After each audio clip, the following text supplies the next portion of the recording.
Well, ladies and gentlemen, it is about 3 minutes after 10, and so we need to get started with today's committee meeting. And so we call the House Study Committee on Regulation, Affordability, and Access to Housing to order. We have a full agenda, and we had 2 good, productive days back in September, and we're here for our 2 remaining days. We have a 5th day that we can use if needed, but as of right now, we're at 4 days, and then we'll make a decision about the 5th day. The first person on our agenda today is my good friend Jet Toney from the Georgia Affordable Housing Coalition, and we are honored to have Jet with us today. Thank you for coming and presenting to us. Thank you, Mr. Chairman and members of the committee. Mr. Chairman, I assume we have some folks online, We do. committee members. Representative Bazemore is, and Representative Montgomery is just placing the Zoom link, and we're checking on Chairman expression at the moment, but we do have at least one. I'm sorry, we do have at least one. So, Thank you, Mr. Chairman, members of the committee. I represent the Georgia Affordable Housing Coalition and have done so since the 1990s. And during that time, we've seen the state housing tax credit have a tremendously positive impact in incenting the construction and development and maintenance of low-income housing tax credit properties. So when I speak of the state housing tax credit, I'm speaking of also the low-income housing tax credit. The state housing tax credit program is probably the most successful program in the history of the state of Georgia for incenting individual residential units.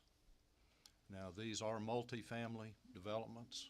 I know that much of the work of this committee is looking toward a single family development, and that is certainly an important work that you'll do to remove impediments and to provide home ownership possibilities to a wide range of Georgians. I know through personal experience of my son finally finding a home that he can buy and afford with a little help from Dad, that it's very difficult for someone starting out. And he is a civil servant working for one of our fine cities, but was unable to afford the apartment rent in the city where he works.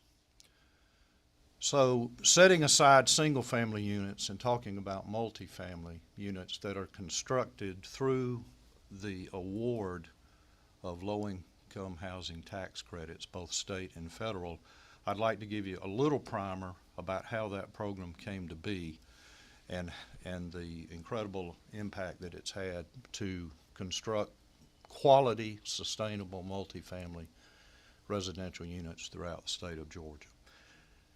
In 1986, then President Ronald Reagan decided that the way to incent and create sustainable multifamily low-income housing was to get the federal government out of the construction business. So President Reagan created a program by which investors would invest their funds into properties that qualify and compete for and are awarded state and federal income tax credits. And then those investors can stay in those properties for 10 years and enjoy a stream of federal income tax credits over that 10-year stream. And so when we talk about investors at that level, we're talking about big institutional investors like banks and insurance companies and other big corporations that have a lot of federal income tax. So that program was clicking along from 1986 on and was incenting some construction. You heard from DCA, the commissioner and the director of housing, and they did, from my perspective, an incredible job of giving you a snapshot of all of the programs available in the state of Georgia to help incent and fund affordable housing. So my hat and my hair are off to them for the great work that they're doing and the summary they gave you. Now, the federal credit, while it was of some benefit, particularly for construction in the metro areas of the state, federal credit by itself is not sufficient for construction of multifamily low-income housing in the rural areas. So the coalition that I represent, which is well over 100 developers and the related industries that make up the affordable housing construction industry in the low-income space, the rent control space, pushed the legislature and worked with the legislature beginning in the late 90s to come up with a way to provide another funding stream for these developments. And so by near unanimous approval of the legislature, a state income tax, low-income housing income tax credit, a LITEC we call it, LITEC, was adopted by the General Assembly and signed into law. And almost immediately, that program began to create a source of funding through investor activity in this space, and we began to see a lot of housing built in the rural areas, the smaller towns, and even to help supplement what was and continues to be a rehabbing of blighted properties in the metro Atlanta area.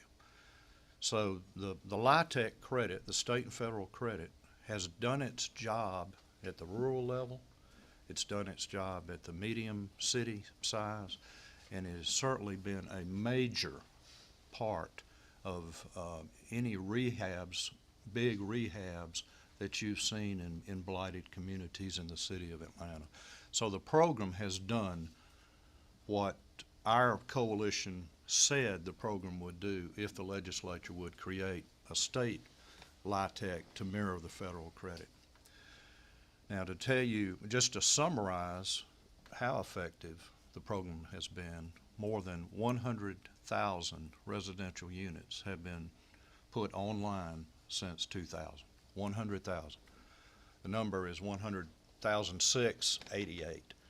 That does not include a substantial number of developments in 2018, 2019, and 2020 that are waiting to enter the compliance period, as it's called. I call it coming online. So those developments are being starting to be rented, and that will include probably several more thousand units. So what I want to present to you is, as DCA also presented to you, the program is working, and it does very well.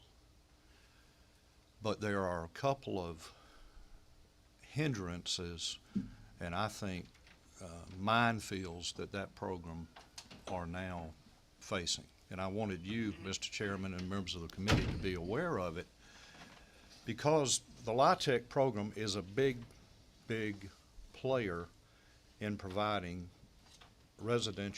quality residential units for seniors, low-income seniors, and for low-income families, and I describe that group as workforce. That is the workforce. Certainly the seniors aren't in the workforce, and if they are, they're clearly to be qualified to live and lease these unit in these properties. They're going to have to be low income, even if they're receiving. So the primary issue for these properties right now in some counties, and I want to be clear about that, in some counties is what our developers would call inconsistent, unfair, and unjustified high property value assessments. Now, I'll give you an example. So most of the developers have a general architectural footprint. that as they compete for the tax credits at DCA and receive awards of tax credits that they then allocate to investors, the developers will begin to construct the properties. So I'll name 2 counties and congratulate one and just let the other one hang in the air. So I'm going to speak in generalities for clarity. So a 70-unit, low-rise, senior, low-income housing tax credit property in South Fulton County was assessed at $39,000 in taxes. $39,000 in taxes. In DeKalb County, the same architectural footprint was assessed at $270,000, a difference of $240,000. Now, remember, these are rent-controlled properties by state and federal, by federal law and state regulation. So the property owners have no way of generating revenue to pay what is clearly an obscenely high tax, property tax on those developments in that county. There are other counties. I'll name some of them. Lowndes County has been really the start of it, and within 1 year of the state housing tax credit being adopted by the General Assembly, developers in Lowndes County began to see, again, unjustifiably high property tax assessments. Now, all of our developers would, if they were here, would submit to you that those properties ought to pay property tax. Because that development and the residents there have an impact on the cost of local government. But what they would also submit to you that the assessment in some counties is inconsistent, and it's certainly inconsistent across the state. And if we took the time to see the formulas that assessors in one county or second county or third county were using, you would see no consistency in that valuation process. Now, certain states like Mississippi have come up with a process for valuing rent-controlled properties under the LIHTC, the state and federal LIHTC program, and it's a good plan, and it takes into consideration the restrictions that are on that property and that property owner, right? But also recognizes that those properties have an impact on local schools, as Mr. Montahan and Mr. Ridley have spoken to in past meetings. And so the properties do pay taxes. And I don't want anyone on this committee or in the legislature to think that my clients are going to come to you at any time and say, these LIHTC developments should not pay taxes. That is not something that has ever been discussed. But I can tell you that a property that is basically, its financials are set from the time the award is made, the application is submitted to DCA and the award of credits is made, for that 30-year period that the developer has to stay in that property, the developer knows pretty much what the finances are going to be for that property, or else it would be unwise to be in that business. So I've mentioned those counties only because we're seeing these unbelievably high assessments. And for the record, these assessments are not based on single-family property values that have risen, because we're talking about a commercial property. In a commercial rental property, it should be valued basically net of income. The income the property produces with the expenses set aside from that. So we're not seeing that. We're seeing all manner of methodologies and what I call a slumgullion of, you know what that is, a slumgullion of methodologies, and again, very inconsistent. And our friends in ACCG and I have talked for 20 years about ways to try to fix this. The legislature, on 3 occasions, has adopted legislation instructing county assessors how to value these properties because they are unusual, because of the rent restrictions, because of the LURAs, the land use restriction agreements that are on these properties. Plus all of the regulation and construction requirements that are put on these properties that perhaps a privately owned, non-rent control, market rate property does not have to do. Of course, those properties, those market rate properties have to stay within code, but DCA and the federal government require these LIHTC properties to be built in a certain manner to make sure that the properties and the buildings are sustainable over that 30-year compliance period. You also have all of the handicap requirements, fire prevention and suppression, construction cost, and all of that is good. And that is certainly not a complaint. So, three times the legislature has come forward with legislation. Twice the legislation's been struck down as unconstitutional by either the appellate court or the Supreme Court, and that is unfortunate. And that seems to have fueled a lot of the abuse of methodologies that we're seeing from some assessors. Gwinnett County, for instance, does a very good job assessing these properties. Fulton County thus far has. Cobb County, with only a few exceptions, has done a good job, and I'm speaking of those in the metro area. There have been some issues in Clark County, and you know, the folks at GMA know this probably better than anyone, but these properties can be a catalyst for redevelopment in cities, and they clearly are in Atlanta. There are dozens of examples of how these properties are part of a rehab of an entire community.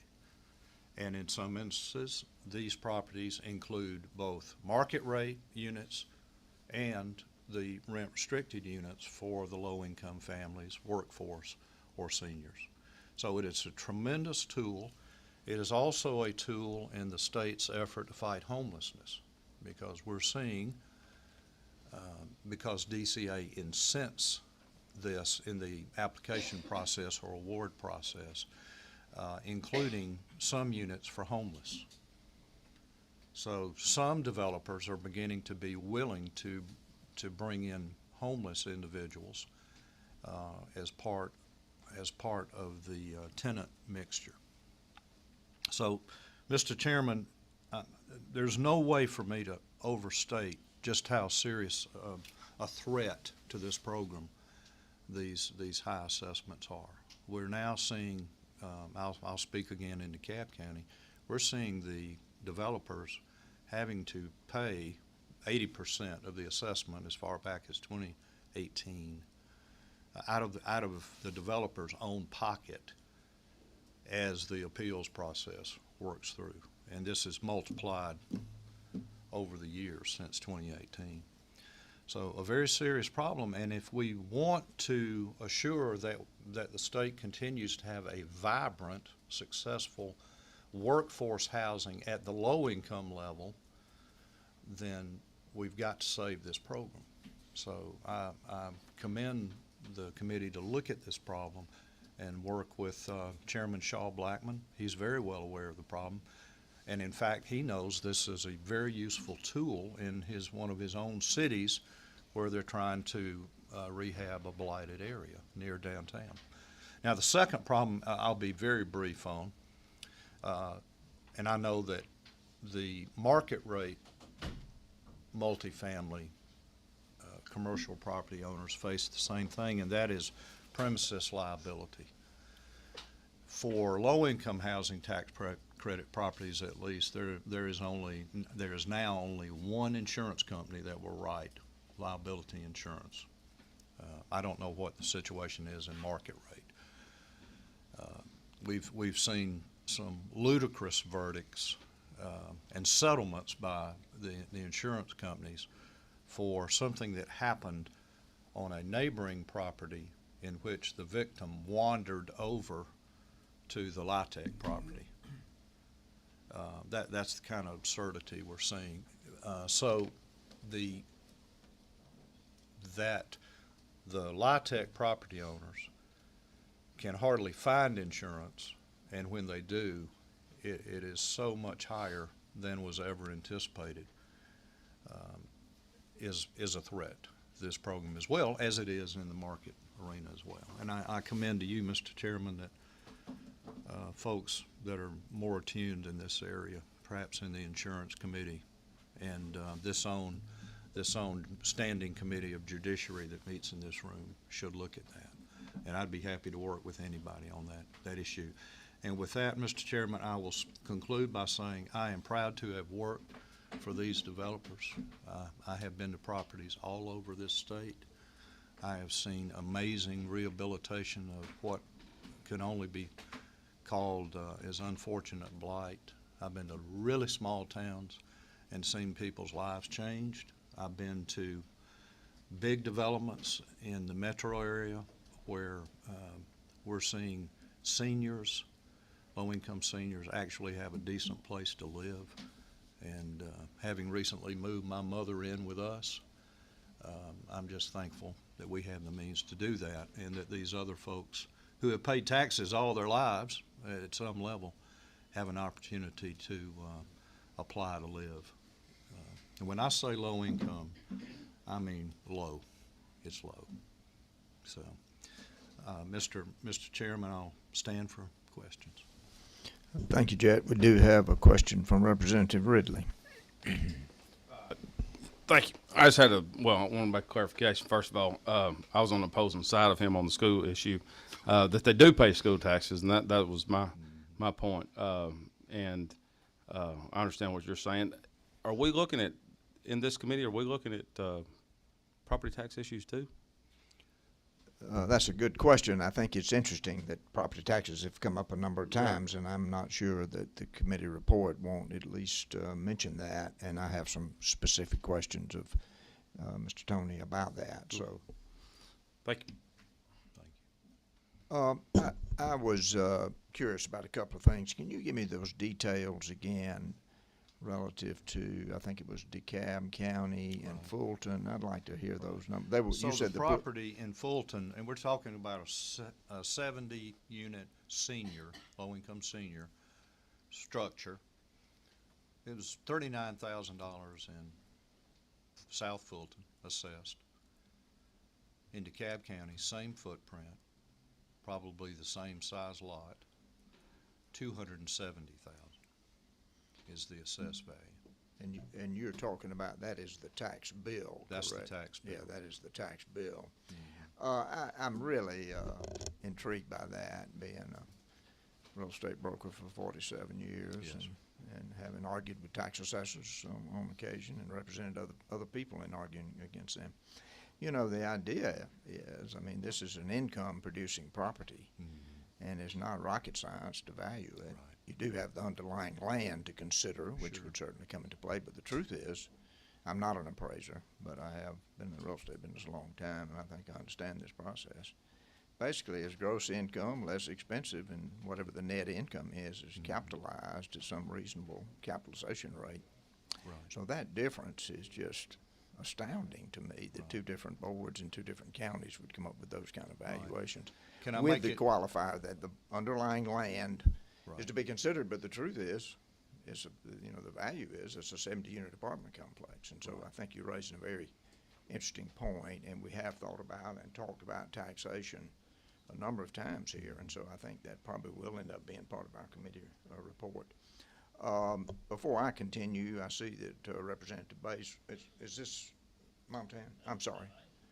Representative Montana has a question. Well, thank you, Mr. Chairman, and good morning. Sorry I was a few minutes late.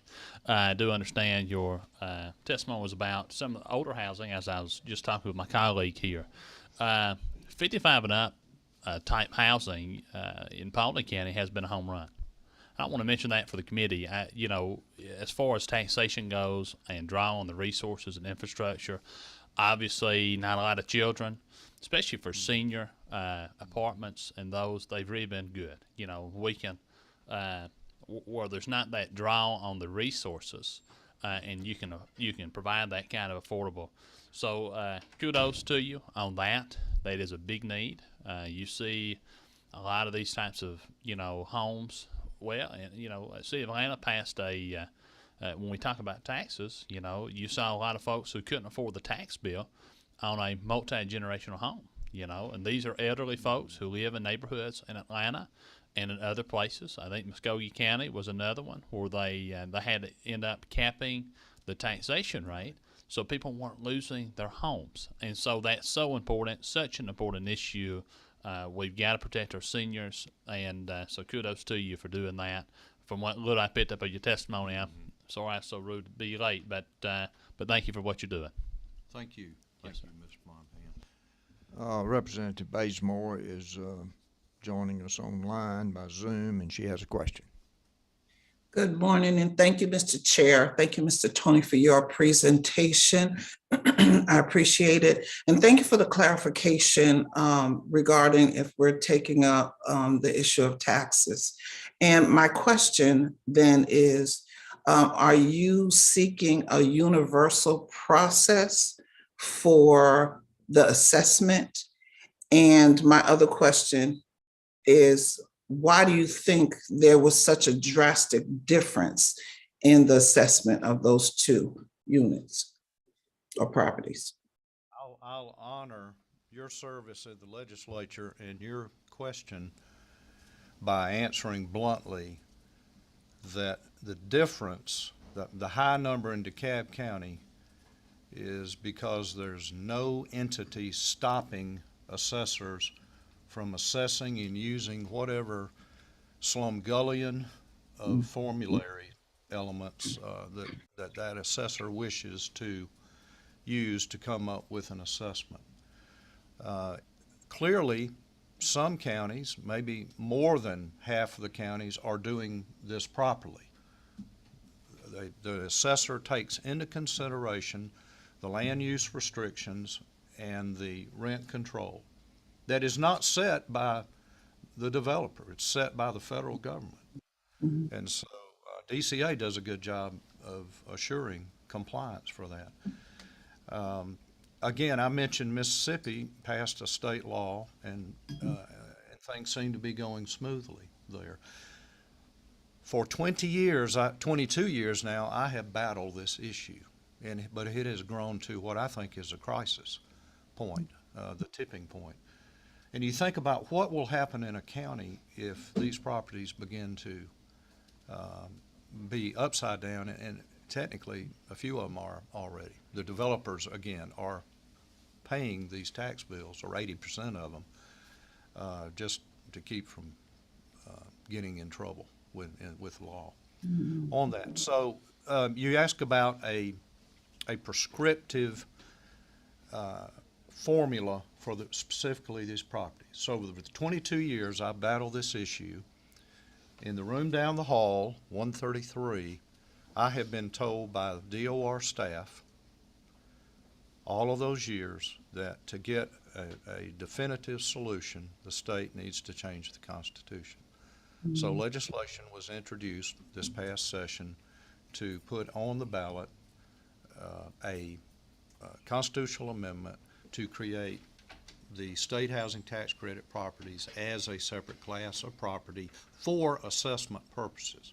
That would then have given each of you and your fellow members of the legislature an opportunity, Representative Bazemore, to create that prescriptive approach, similar likely to what Mississippi has done.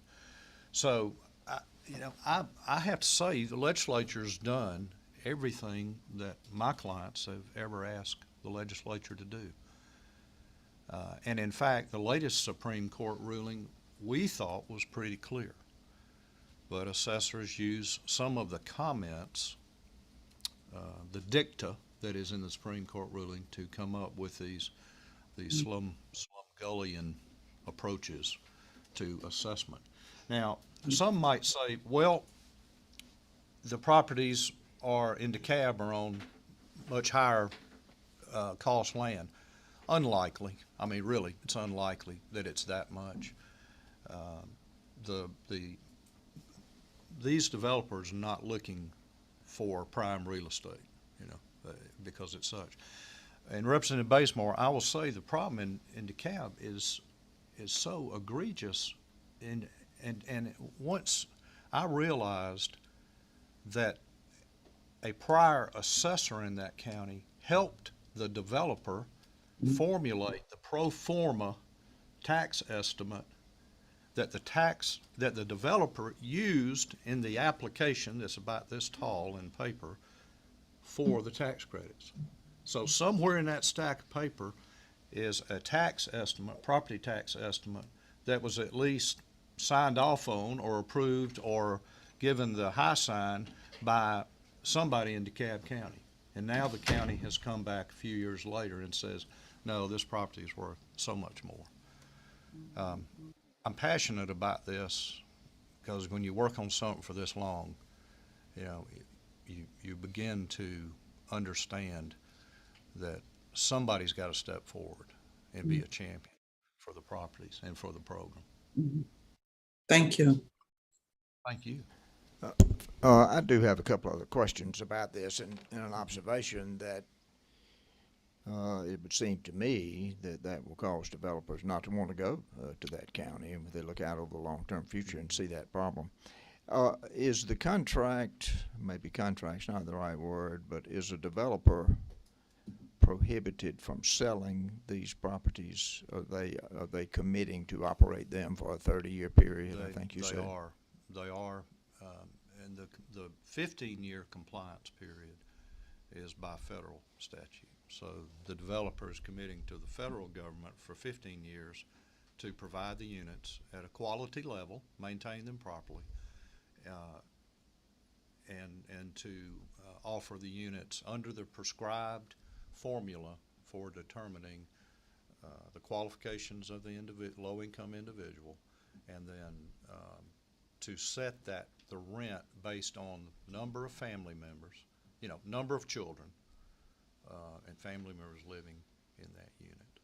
So rent increases, or they do have the opportunity for them, or is that a committed only schedule? Only if the area median income rises. They can, okay. It's now, based on and Mr. Chairman and members of the committee, the differential in area median income in Ludowici and Gwinnett County is huge. It's huge. So when I've told you members of the legislature that we're talking, when you think about low-income people, we're talking about the folks that drive the waste hauling trucks. We're talking about your water and sewer employees. We're talking about teachers, fire, and police personnel. And when I say that, I'm generally speaking of smaller towns and rural areas where incomes is very low. It just is. In the Atlanta area, the median income is higher, but costs are higher here. Right.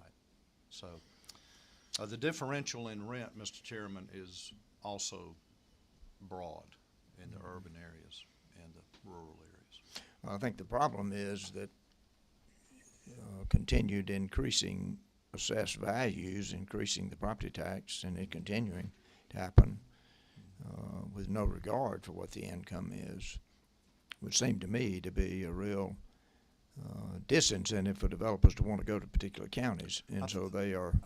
I think we'll see that. Yeah, we'll see that, and I guess if I'd been a better lobbyist all these years, maybe we would have a solution. But I think until enough of you and others get angry about what's happening,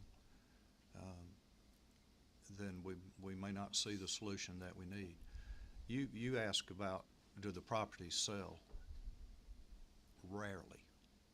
Because of the commitment, the 15-year federal compliance, and then the state tax on another 10 to 15 years. So that's a long haul for the original developer and manager of the property. The investors are only in it for the first 10 years because that's the stream of Yeah. tax credits. The right? money. Yeah, the money. The money's made on the So sale of the tax credit. what would, there's a couple of things that would cause a sale of the property.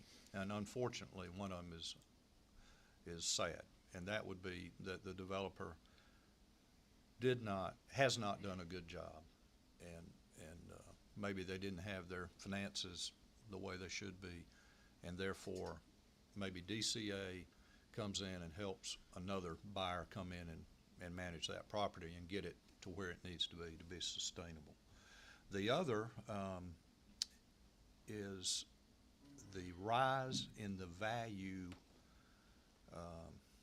and the rise in construction costs makes these properties very attractive for market rate developers and operators of multifamily housing who may want to come in and offer big dollars for that property, called paying for a door, because they get 70 doors in that unit. And if that property is converted to market rate, well, there are a lot of penalties. There's some payback, recapture of the credits. That would be terribly difficult and would probably make investors very angry. Another thing that would wreck the program, potentially. Representative Ridley has a question. I just got a question. Since you was talking about that, I was just looking this up on that there. Explain to me this. Because I guess Georgia State University done an audit. They have. And explain to me what this means, because I ain't smart enough to figure it out. Says Department of Community Affairs estimated the fiscal impact for a representative year of projects. Over the life of these projects, credits the state estimated to forego basically $750 million due to income tax credits, but receive a tax revenue of $116 million. However, they would have got that without the federal or state tax credit. So, explain to me how the state's foregoing $750 million. Well, I can't speak to their numbers, but I will say that the state is foregoing state income tax for a 10-year stream for those investors in each property, and in return, that local area is receiving a huge benefit. Now, one thing that's, I think the report conclusion is that these properties would be built even if there was not a tax credit. Mm-hmm. No way. No way. No one's going to enter a rent control agreement for 30 years without some help. There's no, I mean, it's ludicrous. And if you listen to what the Senate Homelessness Committee is hearing in testimony, I mean, these charities that raise millions of dollars from caring people to fight homelessness, it's all they can do to keep the properties available and functional and manageable. So respectfully, we think the audit formula does not take into consideration a number of factors. To my knowledge, no one in this industry was interviewed for that study. And I think if the audits had interviewed our folks, particularly our accountants, a number of other factors would have come in. So I can't dispute that $750 million and the lower number. But the state is definitely foregoing. Otherwise, if the state wanted to incent the construction of low-income housing, then the state would either have to issue grants through a competitive process, or would do what was recommended in the 1990s, add $1 to the real estate tax. But they still have to, I mean, you still have to pay property tax. That's what the issue is. And just the variation of from one place to the other for the same units or same square footage units or whatever is what your concern. Yes. Okay, thank you. Yeah, and I've had this conversation with Mr. Montahan and other members of the legislature. the developers be happy to talk about impact fees. At least impact fees, where you'd know what you were getting into going into a potential development. But with wildcat assessors out there, we just don't know. We just don't know. So, you know, the alternative to the state housing tax credit program is for the state to get into the construction of low-income housing. And I don't think very many people in the legislature of either party want the state to get into the management business, development business.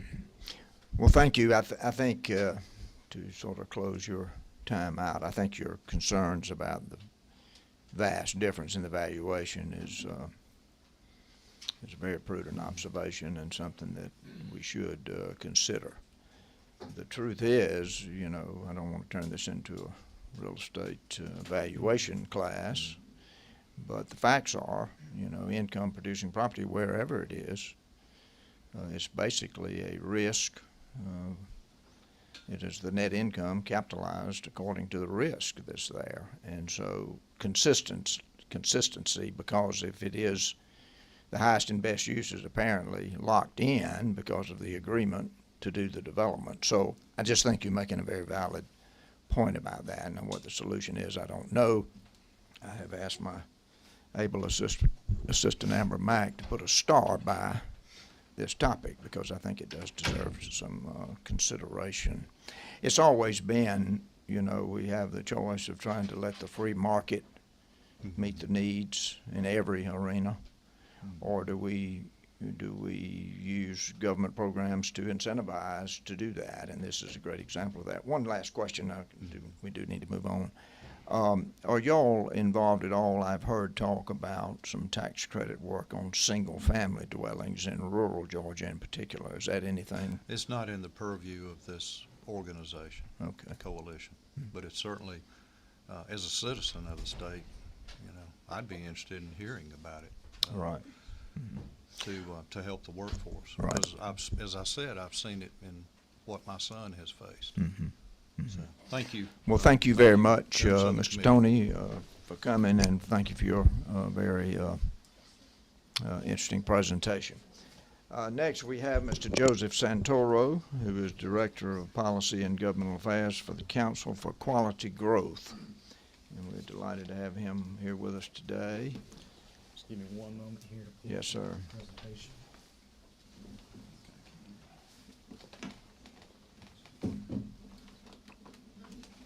Oh, Joe, did you want to see this? For the camera view?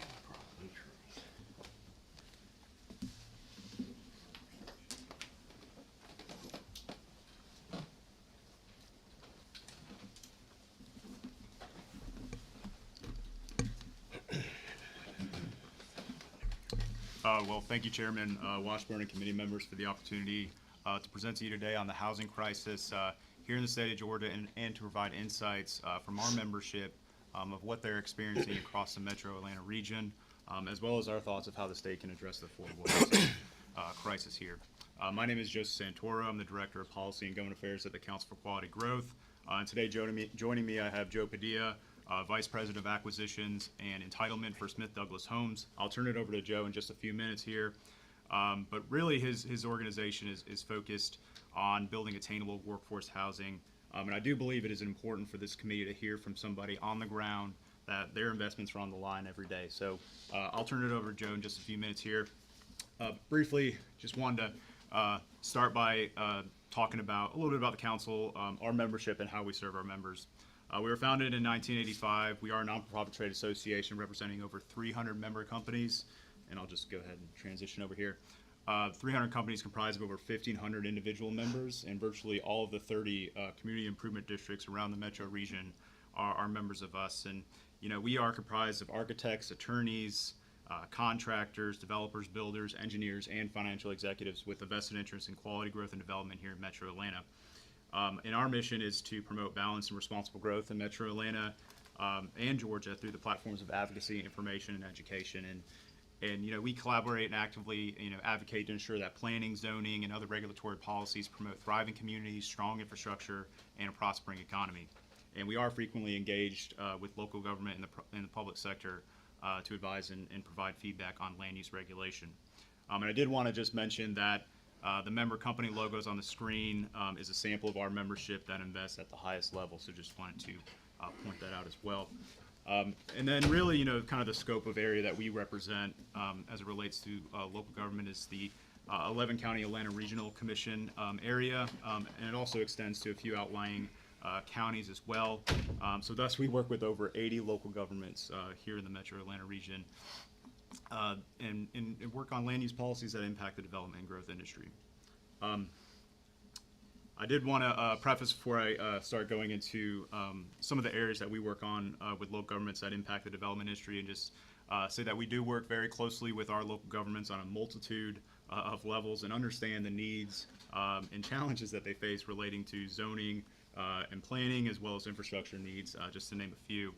I know the committee has heard from several speakers discuss the housing data, how the cost of regulation impacts the cost of a new home. So I will not spend too much time on this, but I did want to highlight some of the land use policies that we work on, share some of the trends that we're experiencing and working on throughout the region, and to provide some members examples from our membership of what they're experiencing. As the committee heard, impact fees continue to increase across the Metro Atlanta region, and recently local governments have either updated or are in the process of updating their impact fees. And in some cases, it's been 15 to 30 years since they've been updated. And even with the most economically feasible approach of updating the impact fees based on the rate of inflation, you're still talking about thousands of dollars added to those updates for a single-family home. And I want to point out that depending on depending on the methodology report conducted, we have seen local governments adopt fees well beyond that rate of inflation. Looking at the growing costs of the permitting process and the increasing approval time frame from state and local government agencies continues to be a top of mind issue for our members. We do work closely with local governments and our membership to find policy solutions to shorten and streamline the permitting process. We are also seeing an uptick in the number of local governments around the region establishing or revising their residential design standards. That add restrictions on certain type of building materials and or requirements on arrangement of materials, variations on facades, requirements for garage and driveway and roofs, just to name a few. And specifically, we are seeing an uptick, an increase of townhome design standards that are being adopted in the region. We are actively engaged on zoning regulation, and as zoning codes, across the region are becoming more and more outdated and in the need of modernizing, we are seeing local governments go through complete zoning rewrites. There's quite a few going on right now. And over the last 10 years, we've seen a shift where local governments are adopting Unified Development Codes, or a UDC. A Unified Development Code is a policy tool, a local policy tool that combines traditional zoning and subdivision regulations along with other desired county regulations such as design guidelines, sign regulations, floodplain and stormwater management, all into one document. And by combining all of these in a single document, it is intended to streamline and coordinate the development process of permits and approvals for development projects by removing some of the inconsistencies that may be spread out throughout different aspects of the code, avoid overlapping and conflicting regulations, and eliminating outdated policies. And around the Metro Atlanta region, there are 5 out of the 11 ARC counties that have a Unified Development Code, as well as several outlying counties and 13 metro cities. And there are several in the pipeline, and I know Paulding County recently adopted a Unified Development Code, and I know Cobb County is in the works of establishing theirs as well. We do collaborate and work with our local officials, planning staff, and members on tree protection standards, planning requirements. I know there's been some discussion around recompense fees and how that impacts the development industry. And so we're actively engaged on several tree protection ordinance rewrites throughout the region currently. And to share just a few examples of some of the challenges our members are facing as they're working towards providing more affordable housing and additional housing units here in the state of Georgia, specifically looking at affordable housing developers. We did hear from some of our members that are utilizing the DCA's housing tax credit program that it takes them about 3 to 4 years at minimum to complete a project. Now, that includes about an 18 to 24-month construction timeline. So assumptions regarding project costs, rents, rates change drastically, as I'm sure you can understand, between the application and closing. And closing is typically within a year of being awarded a tax credit. And we've heard this, but the combination of rising construction costs and interest rates creates a larger and larger gap in the capital stock that may not be solvable by taking on more debt or tax credits even. And in some cases, developers are having to go back to the cities or other soft funding sources to fill in those gaps. They are also, we just heard about this from the last speaker, but they are running into challenges, and we've heard this as well, relating to property taxes and insurance costs. And specifically, as we just heard from, the assessors are taking an aggressive stance on valuations. And with restricted affordable rents, you just can't support a market rate valuation level of property taxes. And I just want to mention this too to the committee, that there is a significant there's a lot of competition for these tax credits, and to emphasize this, with the DCA's 4% housing tax credit that for bond finance development applications actually closes this Friday, there are over 100 applications with a demand of $2.5 billion in bonds, and only $250 million is available for this year's cycle. So just paint that picture of the needs for these tax credits. And looking at it from a development and construction perspective, some of the biggest challenges they're running into, excuse me, is a continued upward pressure on pricing and requirements for green building components that add to the cost without having a significant impact on the resident life or even the building quality. And as it relates to density, I just want to say that we are seeing across the region municipalities establishing codes that are extremely density prohibitive.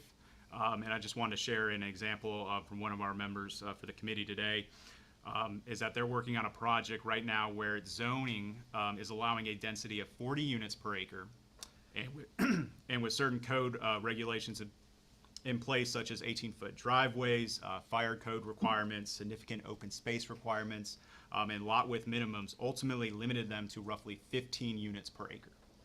So that's less than half of what was allowed in that zoning district.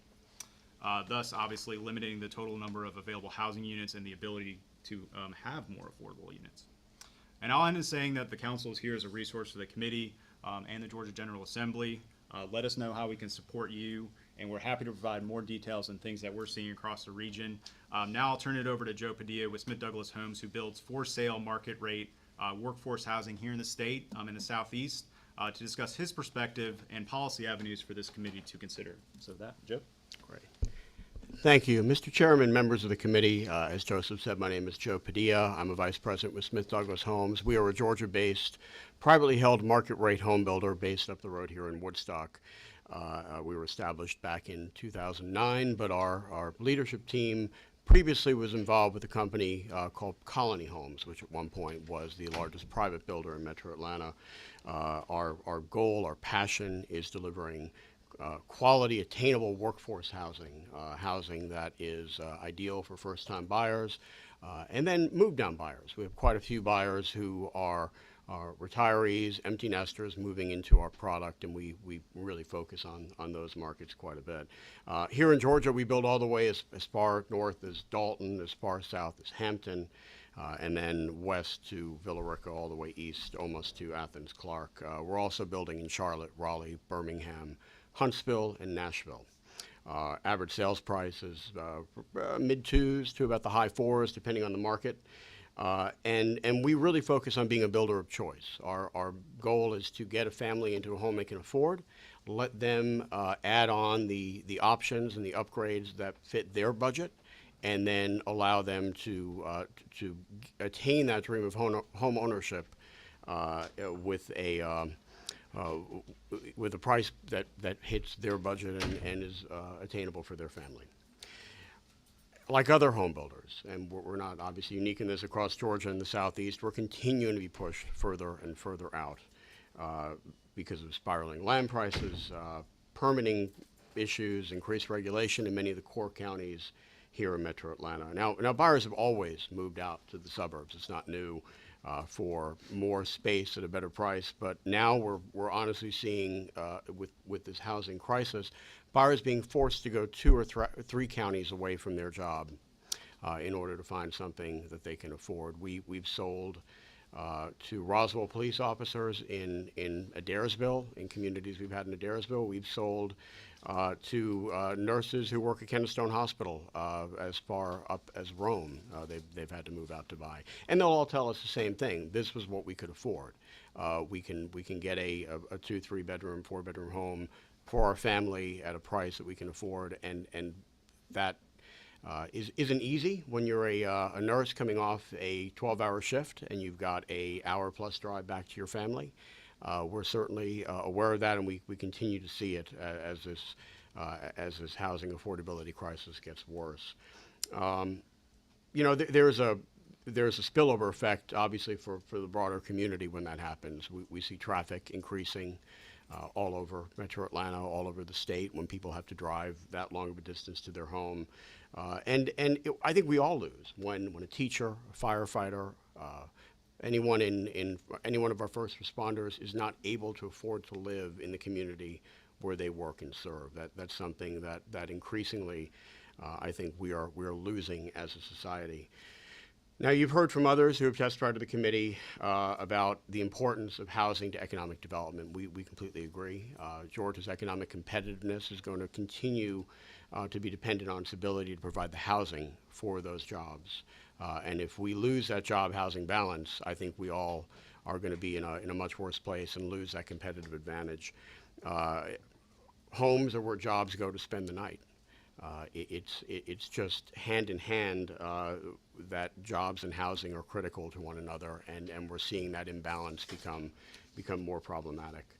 I'm not going to go into too much of the regulatory barriers. Let me advance real quick here. There we go.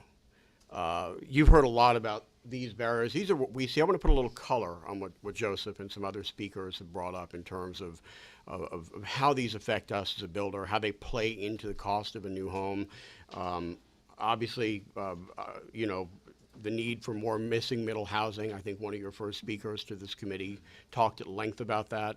That is a huge issue that we see and are continuing to face.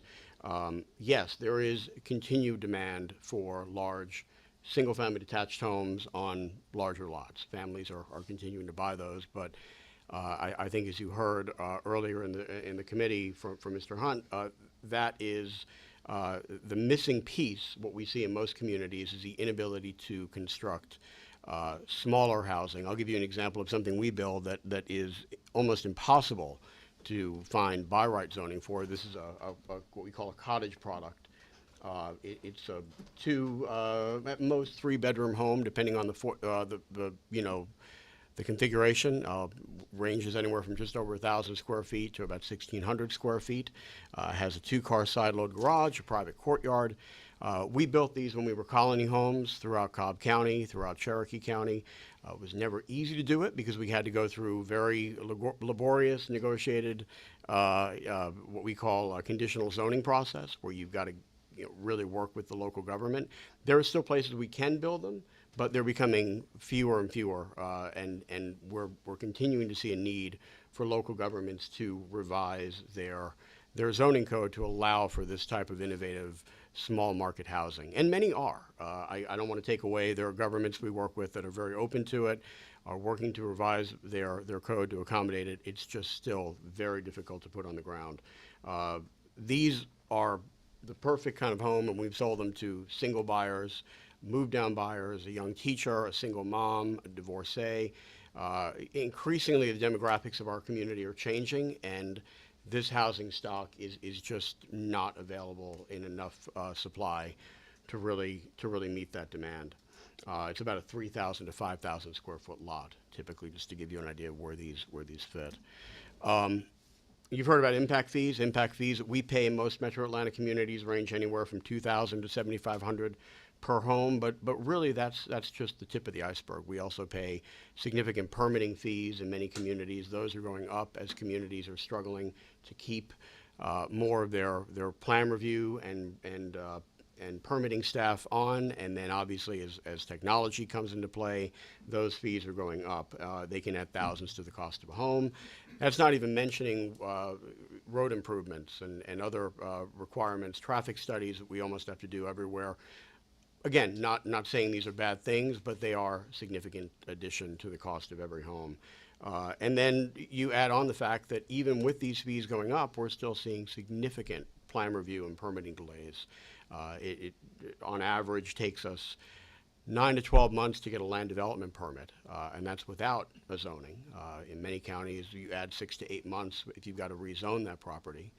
And the people who get hurt from that are not just as builders and our customers, but the landowner who we're buying from is on hold. We're not going to close on a piece of property. Most builders are not going to close on a piece of property until the majority or if not all of their entitlements are locked in. So very often we'll put a piece of property under contract and we'll have to tell that seller, you could be waiting 18, sometimes 24 months before we close, because that's how long it's going to take to get through the entitlement process in many communities. And it varies widely. There are some where you can get through it in 5 or 6 months, but the average is easily close to a year on that. Architectural design, you've heard about quite a bit in this committee, and I think one of your speakers said that Georgia was becoming ground zero for design requirements. We see that as well, whether it's everything from roof pitch to from porch width, shutter width, window location, garage setback. They range all over the map from the very, very specific to the frustratingly subjective, where you have to go, and we've had them many times, go before architectural review committees, go back and forth for a period of some cases of weeks or months, having, plan review and feedback on that process. Now, I mean, like most builders, we take a lot of pride in our design. We have an in-house architecture team, and we design all of our homes and elevations. They're all proprietary to us, and we design them in-house. But it is incredibly frustrating when every community you go to has a different set of standards, and you're revising and changing those plans for every different community that you go into. It not only is an infringement on housing choice, but it adds time, it adds cost, and it honestly, there are many communities we won't go in because the required modifications to our product are just too dramatic.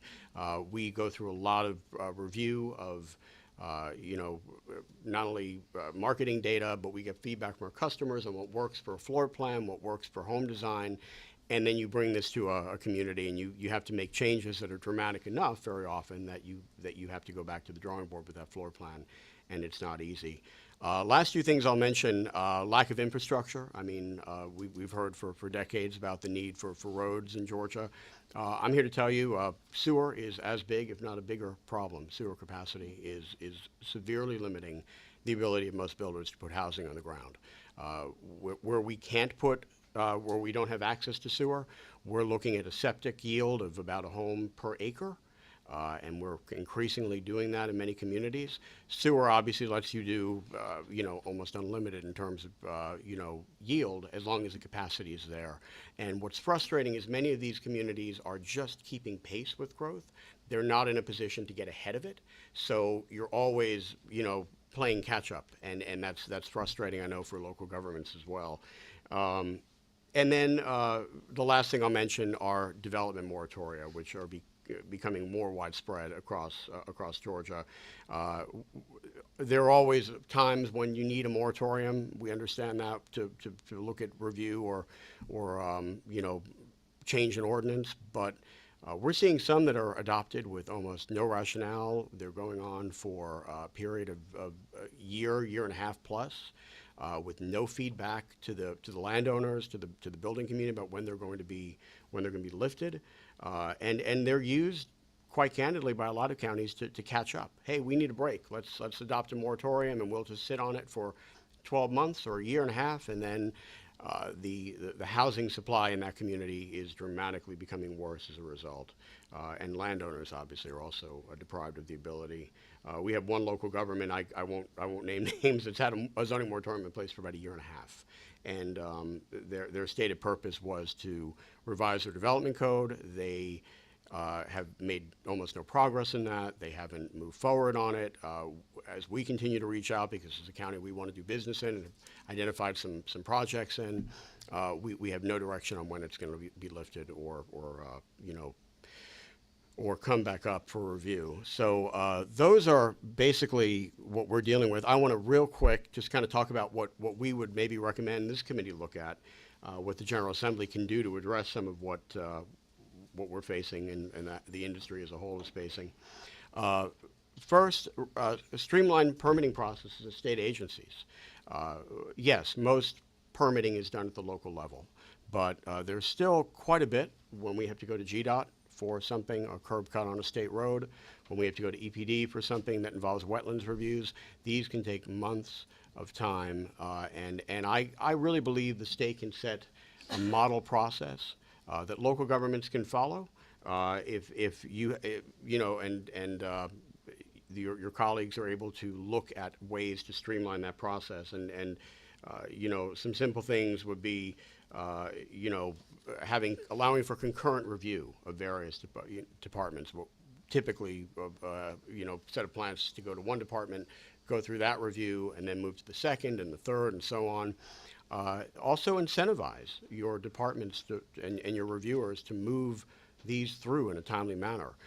Make sure they're adequately staffed. Make sure that they have the teams that they need and the quality of plan reviewer to continue to do that and do it in a qualified fashion. One of the most frustrating things I think every builder or developer will tell you is we'll go through plan review, whether it's at the state or local level, and we'll go through 2 or 3 cycles of that review, and each cycle is looked at by a different reviewer. And many of them will make redundant comments. They'll make comments that are conflicting with what other reviewers have made. And so you're pulling your hair out, your engineer is pulling their hair out. You finally have to go and bring everyone to the table and ultimately have mediation with some higher ups to get that done. That is not unique to local government. State agencies very often do the same thing.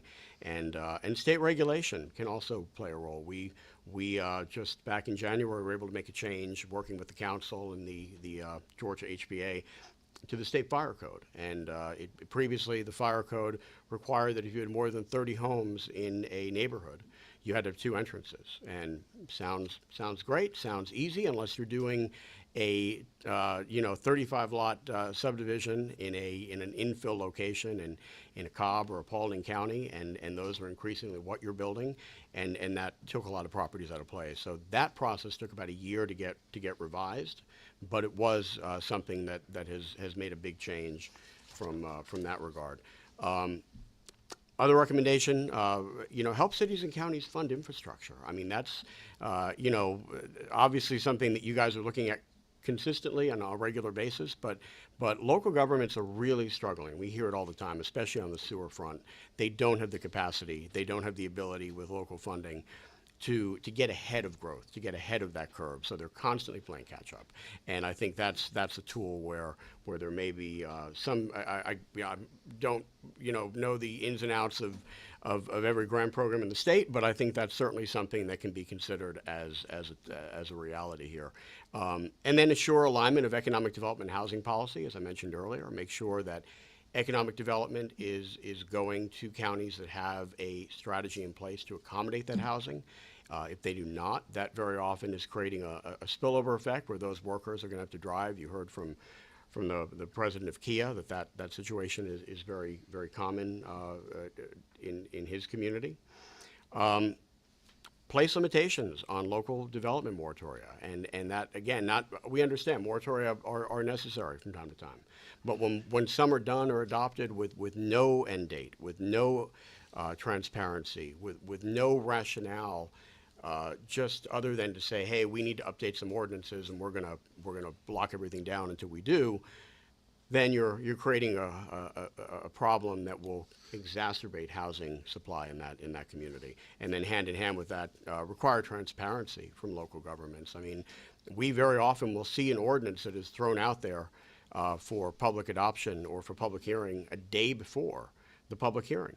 And it's incredibly frustrating as an industry to keep up and to provide feedback and to be part of that constant process to revise regulation when you're in the dark until the 11th hour, and then it's sort of a mad rush to get all that caught up with. And last thing I would say is Georgia's Development Impact Fee Act has worked well for a long time. It is one of the best we see in any of the counties or any of the states that we do business in. But opening it up to schools, we think would be a very big mistake. School funding should be publicly based. It should be across the board. Everyone who is in a community has a stake in it. South Carolina is a good example of a state that has allowed school impact fees. And when they did, counties around Charlotte, where we build, went from $3,000 or $4,000 impact fees to $18,000 to $20,000 impact fees.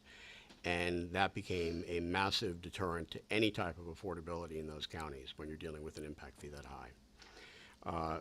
So I'll leave it at that and certainly answer any questions you have, but appreciate the opportunity to speak with you and talk a little bit about what we're dealing with, and again, happy to answer any questions. Well, thank you. I do have a couple of questions, but I'll recognize Representative Momdan. Well, thank you, Mr. Chairman, and thank y'all for coming today and testifying before this committee. Mr. Chairman, if you will, as we listen to that testimony, I have several questions, so if you would please indulge me the opportunity to talk about some of these that I have. So part of your, I think, testimony was that you sell primarily to, firefighters and teachers and all that, and young families, presumably, right? Folks that are trying to, get started, right? Correct. They got that first down payment. Mm-hmm. Would that be correct? That is correct. Okay. Obviously, young families have 1, 2, 3 children. What kind of incentives do you offer these families? So, if it's in dollars, if you will, to live in your communities. We have a Hometown Hero program that actually addresses many of the positions, whether you are retired military, police, firefighter, and it varies from market to market. So I can't give you a specific number, but it typically is a percentage discount on each of those homes because we do want them in our communities. We want them to be part of that neighborhood. Throw me a ballpark, if you will. What's the dollar amount? Oh, dollar amount. It depends on. Percentage. I believe is somewhere in the 5 to 8% range for that. So it's $5,000 or $6,000. Yeah, correct? It can be substantial. Wow. Yes. Okay. And does that include nurses, teachers? Yes, I believe it does. I have to go back and look at the specifics of the program. Hometown Heroes is pretty broad to cover. Again, we try to focus on our workforce with firefighters and police. We allow each of our affiliate presidents to tailor the program as they want. So it may be a little different in Nashville than it is here in Atlanta, for example. But in some markets it may be. So you have said that you have a housing type that you produce, and it's about $250,000 on the low end, right? It could be up to $400,000. Obviously, not today. You're probably in the 275s. Right? Well, that would be fabulous to be able to deliver, and that's in many communities we're able to deliver that. It's getting harder and harder. Land prices, density, everything I mentioned. We're finding that we're increasingly right now in the average price would be in the low threes in many cases here in Metro Atlanta, but where we can deliver housing sub 300, we try to do that.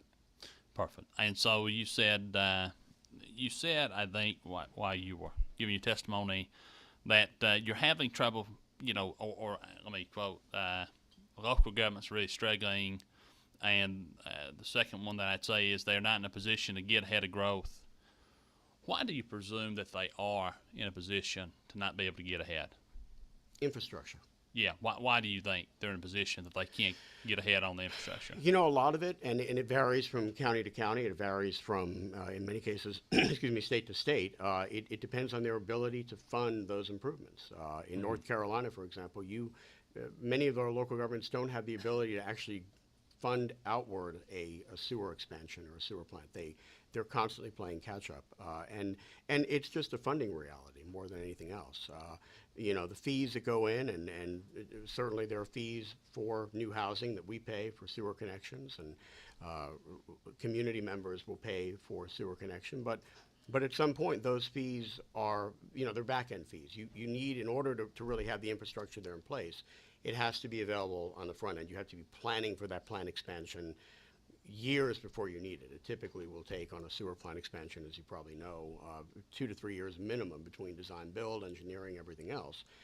And the funding that pays for that are the sewer taps that eventually connect to it on the back end. So there have to be bonds and other funding mechanisms in place to finance that. Yeah, well, certainly financing is a big part of that. So I want to ask a question, and that is, and I've asked many folks the same thing. I saw on your slides that you didn't want impact fees and no changes to the development impact fee. School impact fees. School impact fees. Correct. School impact fees. Yes, school impact fees. That's right. My question is this. Let's say for your $300,000 product. In Paulding County, that's going to levy about $3,000 in taxes every year. Presumably, someone who's buying a $300,000 house at 6.8% interest or whatever it is today is going to have a bill of about $2,200. They're going to make about $65,000 a year as a household income. When we do all that math, that leaves about, let's say, $40,000 left of their disposable income. That's things like insurance and everything else. We already talked about their young families. So you've got police, you've got fire, you've got nurses. And this is the same question I asked last week, so this is not a surprise question. Each child in Paulding County, from a county perspective, is about $5,500 a year, right? Just the cost of education. The total cost to the state, federal, just the cost of instruction is $7,700. The total cost per student is $10,492. That's cost per pupil. If I have 1.7 children per home, we'll just call that $18,000 for easy math. That's not including transportation. In Paulding County, everything's greenfield. So every time you build a new neighborhood, you build new roads, new sewer, new infrastructure. Now, presumably, some of those costs are sheltered by the developer, right? Sewer, right? Sure. Usually in Paulding County, we make you build to the pump station. Yep. But the net of all nets is, it's still from an income standpoint versus the cost. You know, I tell people this all the time. If I owned a sandwich shop and every sandwich costs me $20 to make, but I'm selling it for $3, I wouldn't be in business very long. Is that correct? Right. And so a lot of the struggles that we see, especially in Paulding County, and Paulding's a market that I believe y'all are in. Is that correct? Yes, we'd like to be more in, but yeah. So a lot of the struggles that we see with this is that the reason counties and local governments can't get ahead is because every home that's being built, the revenue from those homes aren't covering the cost of the expense for those students that are coming to the door. Now, Paulding County is exacerbated, and I'll tell you why. Because we're nearly 80% residential. Our commercial tax base is only 20% of our digest. And so,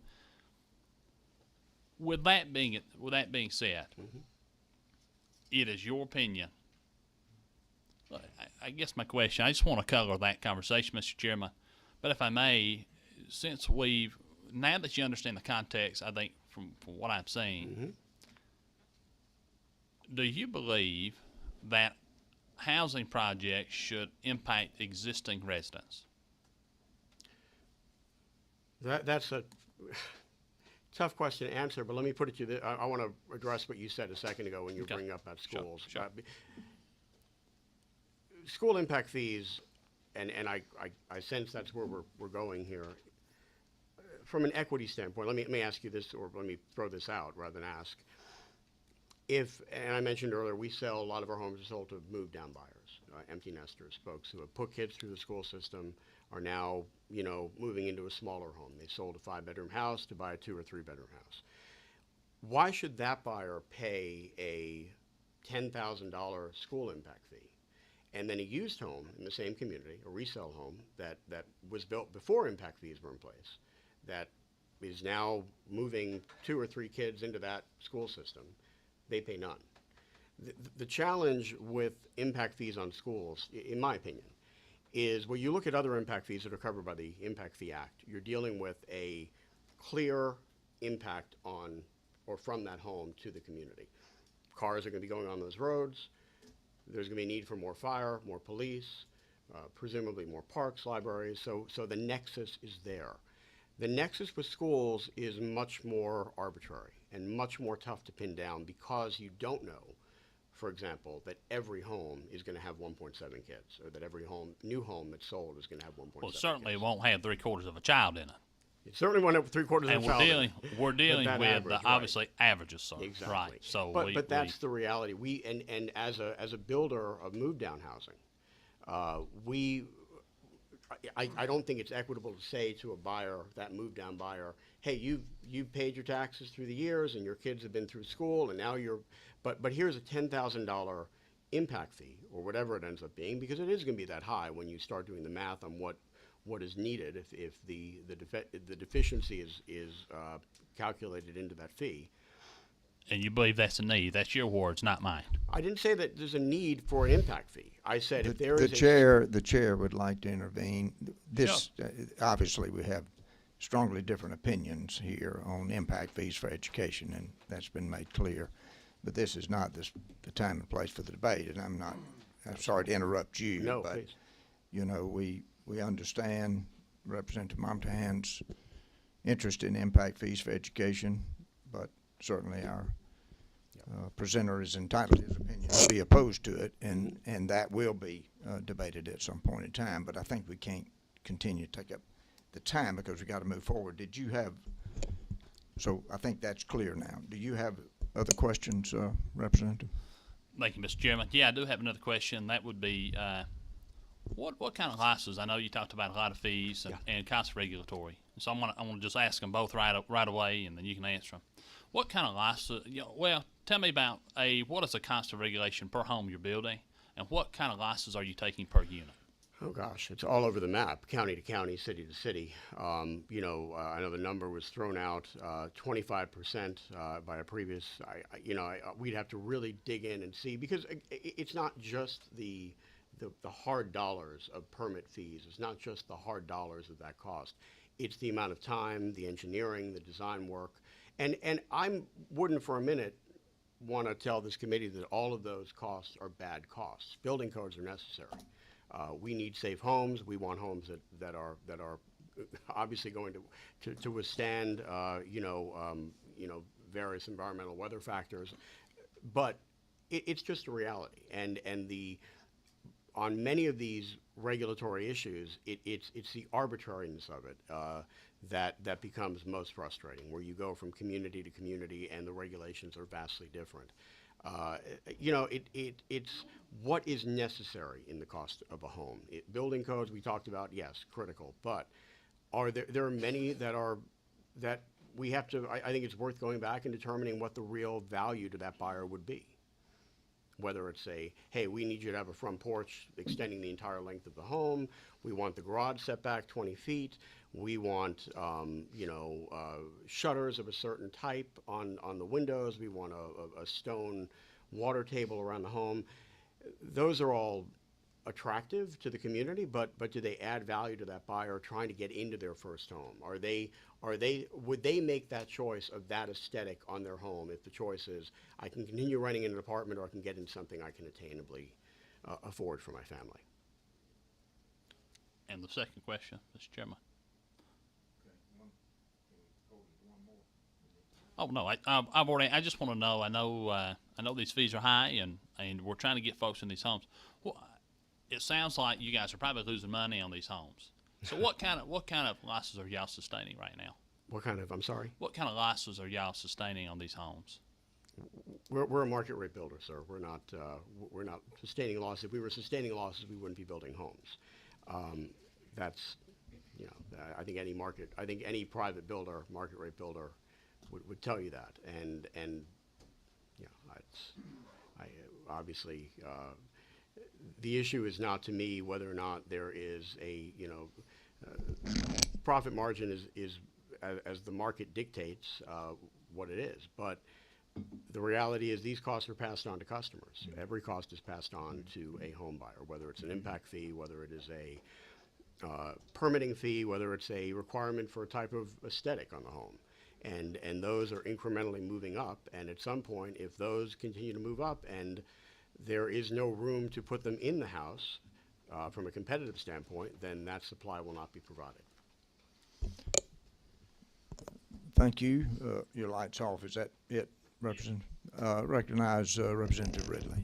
Thank you. Thank you for y'all's presentation, and sounds like y'all building up there close to me in Dalton. Yeah. I'd like to just touch on, because I think this has kind of been part of the conversation in the last session, or last meeting that we had, and this one too. And so I've done a little checking when we're talking about schools. I've called all three of my school superintendents. It runs about anywhere from $8,000 to $10,000 a child to put one through school. All of them had the exact same thing to tell me. 65% of that, which let's just say for round numbers is $10,000, $6,500 of that comes from QBE, from the state of Georgia.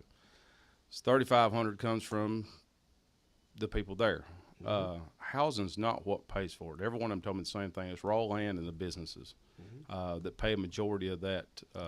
The houses pay a little bit, but on a percentage scale, it's about 80-20.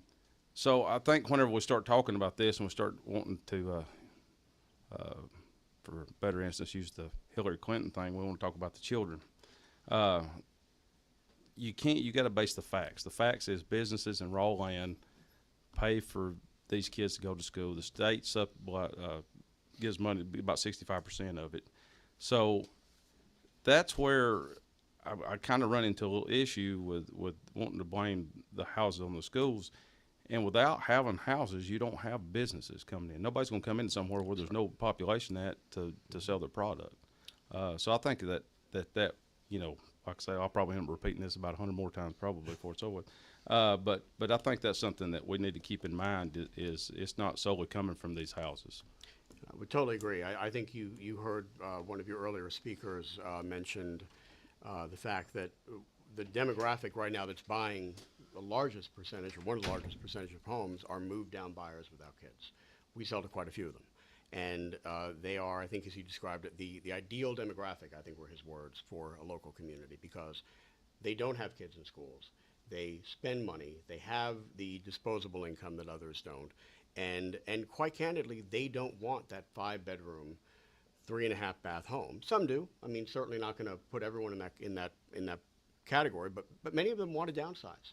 And when they downsize, they are frequently moving to Georgia communities from, whether it's the West Coast. We sell to a lot of buyers from up north. We sell to buyers who are, I guess the term is halfbacks, coming back up from Florida and other parts. We see that on a regular basis, and we see these move down buyers coming into a community, being part of that community, spending dollars in that community, and contributing greatly to it. Representative Montana. Well, thank you, Mr. Chairman, again for recognizing me. I would say, when we get back to it, and I understand that in Dalton, Whitfield County, is that correct? In Paulding County, it's a little bit different. You know, obviously we don't have as much commercial, but that is exactly, I think, at the end of the day, why we're here. Every community is different. Every community has different needs. Every community has a responsibility to their constituents, especially our locally elected officials, to respond to the needs. In Paulding County, we have so much growth. We've got kids that are sitting on the 4 buses.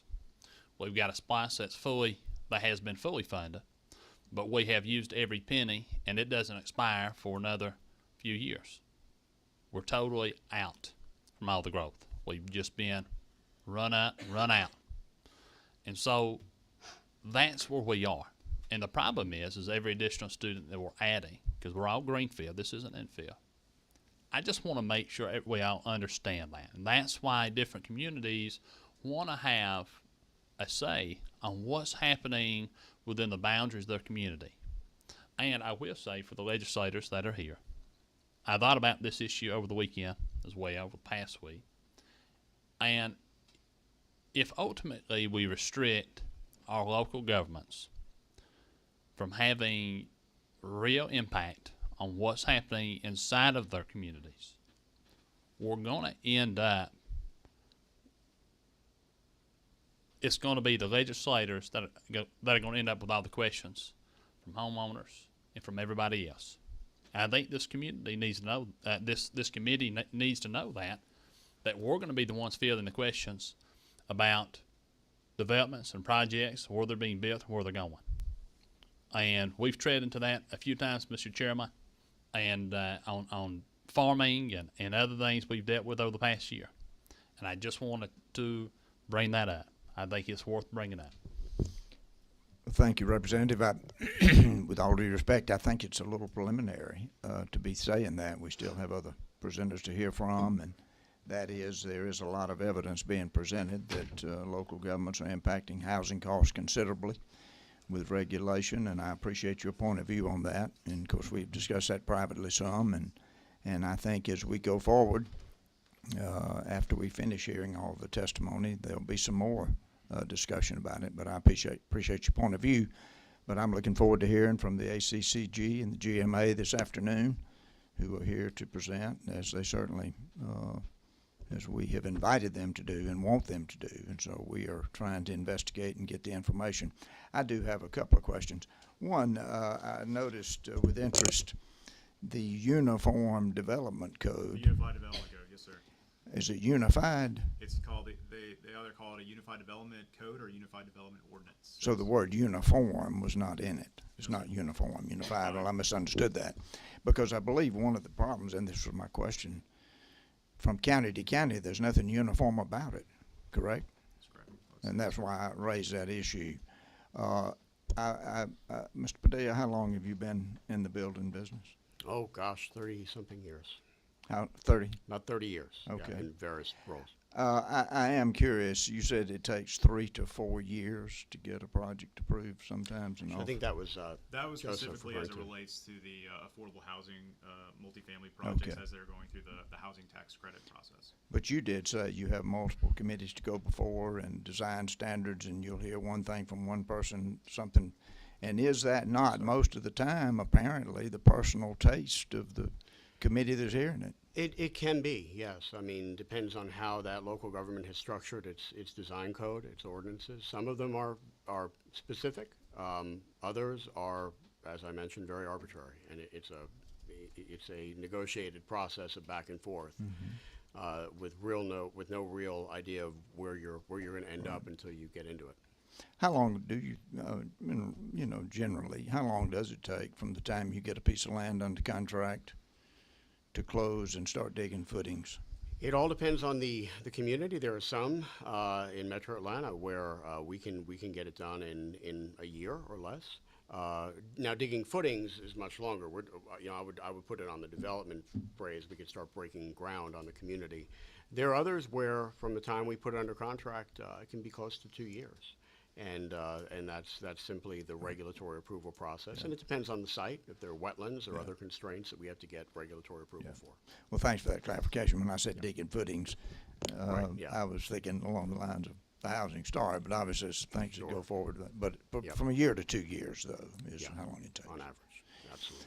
Well, thank you very much, both of you, for coming today and for presenting to us. Very insightful and very good information, and I appreciate the contribution both of you are making to supplying the housing needs of Georgians, because that's what we're here to talk about, is being sure our people have safe, affordable housing, and we're interested in what you're doing, and we appreciate that.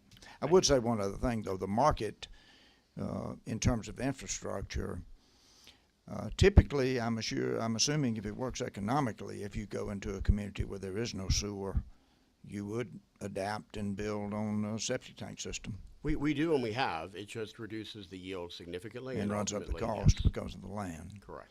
Last question, that density, I did the quick math. You said you were able to build that small cottage house on, was it 3,000 to 5,000 square Yeah, feet we of land? can get 8 is probably a reasonable target for what we can get per acre. If you get an absolutely perfect piece of property in terms of topography, you can get closer to 10. But 8 to 10 is a very realistic yield for that product. That's very good density, and of course has a huge effect on the cost, which is affordability is one of the things we're studying here for a young couple Correct. a young individual or a young couple or a young home buyer, we should say, to buy their first home. So that is significant, of course, to be able to have that sewer. Well, thank you very much, both of you. Very, Thank you. We very appreciate it. informative.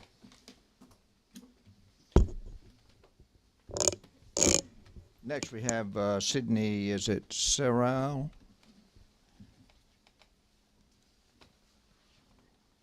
Hey, Sydney, come in. I knew you by a different name. Married name.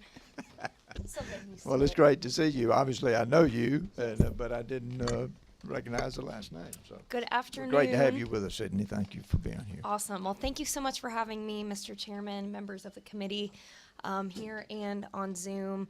I'm here today to represent the Georgia Credit Union Association and the over 2 million members who, or Georgians who choose to bank with a credit union and obtain financial services from the over 80 credit unions in Georgia.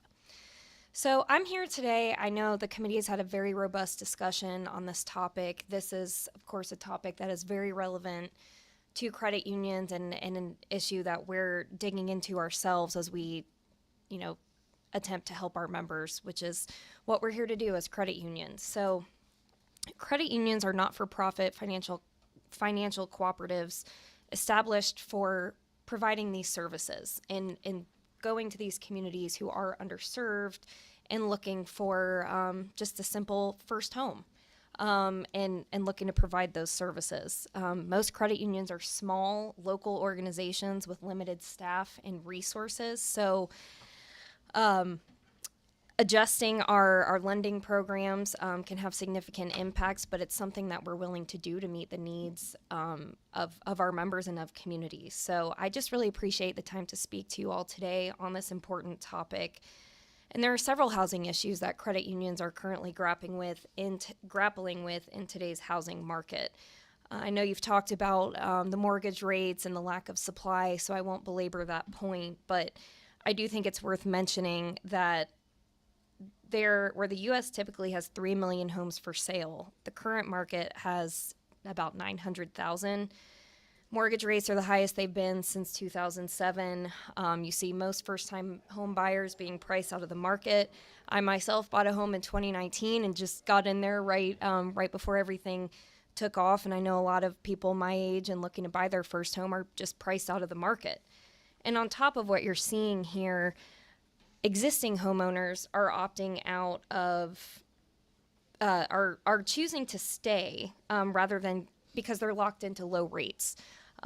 There's a term called golden handcuffs of mortgage rates where you're seeing existing homeowners sit on their homes and instead look at HELOCs, home equity lines of credit, and just staying in their current home, because why would you leave if you've locked down a 3% mortgage rate when right now some can be over 7%. So again, I don't want to belabor that, but just this all paints the picture of this is the market that we're dealing with, and this is what we're seeing from our members and our credit unions. And just doing what we can to meet those needs. And that speaks to the mission of credit unions and looking to see, working with members one-on-one at their current financial profile, looking where we can do loan modifications on auto loans, or to help look at their entire financial wellness picture instead of specifically as it pertains to mortgages. So that's what credit unions have been focusing on how to support our members who are now finding themselves living in a housing market that they're now priced out of. And these are people with good jobs, really good jobs, who, like the gentleman before mentioned, are traveling counties and counties away just to find something that they can afford. And what we've been doing and what we've been seeing is, again, you're seeing homeowners looking to tap into that found equity to expand or remodel their current homes. And what you're seeing, you're already starting to see this play out nationally. Second lien balances outstanding increased $4.2 billion. That's a huge, huge increase, and that's just indicative of what the market is shifting towards. You've seen credit union mortgage lending increase a few percentage points just over the last year, and that's because credit unions do typically offer lower rates on mortgages because of our not-for-profit status and the ability to adjust fees and keep those fees lower to meet member needs.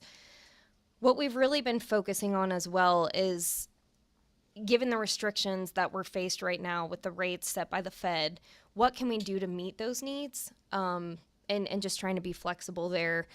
Something you'll hear a lot of credit unions talk about is financial literacy. Of course, I mentioned that when I first started talking, but just diving into current debts as well, and seeing what we can do to restructure their current financial profile to provide flexibility to obtain that first home loan, or to provide additional flexibility for the mortgages that they're seeking. And knowing that it's not credit unions' responsibility to just approve or deny a mortgage loan, but rather to support and educate and describe the opportunities that credit unions can offer. Something I wanted to share also to bring to the committee's attention is that a lot of credit unions are CDFI certified. CDFI meaning Community Development Financial Institutions. This is a program done under the U.S. Department of Treasury that provides grants. So these financial institutions, community focused, are provided grants that will help fuel loan growth and help urban and rural communities by increasing the availability of credit, investment capital, and financial services. So if you obtain, it's a lot of hard work to obtain CDFI certification, but if you do, at least 60% of financial activities target low and moderate income and underserved communities. So there's really that accountability to invest in these communities who are trying to get their first loan or their first mortgage. I will also say that if you are CDFI certified, the standard for that certification is to leverage each dollar of those grant funds that credit unions receive to leverage them 10 times within a 3-year period. So there's really that high expectation of investing in those communities and taking those grant dollars to put people in homes who typically wouldn't be afforded those opportunities. There's a credit union right down the street, Credit Union of Atlanta, who is CDFI certified and is doing really great work in this area. Would be happy to follow up with some information from them. But there are a handful of credit unions. There's Peach State Federal Credit Union up in the Gwinnett County area and all over that area of the state. Core Credit Union down in Statesboro and Savannah, who's also CDFI certified. And it's really great work what these credit unions do with this certification, and really just being held accountable to reinvest in those communities who really need it. And that's what credit unions do, is invest in those underserved communities. But then also more tangibly, I wanted to share some examples of what our member credit unions are doing. We're seeing a lot of modifications to mortgage programs. I know Associated Credit Union up in Norcross, they're working to reduce processing costs on the front end, not requiring a full appraisal, extending rate locks from the standard 60 days to 120 days to allow, looking at the lumber shortage, which is a great part of this conversation, but to help build in some time to allow, if that new build is taking longer, which typically is, to allow for that extended period of time. But then also working one-on-one with members to communicate adjustable rate mortgages and the benefits of that. And you're seeing other credit unions take dollars off of closing costs and advertise that. No closing costs on HELOCs, and just looking at modifications of mortgage programs. And while it is not, a whole-scale fix, and it's not what we're looking at, it's not the full solution we're looking for, just looking for opportunities that really can impact. $500 can mean a lot to somebody who's saving every penny in this market to get into a home. And so providing that flexibility and working one-on-one with members is what we've been focusing on. So that's the primary goal, and just sticking to our mission of people helping people and working as community financial institutions to help combat this crisis that we know a lot of our members are seeing, and just doing what we can to help the issue.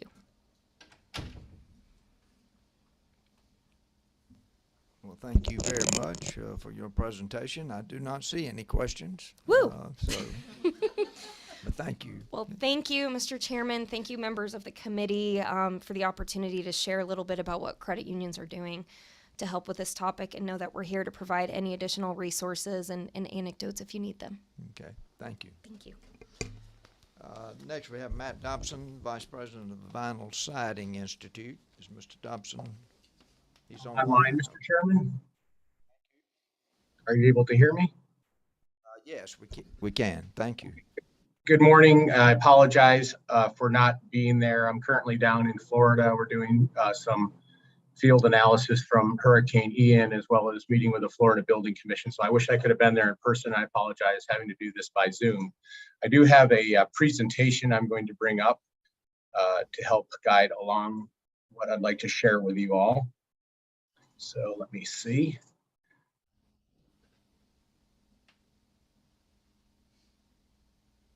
And are you all seeing my presentation? Yes, we see it. Thank you. Great. Thank you again, Mr. Chairman and representatives. We are happy to be here today. My name is Matt Dobson. I'm the Vice President of the Vinyl Siding Institute. We're the trade association that represents the manufacturers of vinyl siding. Our closest manufacturing plant to you all is right over there in a social circle, where they make some excellent trim products made of vinyl. And we have about 26 plants in North America. Most are east of the Mississippi, and quite a few are in the southeast, but the closest one is up there in Social Circle. My background is construction management by education. I built houses on golf courses. I also did inner city renovation work and everything in between. But over the last 20 years, I've been working for the vinyl siding industry, and I'd like to share with you a little bit about what our industry has been up to. I'm going to hit on a few things today, talk about product costs and savings offered to consumers, the history of the product, some of the innovation and performance characteristics of today's vinyl siding, a little bit about Georgia's history of discriminating against its use, and then the use of the product overall in North America, and then talk about how our products can help to address housing affordability and also provide housing for workforce folks. This photo on your screen here today, currently on this slide, is a really nice example of a modern ranch style vinyl sided entry-level home, probably about 1,600 square feet. I think everybody would agree that that is a very attractive home for a family.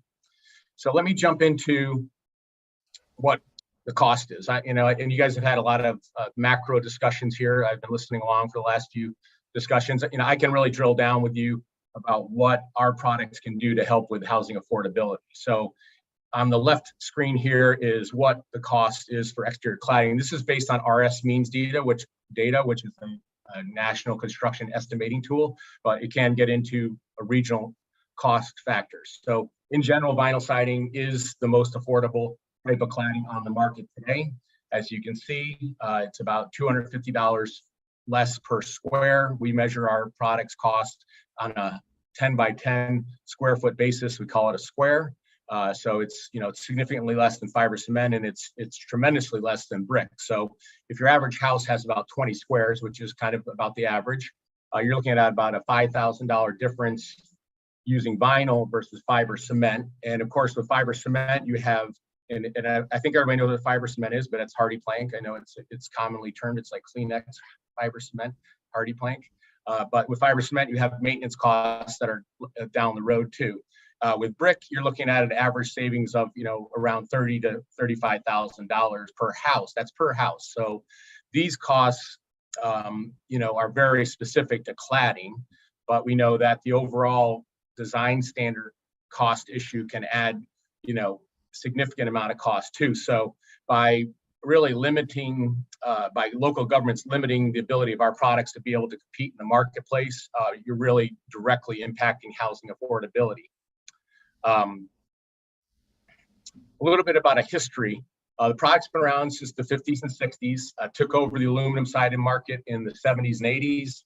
It remains the most popular cladding in the United States and similarly in Canada. So it's widely accepted across the eastern parts of the U.S. and across, east to west in Canada. It's used in both new construction, and it's also the most popular cladding by far on remodeling. And why I bring that up, and I know we're talking about new construction and aesthetic design requirements and housing affordability, but remember, when people remodel their homes, that's a consumer choice. When people buy a home, many times the cladding is not their choice. So the reason I want to point that out, again, when people remodel their homes, they're the number one choice by the consumer directly is vinyl siding. So that is a consumer choice. It's a little bit different when they're buying a new home. Typically they're choosing, their interior products mostly. Sometimes they can choose the color of the siding, but they typically aren't given the option to choose the type of siding. And as we know in Georgia, the local governments are actually dictating the type of siding, even contrary to the fact that on the remodeling side, it is a consumer choice as the number one product. So it's a little bit contradictory for local governments to say you can't have vinyl siding when consumers, when they remodel, almost always choose vinyl siding. Something to think about. On the performance side of the product, typically cladding is wind, fire, and water management. That's what cladding is supposed to do. It's supposed to protect against wind, it's supposed to be fire safe, and it's supposed to not collect water behind it. For those of you around in the 90s in Georgia, you might remember the recalls on masonite siding, huge recalls on masonite siding, especially around Atlanta. That was because that product collected moisture and had moisture management issues. Well, our products, as you can see on the screen, have been around since the 50s and 60s. We have excellent wind performance. I'm down here in Florida where the product exhibits very well when it's the right product installed properly. From the fire standpoint, vinyl was introduced into the market to replace cloth sheathing because it's inherent flame retardant characteristics. And from the water management side, it's what's called a vented cladding. Now, all of these performance characteristics are recognized in the building code. And the building code is the place where products are regulated across North America. And so that's why we question when products are discriminated against when they're allowed in the building code. How can that be when they've already been approved through the building code process? We noticed that our products began to become restricted in the late 1990s. And these discriminatory tactics were in part due to misperceptions about the product. The product was, really kind of new into the market. A lot of competitor misinformation from the brick industry and from, aggressive misinformation coming out of Hardy. And then the local governments wanted to drive up tax base to raise the floor for entry-level housing. And so that's what we would see. They wouldn't come out and say it. They would just say, well, this is going to be better for us. But by the way, it's adding another 90 to 110,000 in regulations. And you know what? By the way, no vinyl siding, you just drove up the cost another 5 to 35,000 in cost just by that one change alone. So our product's been in the marketplace, almost 70 years now. It stood the test of time. You don't have building products in the market that long if they're not the right product. Again, I showed a few examples here on the screen of some entry-level townhouses and some homes built down in Florida, some condominiums, really sharp-looking product. I think everybody would agree to that. Let me talk a little bit about what's going on with Georgia and our industry. We used to have a plant, by the way, down near the airport. The Alcoa had a plant down there back in the early 2000s as we began to become driven out of the state because of product bans. Our manufacturers said, well, what are we doing here? Why are we manufacturing in an area where they're not even allowing our product? And, fortunately, we still have manufacturing. We have window plants. We have, the trim plant I set up in Social Circle. But we used to have more manufacturing in Georgia. Some of these product bans that come in the form of local zoning ordinances include in Douglas County, Cherokee County, DeKalb County, Forsyth County, Gwinnett County, Cobb County. And so our manufacturers can't even compete really around Atlanta all that much anymore because local governments are not allowing it. It's interesting to be a manufacturing trade representative and you come to a place where housing affordability is a big issue, and then local government isn't even allowing product being used that's manufactured across eastern part of the U.S.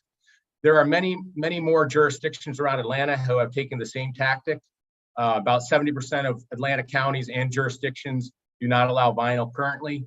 And we think that it's really unfair, it's discriminatory, and it's having a huge impact on housing affordability. Again, here's a nice townhouse community that's north of Washington, D.C. Great colors, great streetscape. I think everybody would agree in the room there that this is a beautiful entry-level townhouse community that everybody would agree that it's perfectly fine. So I think a lot of this misinformation has led to our industry being discriminated against, and we're here to try to provide as much information and act as a resource as possible. And again, we appreciate this opportunity. Just a little bit more information on the use in the United States. So if you go to other parts of the country, just as far as product acceptance, to prove my point on that consumer choice, as well as new construction piece, New England, about 75% of the new homes use vinyl siding. So 75% of the homes up in New England use vinyl siding. In the Midwest, Ohio, Michigan, down into West Virginia, Kentucky, it's about 65%. Other southern states, I live in North Carolina, I live up in Greensboro, North Carolina. About North Carolina, it's about 30 to 40% of new homes use vinyl siding. Georgia is much less than that. It's probably in the low 20s. And it is because of government control. It's no other reason than that at this point, in my opinion. And I've been involved with this issue for almost 20 years. I really want to reiterate my final point on the slide. If a consumer is given the choice about what to remodel their home with, they are going to choose vinyl siding. If a consumer is given the choice to remodel their own home without any government intervention, they are going to choose vinyl siding 3 out of 4 times. So I think that speaks very loud to the acceptance of the product versus what maybe some local governments have an opinion about. So finally, I'll leave you with this slide and happy to answer any questions. And again, I want to thank you again for your time. I know I tried to be pretty short and concise, but hopefully I brought forth some good information for you all to consider this important issue with housing affordability. This is the Carolina Hotel, which is in Pinehurst, North Carolina, and it's clad in vinyl siding. And by the way, it's also the home of the 2024 U.S. Open. So a beautiful classic styled hotel, fully clad in vinyl siding.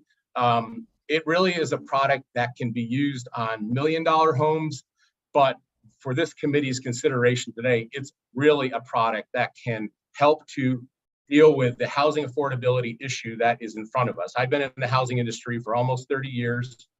I know right now when we're starting to talk about entry-level homes at $300,000, I can't even believe I still hear that said, because and that the fact that it's true. And we really need to address this issue.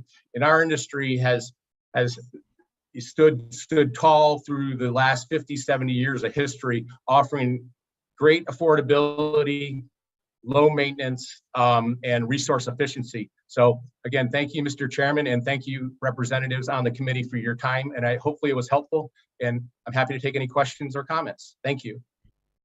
Well, thank you, Mr. Dobson. Very interesting presentation. We do have a question, and the chair will have a couple of questions. The chair recognizes Representative Momdan.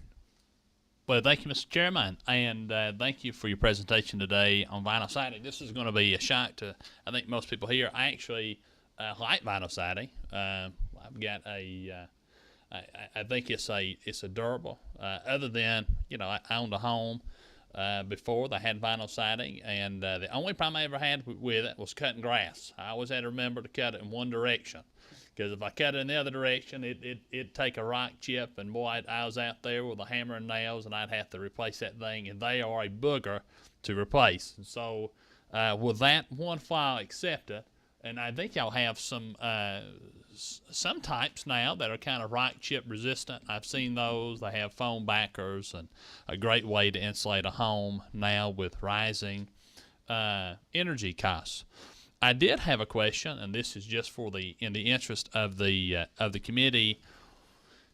A lot of times, I think vinyl gets a bad rap because of the way it's installed. The installation of it is, it's one of those materials. And if I remember from my own handyman experience in my backyard, after I took my Craftsman mower tractor and put a big old chunk in one. You can't nail this stuff on the actual material. You've got to make sure you hit a hole. That way it has room to expand and contract and move.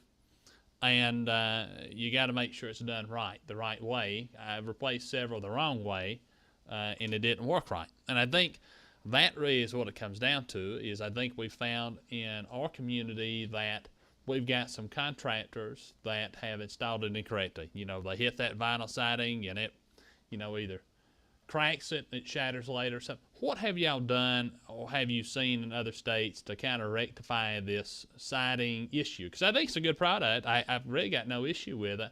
I just wish it was installed correctly all the time. Yeah, thank you, Representative. Well, yeah, we wish it was installed correctly all the time too, of course. We have significant installation resources available currently. We have a installation manual that's our most popular download. It's, you know, so we have industry consensus on how it should be done. We have a certified installer program. In fact, we held a training. I believe you're from Paulding County. Is that true, Representative? I'm sorry. That's correct. Yeah, we actually held a training out there about 15 years ago in Paulding County for our certified installer program at one of your pavilion sites there. So we have a certified installer program, and I believe there are a few jurisdictions around Atlanta that require the installers to be certified to our program. And then the final step in the building process, you know, we want everybody trained properly. You know, we want to certify them. And then we also do a lot with the Building Officials Association of Georgia to make sure that when those building officials come on the site, they can help us with the proper inspection. So, you know, all building materials, you know, have installation challenges, and certainly vinyl siding. You spoke to the expansion and contraction issues. That's a big one. For those of you who don't know, if you hard nail vinyl siding, it's not going to expand and contract. So it needs to hang on the wall. And so those are some of the resources that we have on the installation side. And, you know, I think the more, you know, so vinyl siding is, you know, not new to the Georgia market, but it's, you know, it started in the Midwest and more up north. So the installers there are, you know, it's a little more ingrained as to how to install it properly. And we just need to make sure that we're getting our resources out there through our certified installer program. We also have a workforce development program where we're trying to get that information into community colleges and whatnot. So we're taking a lot of initiatives to not only make sure the product's installed properly, but to make sure that we have enough of the folks in the workforce who can install it as well. So those are some of the steps we're taking as an industry. I appreciate the question.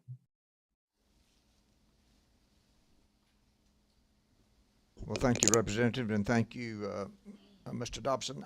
You may have stated this already, and if you did, pardon me for not hearing it. I'm interested that Georgia apparently has had a spread of prohibition of vinyl siding in certain counties based on what you put up there. Did you say what the claims are that make these counties say they don't want vinyl siding? Well, yeah, I mean, some of the claims are what the representative just said, that, you know, there's performance issues with the product. Some of the claims are there's fire concerns with the product. And then, you know, some of it that's maybe not so, you know, put out front in the discussion is, you know, that they're trying to drive up the cost of housing for whatever reason, whether it be, you know, I know, you know, my wife is a teacher, so I understand the concerns about having enough tax base to feed the school systems properly so that, you know, our kids can get the proper education and whatnot. But, you know, the underlying part is, you know, do we want to boost our tax base? Do we not want to have entry-level housing? I think there's a lot of that too that's not always spoken in public.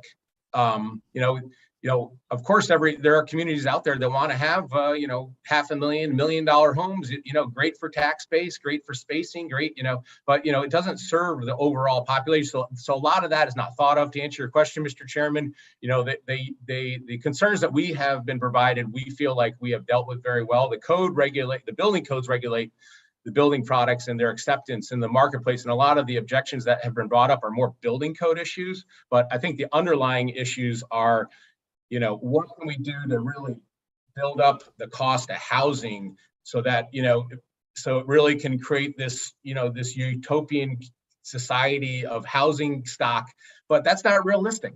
Where we have our manufacturing plants, the people, we don't want teachers, police folks. We want them to live in the communities where they're working. And in a lot of cases, what's going on and what has happened, and it's not just specific to our product. Obviously, there's a bigger aesthetic issue here, that architectural issue. It's driving away entry-level homes. You can't find entry-level homes anymore, and we play a huge role in that. So sorry to go on a little bit there, but I've been working on this issue for 20 years, and I've never seen it as terrible as it is right now as far as housing affordability goes. And to follow up, and I think you stated this, there are no concerns for safety cited by the building codes relative to vinyl siding, correct? That's No correct. safety.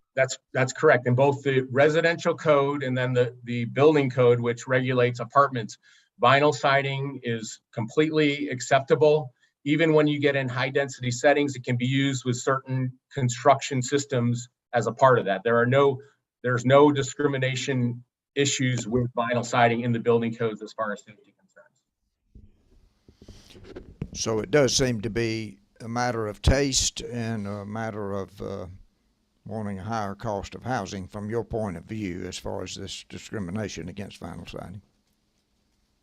Yes, and then other competing interests have done a good job of persuading local government officials. The brick industry has specifically their masonry ordinance packet. I mean, it's right out front and center. They hand out a masonry ordinance packet, and they explain why brick is the best and it should be the only product used on houses.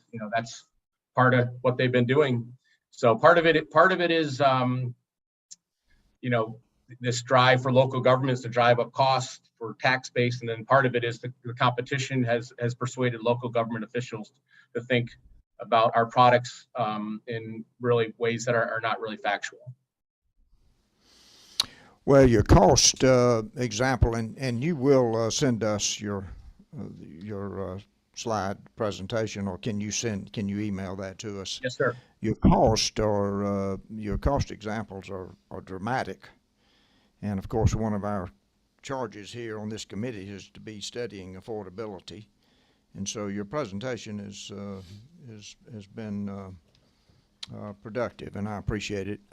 Representative Momtahan has a question. Well, thank you, Mr. Chairman. And I just want to posit for the committee, when we talk about vinyl siding, there is, I don't know who's in worse shape, vinyl siding or the stucco industry. I think they've both been hit hard by this kind of underground brick industry that's happening here somewhere. I don't know. I thought that was very funny to hear that there is a brick ordinance packet and kind of all the daggers that come out between these siding contractors. It's very interesting information and give me some insight into what happens in the background. But those stucco guys, hang in there. Y'all need to join together because y'all both getting hit hard. I didn't even see stucco on your list of which one's cheapest. Stucco is more expensive than you think. I thought it was on there, but if it isn't, I can get you that information. Maybe that's plastering. That's probably stucco's pretty cheap. Stucco's pretty cheap down in Florida where they build with block, but when you build stucco on wood, it gets it's a layered process. It's fairly expensive too. I think it's a beautiful product. It is a beautiful product. I agree with you. I think they're all beautiful products. I think we should just but we should also just let the market drive it. Let consumers drive choice and not local government. Yeah, I love them both. That's it. Thank you, Mr. Chairman. Well, in closing, you said two key words. One, or you mentioned the free market and the idea that this is not a public safety issue.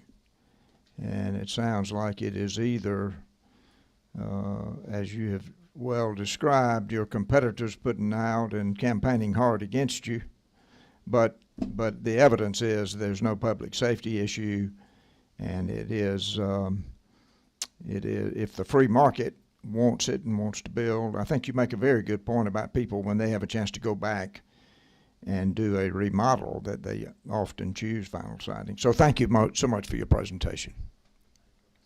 Thank you. Pleasure to be here. Next we have the last one before lunch is Mr. Josh Humphreys, Director of the Office of Housing and Community Development for the City of Atlanta. Welcome, Mr. Humphreys. We're honored to have you with us. And Hi, everyone. Look forward to your presentation. Yeah, thanks for having me here today. I'm excited to be a part of this discussion. I have a USB for a presentation to go. Do I just need to plug it in and pull it up on this computer?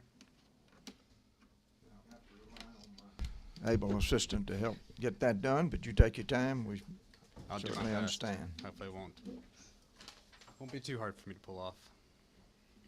All right. Oh, easy enough. I was faster at that than I thought I was going to be, so. All right. Well, thank you all, and I'll be fast because I know everybody wants to have some lunch soon. I appreciate the invitation, the opportunity to come and speak before you today. As you probably know, Atlanta is facing some of the most severe housing affordability challenges we faced in generations. Fast population growth in the region, but also in the city for the first time in a long time has created a lot of challenges around that. And so I want to talk a little bit about some of the work we're doing and the way that we're thinking about addressing it in the city. So I'll jump right in. So first that I want to mention, I know this committee is looking at affordable housing, and that's obviously a focus of ours, but we think housing can't be divorced from healthy, thriving neighborhoods. So as we think about where affordable housing goes and where we build it, we think it's really important to think about all of the things that you need to have a healthy neighborhood. So the quality schools, fresh food access, healthcare centers, and the like. And so as we're working around our affordable housing initiatives, these are questions that we're asking. Where is this housing going? Do we have the right resources that we need in this neighborhood? Do we have the right transit access, right? We've got a bus and transportation system in MARTA. How is that connected with where this affordable housing apartment or single family development is coming? And then the other piece of this that we're really leaning into is public agencies in Atlanta, so the City of Atlanta, our Development Authority, our Housing Authority, we own a lot of vacant land. And so as we think about housing supply and the opportunity that exists, in Atlanta, we're increasingly having less and less available land. And as public entities that own a lot of the underutilized land, we want to leverage that and make that land available to address our affordable housing needs and our other kind of goals like grocery stores and the like. So this is high level, really. So Mayor Dickens took office in January of this year, and one of the key elements of his transition team was looking at neighborhood empowerment and how we get public engagement in the process and look at these kind of whole healthy neighborhood and fit them all together. So high level on that work, what we're looking at and what our goals are is what we're calling a third. And as we think about the types of units. So a third of all the units in our neighborhoods, we want to make deeply affordable. Atlanta has 4 in 10 residents earn less than $45,000 a year, which is well below 50% of the median income for the metro area. So we need a lot of subsidized housing that's very low income. And we think that healthy neighborhoods have a third of housing at workforce housing, so for teachers and firefighters and the like. And then we also need a lot of market rate housing to meet the needs of a market. And in order to have a thriving grocery store, for instance, you need to have individual incomes diversified across the neighborhood in order to be successful. And so that's our strategy in looking at that as we're trying to bring forth new housing, that it's mixed income, right? We don't want to concentrate poverty. There's been a lot of research over the years about how concentrated poverty is not a healthy outcome for the residents that live there or for cities to have balanced neighborhoods. So as we started thinking about that and looking at areas of the city that really needed concentrated efforts, and we also looked at where we owned a lot of public land, where we could use that land to help see and move housing forward. And so it's kind of hard to see in the presentation, but the 3 main areas that we're really, 4 main areas that we're focused on right now. One is Donnelly Hollowell corridor, old Bankhead corridor. This is an area of the city where there are several old public housing sites. The Housing Authority, the properties were torn down in the beginning of the 21st century. And so we're working to rebuild housing on those sites. It's also the same corridor that Microsoft has announced that they're bringing 15,000 jobs right off of the Bankhead MARTA station in that corridor. And we think it's really important that we build a housing strategy to allow the workforce to live close to there and think about how that all fits together so that we can have a healthy future and not one where Microsoft Landing ends up displacing residents and making it less affordable to live along the corridor. The other corridor that we're focused on is the Campbellton corridor. This is in southwest Atlanta, and this is an area that's receiving a $300 million MARTA investment for high-capacity transit to go from Fort McPherson down to Greenbrier Mall. If you have a sense of where that area is, it's an area that's long been in need of public investment, and we want to ensure that when that happens, that we build affordable housing along that corridor so that the housing that gets built there meets the needs of the residents. And the last area that we're focused on is Thomasville Heights. This is you may be familiar with Forest Cove and the resident relocation the city's been ongoing. There's a apartment complex there that we had to relocate residents from because the housing quality standards were so low, and we thought it was deplorable housing situation. So the mayor stepped in and we helped relocate residents around the region. So we're working there. We own 100 acres of land, and we're working to do a redevelopment strategy to bring residents back to that neighborhood in a mixed income way and address all their needs. The last thing I'll mention on this slide is downtown. So downtown Atlanta is an area that post-COVID and even really before COVID was imbalanced, right? We had a lot of office space, hotels, did not have a lot of residents. And we think with the state's housing needs, really, that putting as much housing as we possibly can down in the urban core will help revitalize downtown, but also help alleviate some of the supply pressure. If there's anywhere in the entire state, in the entire Southeast, that could handle tens of thousands of new housing units, it's downtown Atlanta. And so we're working on whether it's looking at office to residential conversions for buildings that are vacant because of folks moved out in COVID and folks are working remotely, and then other vacant lots that we own to lean into downtown so that we can build as much housing as we can, really in a transit-rich and job-rich area for the city. So I talked a little bit about this stuff, so I'll keep moving on this. One thing I think that's important to highlight with all this is that to build the housing and to build these healthy neighborhoods, it takes a collective effort, right? It takes interagency work, whether we're working with MARTA or the Atlanta Public School System. But it also takes place-based work, having organizations on the ground in the neighborhoods to help ensure the housing we're building meets the needs of the residents where they are, and has a long horizon to ensure that it's not just the next 5 years we're thinking about, but it's the next generation of the neighborhood that we're thinking about. So this is a lot of things going on this slide, but I think it's really to show that it's a collective effort. And if we're going to do this, and I think it's going to take partnership with the state oftentimes to pull that together as well. This kind of highlights just the way that we're thinking about implementing strategies. And one of the things that we're focused on in Atlanta, and I'm sure many other places throughout the state, we plan, we introduce master plans. We talked about some of that a little bit earlier. We think it's really important that we implement, right? We don't have time to wait. This is a housing crisis. We talked all about that this morning. And so we're really implementation focused in this work. We want to plan, we want to do that with intentionality, but we also want to act. And so our focus is on getting stuff out of the ground, using that public land, leveraging and moving it with haste because we understand the urgency of the need for our residents.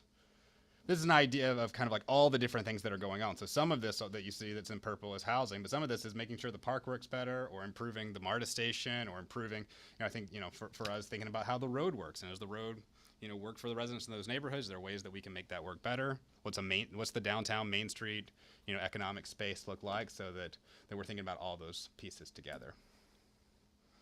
So that's kind of high level in the neighborhood stuff. The mayor set a goal on housing that by 2030 to build or preserve 20,000 affordable housing units inside the city of Atlanta. And that's a very ambitious goal and part of one that we think that we can make a really big dent in initially with our public land work.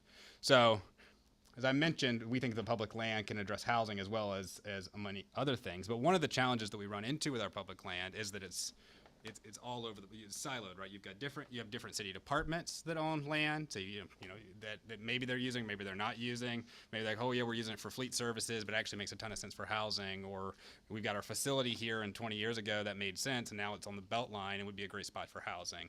And then we have different agencies, the Housing Authority, and we have Invest Atlanta, which is our development authority. And so it's been scattered shot, right? It's really hard to create a collective strategy when you have that type of land distribution.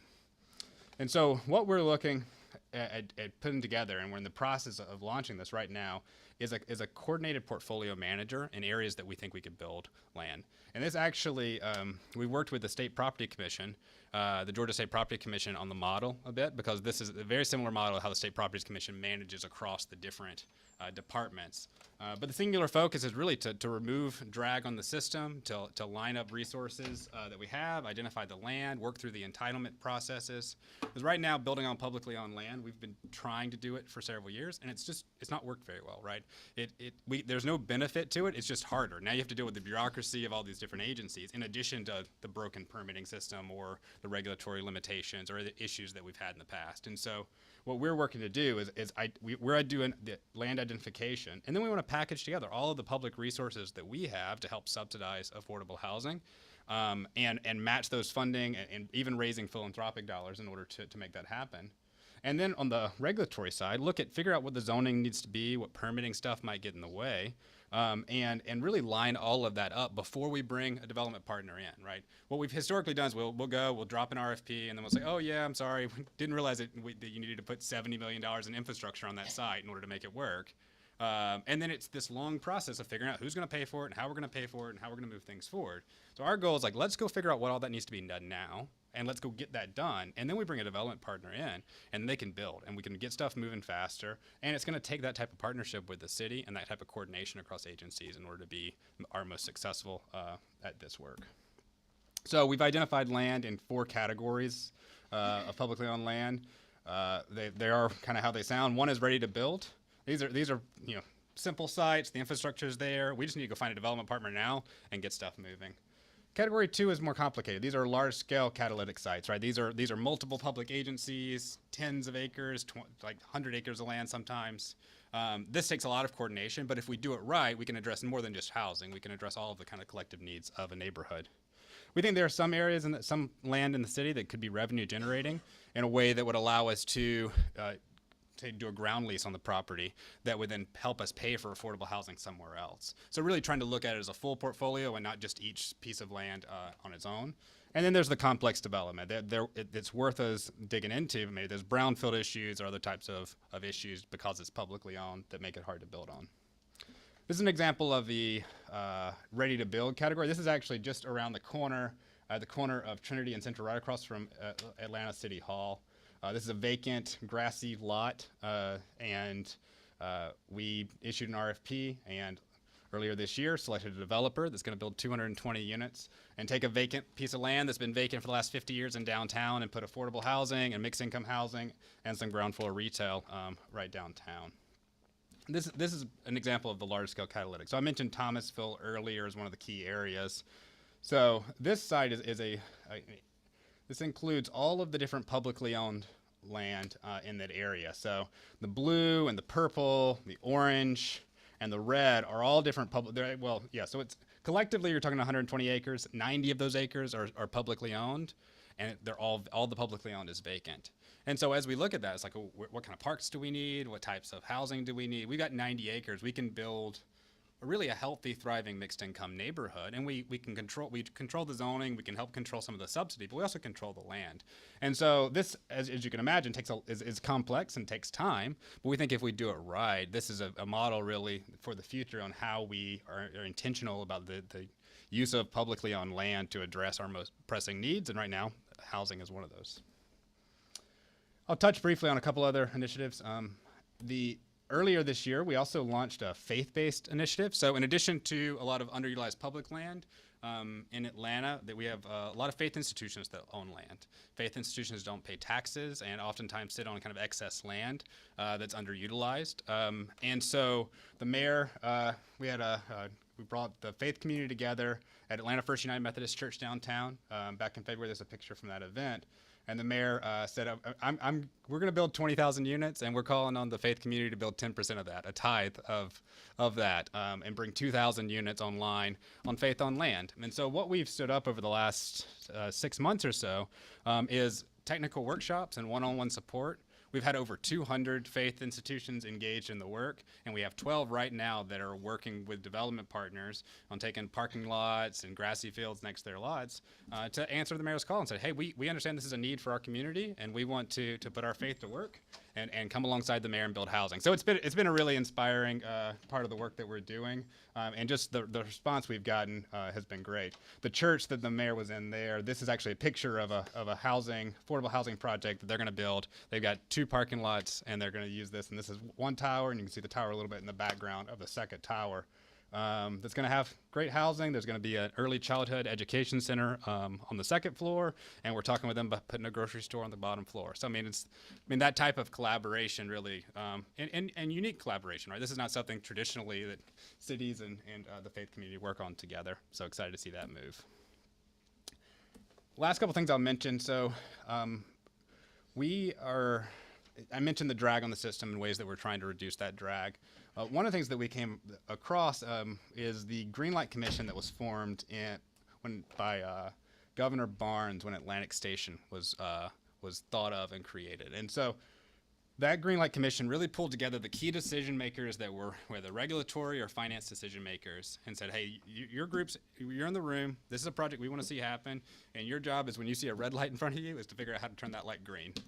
And so we want to model that with our public land work. If we really want that to move as fast as possible, we think a Greenlight Commission like that is going to be key to expediting and really getting the city out of the way of folks who are trying to build the affordable housing that we want to see.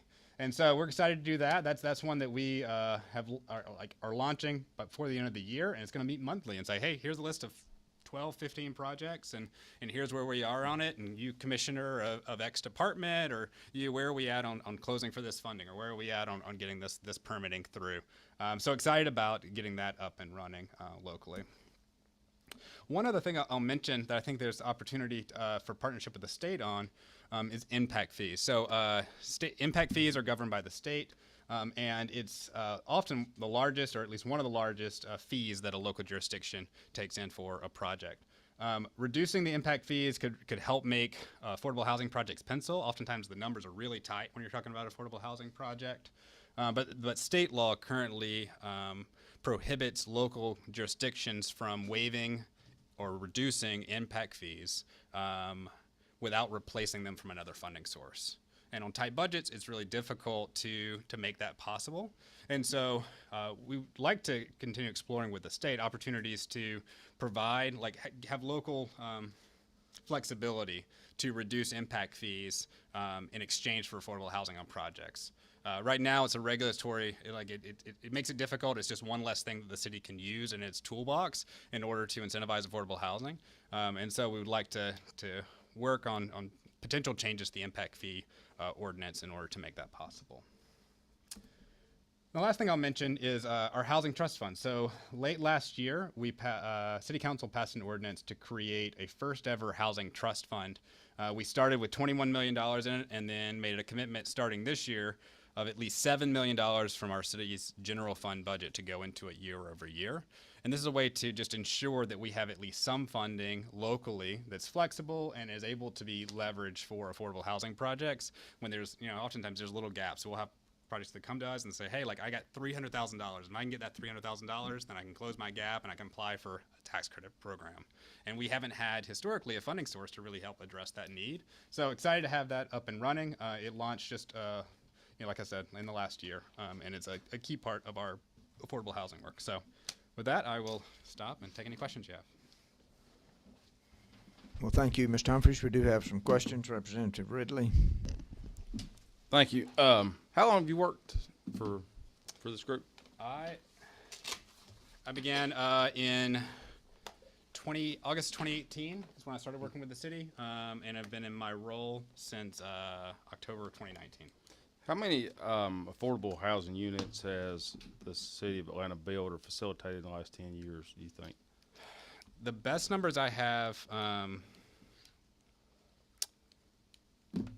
get that to you before the end of the call, because I got an exact number. Okay. And I'll pull it up and share it with you before. Okay. I was just wondering, because as politicians do, sometimes they overpromise. And I know the last two was going to try to fix this situation. They didn't, but it sounds like current mayor's got a plan here. If he's already put some money into account here to kind of start going that. But that was kind of the question I had. And I just know, it's always been brought up since I've been in here for 6 years now, that the city of Atlanta kind of made it so expensive and cumbersome to do for developers to start doing stuff here that it was just cheaper for them to go somewhere else. Have y'all looked into that as well? Trying to expedite some stuff. So let me answer your first question, 'cause Okay. I got the number pulled up, and then I'll come to that. So since January 1, 2018, is probably the best numbers I got for you. Okay. So since then, we've got 7,551 units have come online, started processing, completely come online, affordable units, and then we currently have over 3,900 that are under construction. And that's the ones that y'all are building. The Yeah, city that's of got Atlanta's- local city funding, and it's been supported by the city in one way or another. Yeah. So to the regulatory process, I think that we're absolutely aware of different ways that some of it's the time cost of money, right? Just permitting taking too long, entitlement processes taking too long, being too cumbersome. So that's one thing that's very much on our radar. How do we just reduce the time that somebody has to spend working with the city on a project that we're supportive of and is accomplishing one of our key goals around affordable housing? So we're actively working on a full-scale overhaul of the permitting process at the city, because that's been a key issue. And then while we're doing that, setting an actual set aside for affordable housing projects. So we want to improve the whole thing because I think that's an issue. But also, affordable housing is one of the most important things that we could be building. Sure. So ensuring that those projects get kind of a white glove service as they're going through and don't get held up. The other issue with affordable housing projects oftentimes is the funding sources are tenuous, right? The deadlines are different. If I don't close by this date, then all of a sudden project's over, right? I didn't get my new market tax credits, or I got to close by the end of the year. And they're historically the permitting team hasn't really been aware of the financial implications of waiting another 2 weeks before they review a project. And so having a separate track for those helps us to ensure that there's no issue there.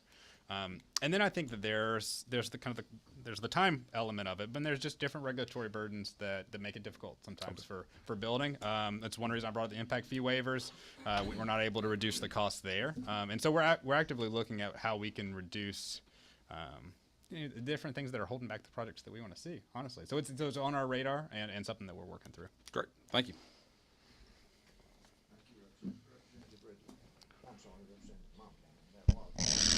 Well, thank you, Mr. Chairman, and thank you for your testimony today. I think this is very timely as we see a great need for lower income housing, affordable housing. I did have a question. What does it cost a resident to be in these kinds of units? Sure. What does it cost? What's an average cost? So a lot of the programs are built off of HUD's annual median income allocations. So that changes year to year. And we actually saw a pretty big bump this past year due to inflation. So to give you a sense of that, I think it's somewhere around $96,000 is the median income across the Atlanta metro area. So that includes all the metro counties. And so the way that we calculate that, so I mentioned a third. So a third, around 30% of median income, which is somewhere around $30,000 a year. 60 or 80% median income would be 60 or 80 grand a year. Mm-hmm. That's one benefit of the AMI moving closer to 100 grand. I can do that math a little bit faster on the fly. But sure. So but basically what we'll do with that is you take that median income and say, here's the cap. It's a 50% median income unit. So this is the cap, income eligibility cap for the person. And then what is 30% of that annual income? And divide that by 12. And so you go through the kind of a mathematic process to set the rent rates based on household size and income so that they're not paying more than 30% of their overall rent on housing. So it varies depending on if it's a 30% AMI unit or a 50% AMI unit. So at 30%, what would it be? I mean, what would you think? I can pull up and share those numbers with you. I don't have it at the top. Okay. I don't know. It's something like 500. Well, I don't know off the top of my head. I can run that. I've got the numbers and I can share them with you. But it's a small amount. So it's several, like $500-700 a month, something like that, right? So we were going through the slides there and the testimony, and I saw that you had some faith-based organizations. And yesterday, news broke that Raphael Warnock and Ebenezer Baptist Church were evicting folks for less than $26. We had one for $26, one for $125, and 4 of the cases were evicted for less than 1 month late at, I think it's Capital, I forget what the actual name of the company, but they are all faith-based. Okay. As you guys are doing these public funded, so I imagine this is a public-private partnership, what are y'all doing, to ensure that if somebody is $25.88 short, that y'all can work with them to keep them in their affordable housing? Obviously, nobody should be evicted over $25.88, and nobody should be evicted for being less than 1 month late. And we want to make sure that that's not happening. Of course, this news broke yesterday, and it was shocking, I think, to many Georgians to see that happen to folks. So can you tell me about that? So I don't know about the particular news, but something I'm happy to look into. And if you have information you want to share with me, I can report back to you in more detail. As far as tenant evictions and how that works, most of that is set by state law around kind of flexibility and what you can do with that. So the city of Atlanta, we agree with you. We don't want folks evicted, and really just for folks to have an opportunity to cure and have an opportunity to address any issue that they're facing, right? Because if it's a small amount of money, if it's just less than a month's rent, maybe you blew a tire on the way home from work or something, and then we wouldn't want that to be a reason that you're evicted. So something we're cognizant of, and we're very sensitive, whether it's funded by the city or it's a private entity. Like, we don't want, eviction creates a whole cascading effect for the resident, and long term is not good for the city around our ability to address homelessness or anything like that, right? And so something we're sensitive to, but we follow state law when it comes to what we're able to push. Let me ask you a point of question. That is, do you feel that somebody should be evicted for being less than 1 month late? I think residents should have an opportunity to cure, right? Like, and be able to address that. That they should say, hey, like, you're less than a month late. Okay, here are your opportunities to address that and cure that, right? And so I think if at all possible, I think that would be an ideal scenario, so the residents wouldn't have to be evicted in that situation. Well, thank you very much. I appreciate it. Yeah. Representative Bazemore, who is online, has a question. Thank you, Mr. Chairman, and thank you for your presentation. I just wanted to jump into this conversation, and just to add that we really need to have all of the variables, all of the information before we assume, or because we know a lot of times we hear news and everything is not relayed. However, it is unimaginable that someone would be evicted for that minute amount of money or for 1 month behind. And I think, just like you said, it causes a number of other issues that then we have to deal with. But I would just caution that we be careful in how we relay information, if we don't have the whole picture, because it may be that person was late every day, every month throughout the year. We don't know. But again, I am not a proponent of evicting anyone for a very minute amount. But thank you very much for your presentation. I appreciate it. There was the AMI question. So 30% median income for a 1-bedroom unit is $542 in 2022. If 60% median income is $1,000, $1,085 for a 1-bedroom, just to give you a sense of scale. Well, thank you very much. That was a context that I was trying to understand was, we look at these numbers, $25.88 evicted, $125 evicted, other amounts, but still less than 1 month late in eviction proceedings starting. That's not healthy. It's like you said, a myriad of different issues start rising out of evictions. And if somebody's, being evicted for that and the total was 500, that's pretty minute amount, you know, as far as the total. And I just want to know if it was, you know, if it was $100 or if it was $50 a month and they weren't paying 20. Well, that's half of it, which is, it's hard for me to make sense out of that. Is why you would evict somebody for the 2588 and not work with them. But I do appreciate your testimony, and hopefully we can give folks some housing stability as the outcome of this committee, and thank the chairman for that.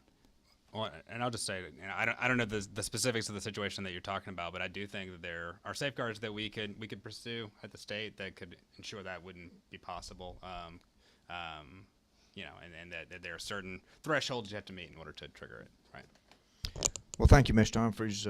Very impressive presentation. I think it's an excellent reminder to the committee that we're here to study statewide housing issues, affordability, accessibility, and government regulation, and to hear about the city of Atlanta and what you're doing reminds us that the goal we're pursuing inside the city of Atlanta obviously is much different from in more suburban Georgia. So I applaud you and the mayor for what you're doing, and I appreciate your presentation, and especially the comments about, you know, it being more than the individual housing units. It's about the neighborhood and so many things that go into that, and that is one of our challenges. I am one quick question. I know we're all ready to have a break. With your invitation to the private developers, so does the city, are they offered the land for them to purchase the land and then it'd be privately operated as a housing development, or is that just vary from case to case? It will vary from case to case. The one thing I'll say that we're looking at is really trying to think about the long-term implications of disposition of the land. And so when possible, we're exploring ground leases so that the public ownership is maintained, ensure longer-term affordability. And this is popular around the country and around the world as a way to, you know, ensure that 40, 50, 60 years from now that there's public benefit happening on the site, but it's financially viable for the developer at the same time. And so, and one of the benefits of a ground lease is that you could reduce the cost of the land through the ground lease, so that it helps the development pencil more, and can help us achieve some of our other public goals. So that's one of the models we're looking at, and I think it helps position the city long term to continue addressing this need versus a short term sell below market rate, and now we don't have that card to play anymore in the future. Right.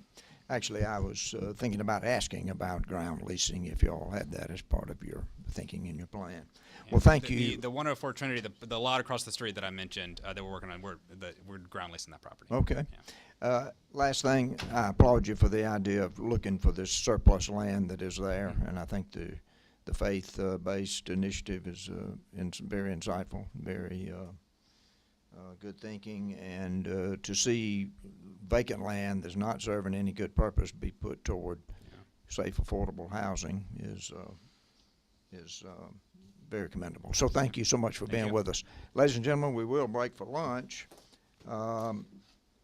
We will not be able to be back by 12:50. Let's try to be back by 1:30. Is that timely? Yeah. That's a short time, but we'll try to stay on schedule and get back. Come back at 1:30.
Thank you, members of the committee and ladies and gentlemen in the audience.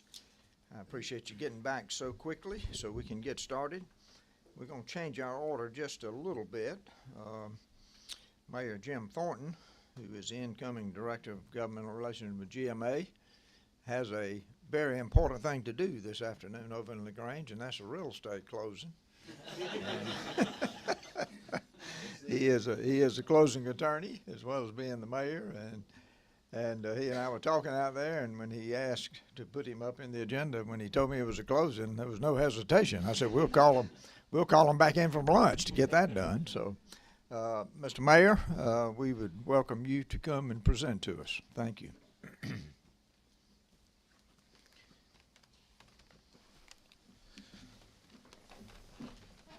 Thank you, Mr. Chairman, and I think Noah with GMA is going to go first, and Yes, then absolutely. I'll Okay. Yeah. follow him. Good afternoon, Chairman Washburn and members of the study committee. My name is Noah Rainitz. I am a governmental relations associate with the Georgia Municipal Association, and as mentioned, I am joined today by the mayor of LaGrange, Georgia, as well as the incoming director of governmental relations at the Georgia Municipal Association, Jim Thornton. We would like to thank the study committee for the opportunity to speak with you today.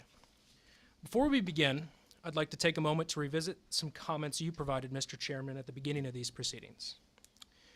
And I quote, "The raising of our children, getting them ready for life, and providing for the next generation of our state is important work. Good, safe, affordable housing is important to that. Good communities are important to that. It would be hard to understate how in unison Georgia's city officials are with those ideals you enumerated.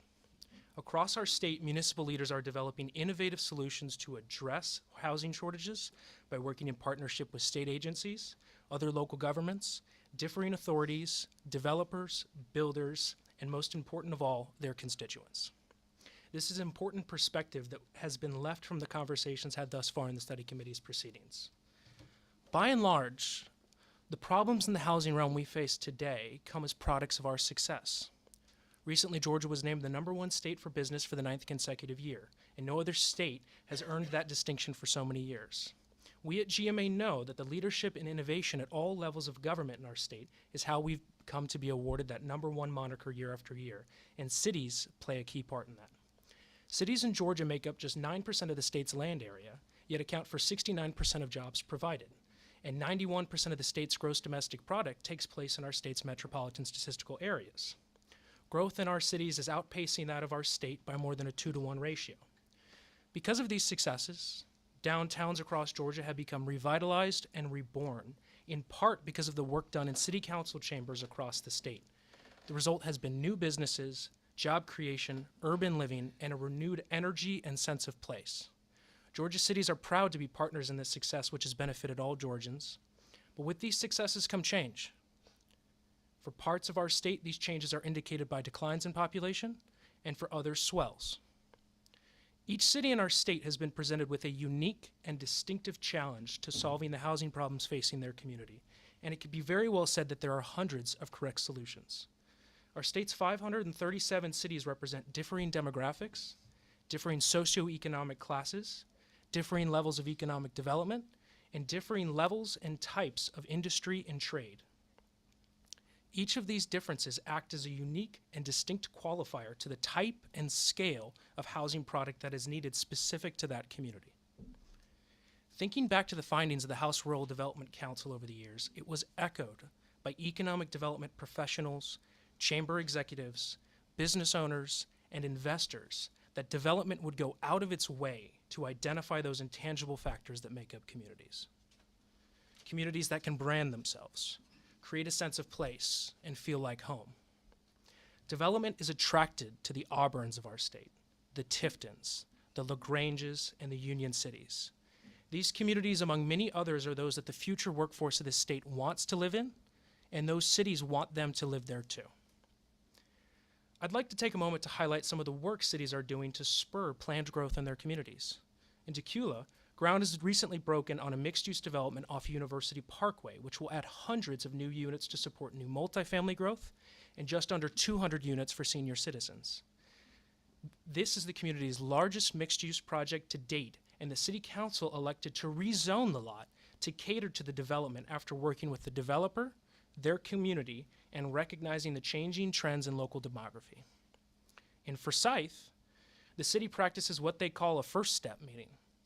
This meeting serves as an opportunity for a developer to meet with all of the department heads in a city to find out what will be needed and expected of them as they go about their venture. This meeting also allows them to ask any questions as it pertains to the zoning and permit approval process. There are times when a developer may come requesting to alter current zoning stipulations, for example, a variance in lot size or minimum or maximum square footage requirements. And in these instances, the city can walk them through what they'll need to do for them to go through planning and zoning, and then on to city council for an official decision to be made. Additionally, in Forsyth, the city's economic development director serves as a liaison directly to developers, and he is a one-stop shop for directions on issues a developer may face. Those are just some of the unique and innovative solutions our cities are coming to the table with. Before I pass it off to Mayor Thornton, I'd like to discuss some of the work the Georgia Municipal Association is doing to address housing in our state. Just this past June, GMA was holding its annual convention in Savannah. At the convention, we have a meeting of our 6 policy committees. These committees dictate and revise and approve our annual legislative policies by policy area. So that's this document right here. And I'm happy to share this with every member of the committee after this meeting. Community development is what we call our policy area that covers most of our housing policy. This past convention, our community development meeting was standing room only, not a free seat in the house. And mind you, this is at a meeting room at the Savannah Convention Center. Hundreds of attendees, city officials packed in. Our member cities recognize the importance of these issues, and with GMA staff are taking steps towards finding solutions. At this very moment, GMA is revising a survey instrument we intend to send to our membership, identifying the key issues in their communities as it relates to housing, as well as identifying solutions they've garnered through the local policy process. We intend to use the findings from this instrument to inform what will become a task force on affordable housing, which was recently approved by our board of directors. The task force will have a broad reach and would include a broad group of stakeholders, especially stakeholders that may identify solutions to the housing issues in ways that are agnostic to a city's home rule powers. Associations such as ours must work to find solutions to the housing issues facing our state, and we look to be a partner to the General Assembly and to other interested parties as we all seek answers to some of the issues our cities face. Above all, I want it to be known that we look forward to working with the legislature on the recommendations this study committee makes, and that if it is to be, the legislation that is introduced. With that, I will hand it off to Mayor Thornton. Thank you, Noah. Well, good afternoon, Chairman Washburn and members of the committee. As Noah stated, I'm Jim Thornton, Mayor of LaGrange, a position I've held for 9 years. In addition, for 23 years, I've been a real estate closing attorney. And in that capacity, most of my clients are realtors, home builders, developers, and the like. So during my time as mayor, the issues of housing have been something that I have had a particular interest in, having both served in the private sector doing closings and also serving in my elected capacity. I thank you for allowing us to come this afternoon to discuss issues associated across our state with housing. I would begin by stating that I completely agree with many of the comments you've already heard that we need more housing in Georgia. There are many reasons our state and others face a shortage of housing, some going back as far as the mortgage crisis and the Great Recession. However, it is important that we come together as partners with a commitment to meet present and future needs so that our cities and state continue to thrive. LaGrange has been fortunate to see new industries locate or expand in our community. That has included Kia and its suppliers, as well as expansions of Duracell, Interface, Kimberly-Clark, and we recently welcomed Remington Arms. Housing is needed for the employees of these industries, as well as local residents. We have also seen an increase in residents attracted to West Point Lake and our easy commute to Atlanta. The good news is that housing is headed our way. We currently have in LaGrange just over 11,000 units of housing, and we have almost 6,000 new units under construction and development. Most of that is multifamily. That significant increase is welcome, but requires proper management. Other cities are seeing similar demand for housing, and the goal is to increase supply to meet the demand. Many different factors affect housing, and there is never a simple solution to a complex problem, but working together we can improve the situation. I would like to share a few examples from our local experience. Any solution to housing will require partnerships of the business community, local governments, home builders, and many more. In LaGrange, we work in close partnership with our business community as well as other local governments. As you heard recently from Stuart Countess with Kia, who lives in LaGrange and manages Kia in West Point, working in partnership has helped us address many issues locally, including housing. His testimony demonstrates that cities, industries, builders, and other interested parties can work together and find solutions. Our county and all 3 of its cities participated in the Georgia Institute for Community Housing, known by its acronym GIC, which is a partnership of GMA, Georgia Power, UGA, DCA, and others. And we identified housing, and specifically apartments, as a need in our community. Another development from those discussions was the complete rewrite of the LaGrange Zoning and Development Ordinance to allow higher density and more flexibility for residential options in the city. We wanted to encourage growth, where we have existing infrastructure, and we included specific design guidelines so that higher density development could be compatible with our existing neighborhoods. Different communities will have different concerns. Each community has to address those issues that are specific to them. We have many new residents coming to LaGrange for work without other existing connections to our community. Therefore, it's important to us that new developments look and feel appropriate for our city and are physically integrated through sidewalks, trails, road connections, etc. Another point I would emphasize, and one I've heard from employers and realtors as they attract new residents to our community, is that home buyers aren't just looking for a building to live in. They are looking for a community that has a sense of place. Many new residents tell me that they are attracted to LaGrange because of the investments that the city has made in our downtown, in parks, in trails, and in other community amenities. The look and feel of a community is what creates that sense of place. Successful long-term developments embrace that philosophy. One of the best ways to generate a crowd at a city council meeting is to post a rezoning sign. Public hearings give residents the opportunity to hear about a proposed development in their neighborhood and to share their concerns. The residents typically want to know what the new development will look like and how it will change the feel of their neighborhood. They ask questions about architectural design, green space, density, and traffic flow. My point in sharing this is this. When you are discussing things like density requirements, architectural design standards, buffers, and green space, these are not things that mayors and councils adopt in the abstract.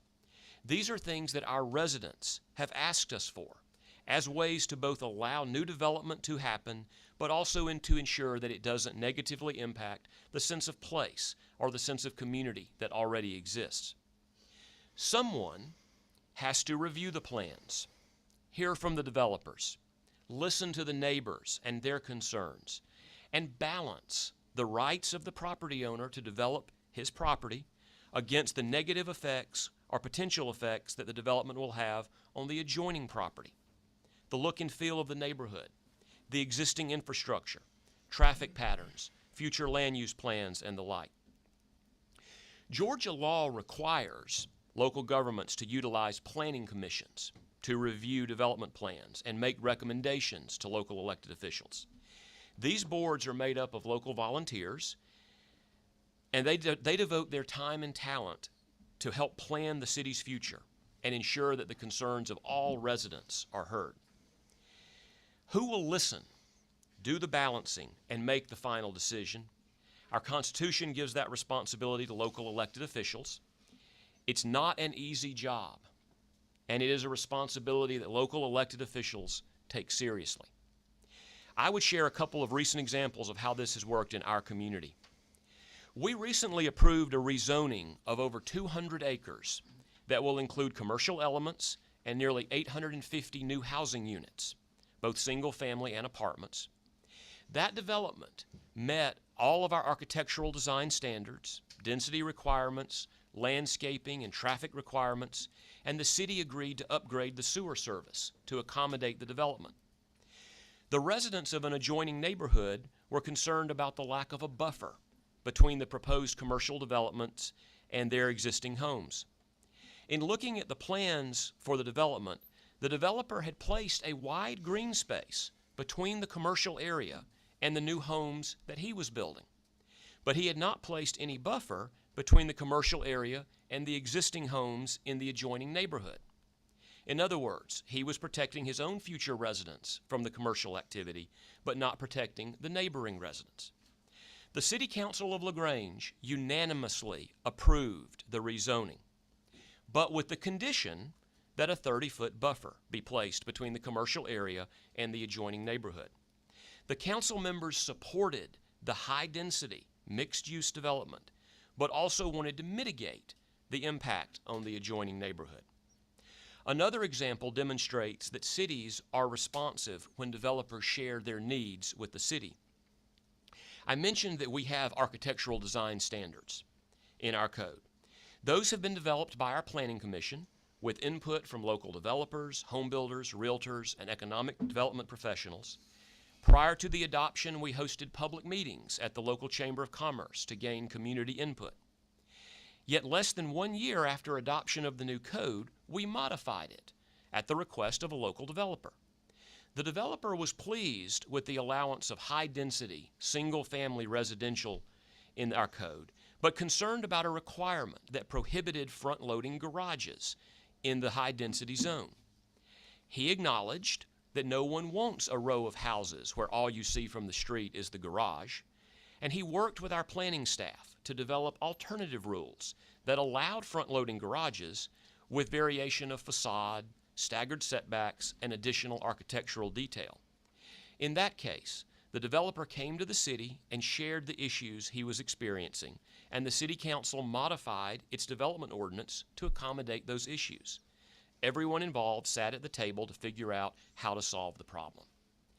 And in the midst of a growth cycle, with lots of market rate homes coming online, we have also worked to ensure housing is available for all residents. The city partners closely with DASH, a local nonprofit, in building affordable housing. DASH stands for Dependable, Affordable, Sustainable Housing, and as a local nonprofit, they have been quite innovative in their work. With funding from the city and the Callaway Foundation, DASH has renovated houses in the historic Hillside Mill Village, has built tax credit properties in our community and in neighboring cities, has taken advantage of CHIP grants that pass through the city to build affordable housing for home ownership, and has most recently received ARPA funds that were awarded to them by the city, the county, as well as Governor Kemp to help build affordable housing options in our community. Finally, someone has to be mindful of the impact housing has on our local community infrastructure. Housing creates demands for more police and fire services, more schools, more roads, more traffic signals, more sanitation services like garbage collection, yard waste pickup, and so forth.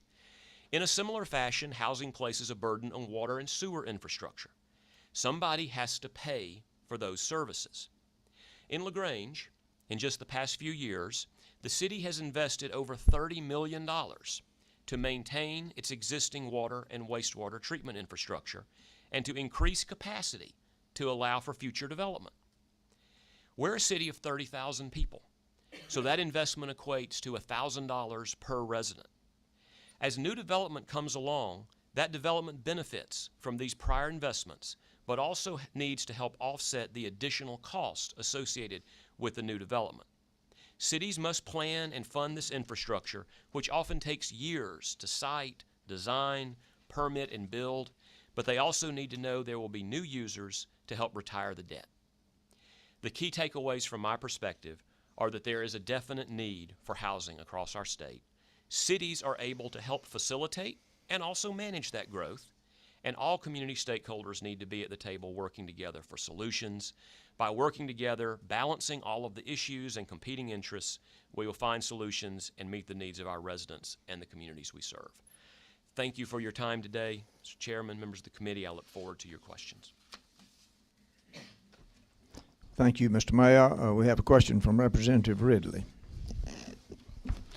Mr. Chairman, I got one for him, then GMA, I got some questions for them. I was want to kind of go through. Okay, yeah, I didn't, Oh. I'm sure we would just direct them to whoever. Good afternoon, whichever. Mayor. Thank you.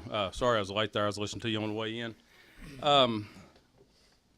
Let me ask you this. You talk about that in Georgia law, it says you got to have a planning commission, which it does.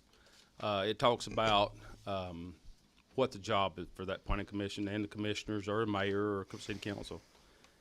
What would you say if I told you that the only thing you're supposed to do is be the health and welfare of the public? Is that not the number one thing that y'all are supposed to protect? So as the Planning Commission and as the mayor and council, we have the responsibility of balancing the interests of the property owner who is interested in developing their property against the effect that that development has on the community as a whole.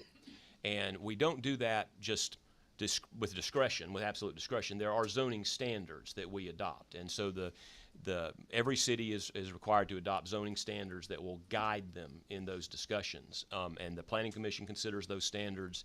The mayor and council considers those standards. In fact, we actually go so far as to have those standards laminated and on the desk of every council member and me as the mayor in public hearings and in discussions, we have those zoning standards laid out. And I have a copy of what they are, but essentially those zoning standards require us to consider what the use of the property that's proposed, what effect it would have on the neighborhood, what effect it would have on the community infrastructure, all of these things that go into that. So I think it's a broad question in terms of how do you go about that balancing. But I think when you narrow it down and you look at the actual standards, they're pretty specific. And so how it affects the neighbor's use of their property is just as important as how it affects the individual's use of his property. So is those architectural designs in that package that you're talking about? So in LaGrange, in our Unified Development Ordinance, when we adopted that, we included design guidelines. Some of those are things like driveway requirements and lot sizes, and it varies by area of the town that we're in. And then some of those design standards go to how the development will be compatible with You said the development, neighbors. and I don't mean to interrupt you, Yeah. but are we talking about subdivisions, or are we talking about houses that somebody's got a lot in town and they want to build a house on it? Well, so both have to. You have the same standard, whether it's a single lot owner or whether it's a subdivision. Although the considerations are different in that capacity.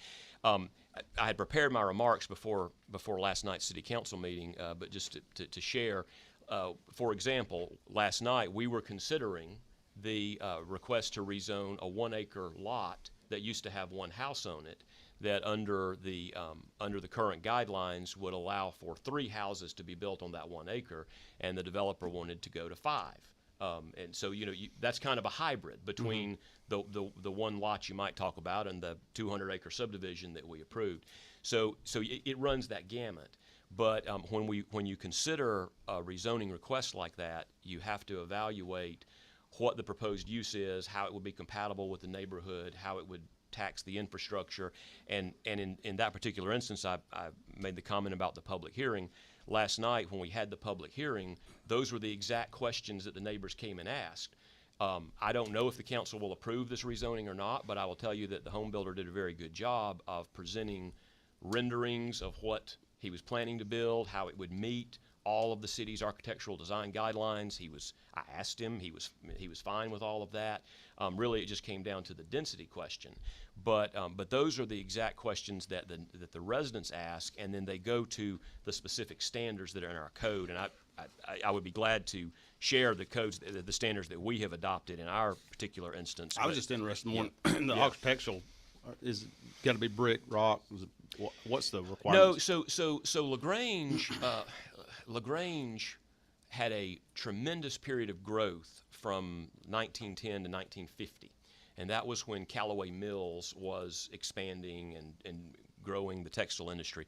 In that 40-year period of time, we went from 5,000 people to 25,000 people. In 1950, we were at 25,000. I share that to say that we have a lot of housing stock that was built in the 20s, 30s, and 40s. That's when most of our town housing stock was built. Most of that housing stock is even though some of it is on smaller lots, but most of it has porches, has driveways that with parking in the rear. Many of them have actual alleys in the back. This was a design standard back in the day, and so and most of them are white clapboard siding. There is some brick, but most of it's white clapboard. So when we were evaluating what would be an appropriate architectural design standard for LaGrange, when we were having those discussions with our local home builders, with our local planning commission, et cetera, that was the context in which that particular discussion was taking place. I don't have a lot of rock and stone facing housing in LaGrange because we don't have a lot of rock to quarry in our area. We're mostly red clay and pine trees. So most of our siding tends to be wood siding and red brick. We don't have a lot of tabby like Is that we might something have you on the require, coast. or? It's not something we require, but when we wrote the standards, we encourage the use of materials that would be compatible with that particular white clapboard siding, housing, and red brick. But most of our architectural standards also go to things like roof pitch. We require minimum front porches. And that was one of the questions that was discussed last night in the public hearing was, would the houses that the builder's proposing to build have front porches? And the answer to the residents, the neighbors who were asking that question is, yes, it will. And we don't have to really do anything about that as part of the rezoning process because it's hard-coded into the UDO that if you build a house in what we call our traditional neighborhood, in that particular category, then you have to build a minimum 96 square foot, I think it is, front porch, like a 8 by 12 front porch. So y'all got pitch. I'm sorry, but I'm trying to get where I'm understanding what he's talking about. So y'all do have architectural requirements on siding, pitch roofs, front porches, all that. Can you show me in the Georgia state law where that's required? It's required under the zoning ordinance that the city of LaGrange has adopted in the exercise of its home rule according to power, the law, you talked about Georgia requires you to have a planning board. Right. What's the job of that planning board under state law? To help plan and develop the standards for that local community. I thought it said that something about safety and health of the people. Well, I think what you may be referencing is that under Georgia law, when someone is objecting to a zoning act as a taking, then there's a balancing between the property interest and the health, safety, and welfare of the community. There's some language to that effect. But to my knowledge, no court has ever held that design standards are not a legitimate exercise of the use regulation under home rule power of zoning. What I would say to you is that Representative Ridley is that when our residents are asking about what a development's going to look like, those are the very questions that they're asking. Those are the things that they're concerned about. And I think it's because those are the things that have a direct effect on their use of their property, knowing what somebody's going. No one's building a house on an island, right? Sure. They're building it in a community. They're building it on a street, and whatever they choose to do on their property is going to have a direct effect on the adjoining use of the neighbor's property. But does that not fall that's under? the balancing that has to be done. Do you think that falls under personal property rights, though? If I own the property, I should kind of be able to do what I want to with it, right? Or if I not, if you don't want me to build the house, then you got a right to go over there and buy that property where I don't build, right? Right. Well, I mean, I don't think anybody has an absolute right to do anything they want to with their property. Just, I mean, there are limitations on it, obviously. There are always going to be limitations, particularly if you're building in a high density or in a neighborhood area. What you do is going to directly affect your neighbor. So yes, absolutely, an individual who owns property has a right to build on their property. But you can't look at that just in isolation. You have to look at what the effect that has on the neighbor's property, and you have to look at what the effect it is on the community as a whole, and how that taxes the community infrastructure, how that places demands on the community to meet additional services. So let's go back. You said that as far as using you under law, that there's never been a court decision. Now, we had an attorney in here last session. He's won down around Brunswick. Is that where it was? He'd won a case. He's probably fixing to win one in Hendron County that they said it's unconstitutional to have architectural requirements. I'm not familiar with those And I think cases, yeah. this afternoon we got Judge Milton, I think, is going to speak to the same thing. And I think we need to tighten up the laws a little bit and put some stuff in there because, far as I know, and I'm not a smart man, I'm just from up, I didn't mean to sound like Forrest Gump when I said that. I'm just from up in the mountains, but far as I know, a planning board is for subdivisions, how wide the roads need to be going in there, do they need to be curb and guttered, how many houses can go in there. But you're looking, under that, you're looking at the health and safety and welfare of everybody because of, like up where I'm at, we don't have much sewage, so it's got to be 3/4 of an acre in order to get a septic tank on it. But what we've got a problem with is people coming in and telling what color their house has got to be. It's got to be 4-sided brick. It's got to be this pitch roof. It's got to have this many windows. As far as I know, the county government never stepped into the development business because that's what I would do as a developer if I want to go in and build a subdivision. Then yes, I can say you can do X, Y, Z, and it's got to be this big and this, that. I don't think that there's no place for a city or county government to be telling somebody what size house they got to build, what's got to be on the front of it, and this and that. I mean, I've got a subdivision going across from my house right now. There's 40 acres. Well, if I didn't want that subdivision, I could have bought that property just the same as the other guy did. Representative Ridley, if I may, when you look at design standards in a community, and Mayor Thornton laid out very eloquently about how a lot of the standards they have in their community have a strong historical context. That's the way they've been. That's how the homes have been developed. Even new developments have come in. It's very important to realize that when people buy into a community or when people are looking to move to a community, they're often citing these standards or the look and feel of the community for the reason that they would want to move there. So to preempt a local government from the ability to levy these standards is actually infringing upon the private property rights of the individuals that have bought into that community and invested their dollars in that community and established themselves in the community. So I think it's actually a countered argument. Well, I respect that, but I think you're a little too young to be arguing with me about that. But my opinion is this, and I'm fixing to get with you here in just a second. I got a whole bunch of good questions for you, and I'm sorry they threw you into this right now.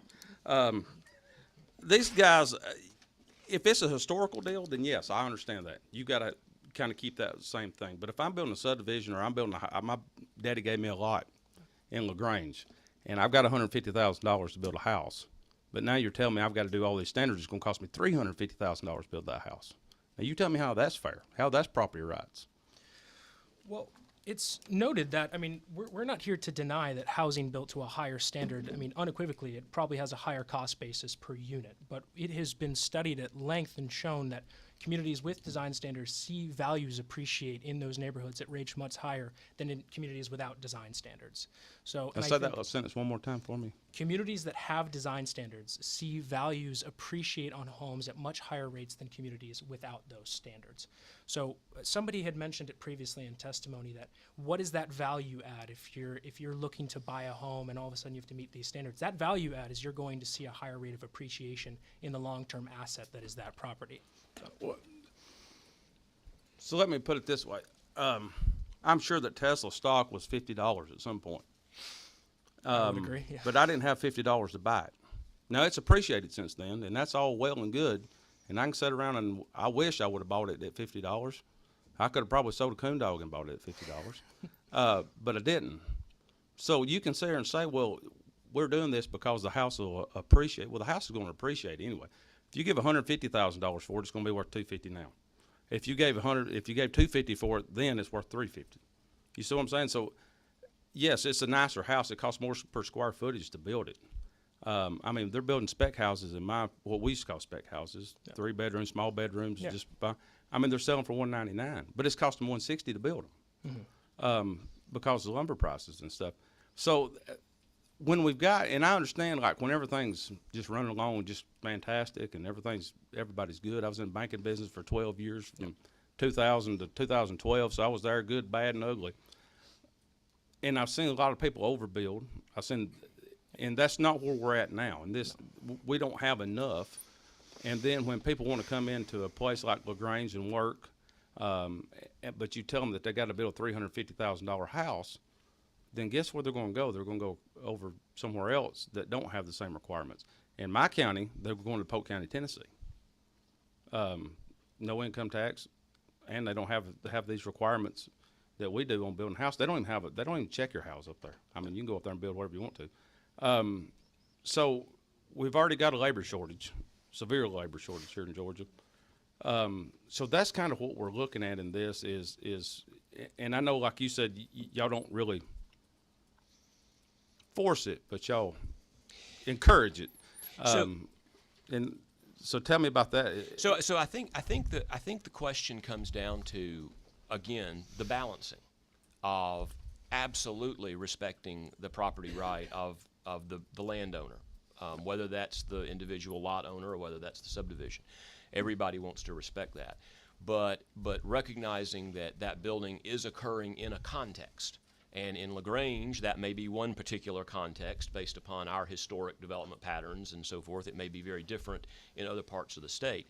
But it's occurring in a context, and it's occurring in a community where our residents have certain expectations, certain goals, certain plans for their community, certain things that they have invested in through their tax dollars, that they've built the parks and they've built the trails and they've done all of that. And so somebody has to come in and look in that particular instance. And so I think the problem is you can't always just paint with a broad brush and say, one size fits all, one rule across the board. I think you have to look at each individual setting and say, is this appropriate? In LaGrange, obviously, I think to the extent that balancing tips one way or the other with as many developments as we have on the books and that we already rezoned and so forth, I think we are clearly trying to do everything we can to facilitate growth and to facilitate new housing, because the only solution to the cost of housing is going to be more housing. I mean, you're going to have to. It's a supply and demand problem. We've got to add more supply. Everyone, I think, acknowledges that, and so we want to encourage more supply, but we want to do it in such a way that it does not negatively affect the economic value that the neighbors have in their property or the investments the city has made, and that it doesn't overburden our city infrastructure that somebody's going to have to pay for. That's going to be paid by the taxpayers who pay the bill. So I think the complexity of housing, and the fact that I say there's not a simple solution here, the complexity of housing is that there are so many of these different inputs into it. It's a complicated problem, but in an individual context, I don't know of any group in LaGrange better suited to make that balancing and to do that kind of decision making than those local elected officials who are representing the interests of the local community. That's what I mean when I say that's who's been given the responsibility. I don't even call it a power. I call it a responsibility. It's a responsibility that's been given to them to try and do that balancing and see what works in that individual context.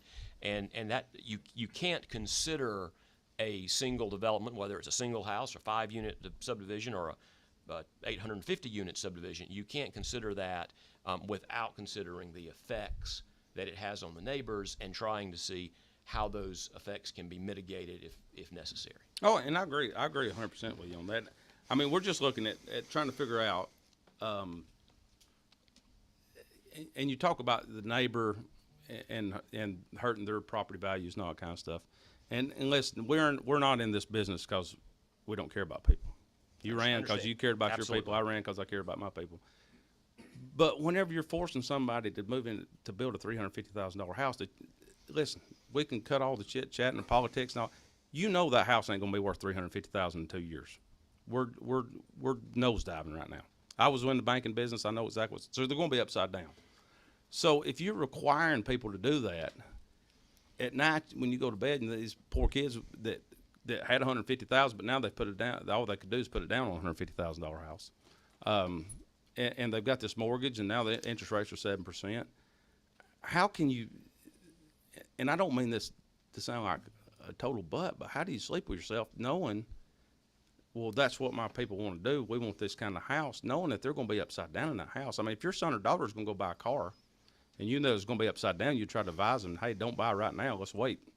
So that's where we're at. People can't afford houses, but then you're requiring all this extra stuff to, if you're going to live here, you're going to have to do this. And I swear to you, I don't, if it's constitutional somebody needs to show me, because I don't understand how it is. So just in brief response, what I would say is, I mean, I think that we're all concerned about maintaining the value of the property and understand that we're in this unusual time with rates and some of that.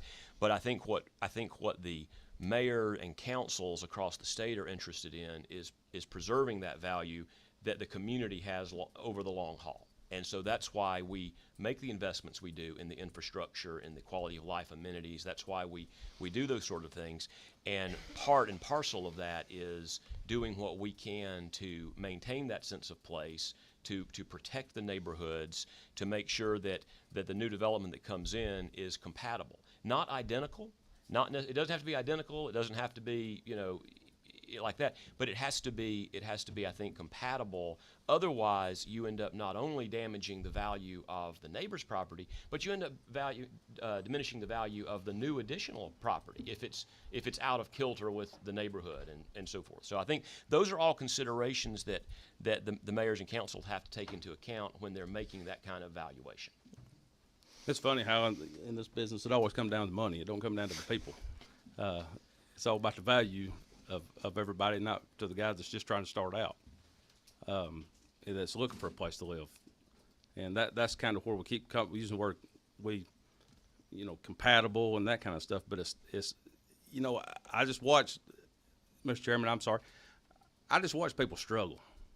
I mean, I come up poor, and listen, my famous line is, I was born, came in this world with nothing, and I got almost all of it left. And I remember what it was like. The first house I bought was $80,000. It was a repo. That house that I bought was pretty nice back then, but I'm sure y'all probably wouldn't allow me to build it in y'all's neck of the woods. But that's all I could afford. That's what I had to do. And so it's to the point that we're kind of picking winners and losers. And I have mayors come in and they talk about, or county commissioners talk about putting stress on stuff. If it's putting that big of stress on you, then do like Athens, Clark County, consolidate. Let the county and y'all split it together. Now, he don't want to hear that. But at some point, I mean, if it's putting that much stress on you and it's called, unquote, a burden to you for people to move in, then maybe that's what, we need to look at. So just to the affordability question, I mean, I think it's in LaGrange in particular, that's what I know about. In LaGrange in particular, I mean, we have made significant investments in affordable housing. I mean, Dash that I mentioned has invested $52 million in affordable housing in LaGrange over the course of 20 years. And much of that started with seed money that was given to them from the city and the Callaway Foundation, and they've leveraged it and so forth. But even Dash, as a recipient of city CHIP funding, building affordable housing in downtown LaGrange, they cannot meet all of the need that we have. So I mean, additional funding is coming their way. I mentioned Governor Kemp dedicating funding. That will address affordable housing that is as I think City of Atlanta talked to, that goes to the AMI. What I have seen more of the need in my community for, there's plenty of need for affordable housing. What I've also seen the need for is what we call workforce housing. There's other terms you can use for it, but it's for people who can pay market rate, but because of the limited supply have been priced out. Those are the things that we have been trying to work on by allowing high density, by allowing some of these rezonings to come in. But we have to be mindful that every time a new development comes to town, that's going to be placing a burden that somebody's going to have to pay for, and that's going to be the existing taxpayers if we don't ask the new development to absorb some of that cost. And then one other, you mentioned the county or consolidation. I know as mentioned that as an idea. LaGrange and Troup County partner extremely well together. In fact, LaGrange, Troup County, and the school system recently came in together to build a new water line to an area of town where there were some proposed developments that didn't have water. We can't build sewer there. So I always tell people, no one wants to be in the sewer business. That's right. No one wants to be in the sewer business, but we are. But we build water there. So I mean, I think there are always opportunities on a local context to say, this is a partnership that can take place that can address the problem. That's what I meant when I said that I think the key to this is not focusing on one particular decision maker, one particular factor, one particular issue, but how does it all work in the context, and how are all of the partners coming to the table to try to address whatever the issue is for housing in that particular community. Well, thank you for your time. I appreciate it. And I've got some questions for Jim A, but I can let somebody else go, and then I can ask some follow-up. Or no, go right ahead. Go right ahead.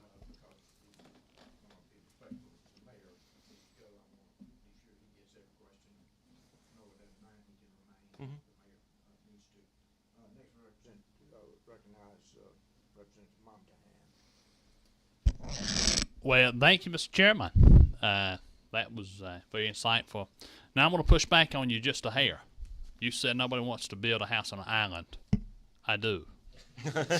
And so I want to have to disagree with you there, but I do look forward to having that waterfront property eventually. Yeah, I found it funny. Just as an aside, we had a comment that said, you know, nobody's thinking about the people. They're thinking about this. And I think if I speak for my people don't want to pay higher taxes and subsidize others coming and face the impacts of some of these developments. And that's what I'm hearing. I think much like you're hearing in your neck of the woods. As we talk about the health, safety, and welfare, let me ask you, does the city of LaGrange have any fire services? Absolutely. We have an ISO 2 rating. Very proud of that we provide high quality fire service. Well, fantastic. You know, when you're coming up with these ideas about development standards, do you preclude them from being a part of the conversation? Do you say, hey, y'all stay out, we don't want you as part of this development? Or do you say, hey, we need to take a look at this development and make sure it works for our citizens, and do you invite your fire folks in? Absolutely. So we get input from police and fire and utilities and all of the various parts of the city. And on the fire standard in particular, one of the issues that we have talked a lot about with lot sizes, if you will, with lot requirements, is that the smaller the lot gets, the harder it is for a fire truck to access. And when you're doing a subdivision, you want to make sure that you have multiple points of ingress and egress to the subdivision. Those types of things add expense. They definitely add expense to the development, but we feel like they are very well justified in terms of protecting the community, protecting the current residents, the future residents, to have multiple points of ingress and egress. Now, Mr. Mayor, the times that I have visited the city of LaGrange, I have drove in my 1984 El Camino. I put a Corvette motor in it, and I listened to ZZ Top with the windows down. And I've never actually, noticed, is your city windy at all? Do you have a lot of wind in your city? No. We don't have much in Dallas either, but I would imagine as you got closer to the coast, you'd have a little bit more wind. Sure. Different city, though, right? Not LaGrange has a different set of issues. I'd imagine up in the mountains you'd have some wind, too. Is that correct? I would assume so. The times I've been in the mountains, I would only windy. assume, yeah. I don't know what I listen to when I go to the mountains. I don't know which ones I listen to when I go to the coast, but it's probably Disney because I'm going to be taking my family. I say that because in Paulding County, I talked to my fire folks about this issue, and I said, hey, tell me about your comprehensive planning. Tell me about some of the things that you do for a community. And they said, Martin, we can sit here and talk to you all day about the problems that we're having with some developers. I said, really, tell me about that. He said, well, we've had some developments that are 8 to an acre. Do you got any in LaGrange or your surrounding county that are 8 to an acre? So I mentioned that that we had the rezoning last night, and that was we allow development to go to in the traditional neighborhood to go down to 3,000 square feet, which is very small. It is very small for sure. But that particular development is only when you have sort of what we call like a cottage court type situation, where you have very small houses that are wrapped around common parking and common amenities and so forth like that. But in that particular instance, the developer was planning to put 5 houses on 1 acre. That's about a 0.19, 0.2 acre lot. I think that's about 9,000 square feet. That's probably about as small as you could get on a single family residential dwelling and still have a driveway. have turnaround for cars, have access for, you mentioned fire trucks, and fire trucks are critical, and having the ability for the fire trucks to access. But hopefully people won't be calling the fire department. You want them there when you need them. But most people, Well, myself, that's wishful thinking, right? Most people, myself included, have a lot of UPS deliveries and Amazon deliveries, and the more traffic you have like that, the more opportunity that you need to address not just public safety but also traffic flow. How do the cars get in and out of the particular development, right? Now, And so, I got a question for you, and to be respectful of the chair's time and everybody else is here, and that is, did you just come up with that, or did you draw on past experience of maybe some things that didn't go as well as you liked, and you had some issues? So I think we have a very successful planning staff that has been very forward-thinking in trying to develop these standards. So I don't. But surely they've seen these issues. They in the have past. seen these issues. They have seen these issues develop, and they have tried to address them.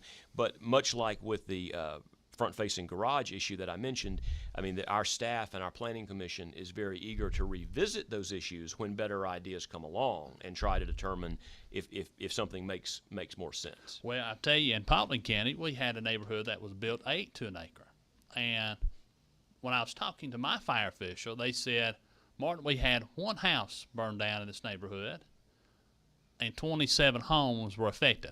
Now, we're not a very windy city, so I can't begin, and I'm not a fire, type of inspector or anything like that, but I will tell you that if one home burns down, I find it strange that 27 homes were damaged. And so that density could affect the health, safety, and welfare of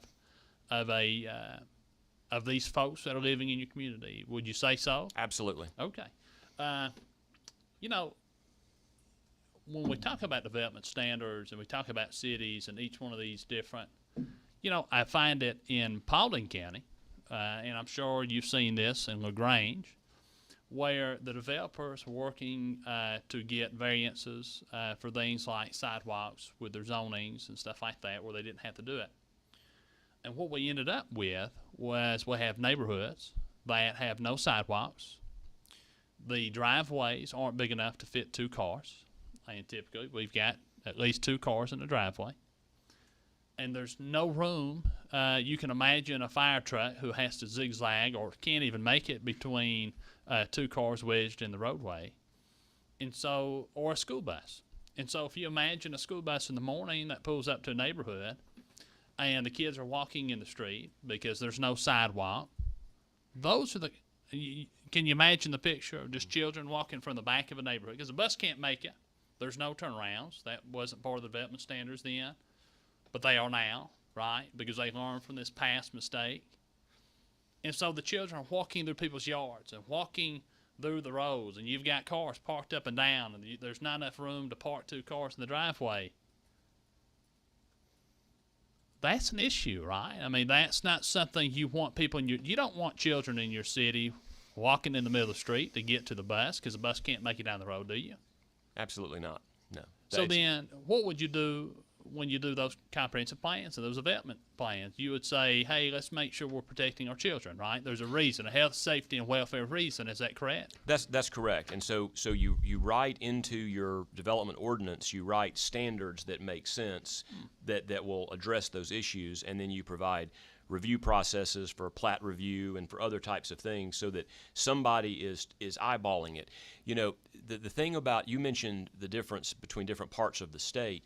The truth of the matter is different parts of Georgia not only have different wind profiles and things like that, they have very different geology and topography. And where I am, we have a lot of hills. They're rolling hills. But so when you can't just, the thing that I think, when I say that something has to be context-driven and it has to have eyeballs on it, it has to have somebody on the ground in the community looking at it and saying, does this make sense for our particular community, is that all real estate is unique, and so you need to look at that particular setting and see what makes sense. Your examples with fire trucks and school buses are spot on in terms of how you have to plan for the flow and the access and the development. But that's going to be very different in Paulding County than it is in Troup County. It's going to be very different in county in South Georgia because of the different Let me topography. stop you there. So you're telling me that every city and each different location has different needs? Absolutely. Okay. There are 537 For the cities record, in Georgia. I want to make and- sure we yeah. got that on the record. Yeah. You know, it's interesting. We actually just more so. Tell me about these folks that live in your community. So you have folks that are living in your community now, who see these developments coming, right? And they are, you know, concerned citizens. I would say I've met many in my time. We've got developments and everything else coming in, and they say, "Well, we've got concerns, and these are the concerns." Now, last year we memorialized something in state law, and that was the Right to Farm Act. And we said that we do give some credence to things that existed before other things. And as part of that conversation, we recognized that we had poultry plants and meat plants and other things that were being built, and that you'd have a neighborhood come in or being proposed, and that neighborhood would eventually get built, and they would say, "Well, we don't want to live next to a meat packing plant." But what we recognized was that the meat packing plant or the cider house was there first. Do you kind of see that from the same lens, that we do honor, need to honor the folks that are living there now, and they have concerns, they're residents, they're voters, they have opinions, and that a lot of what we talk about is covered on the constitutional basis of health, safety, and welfare?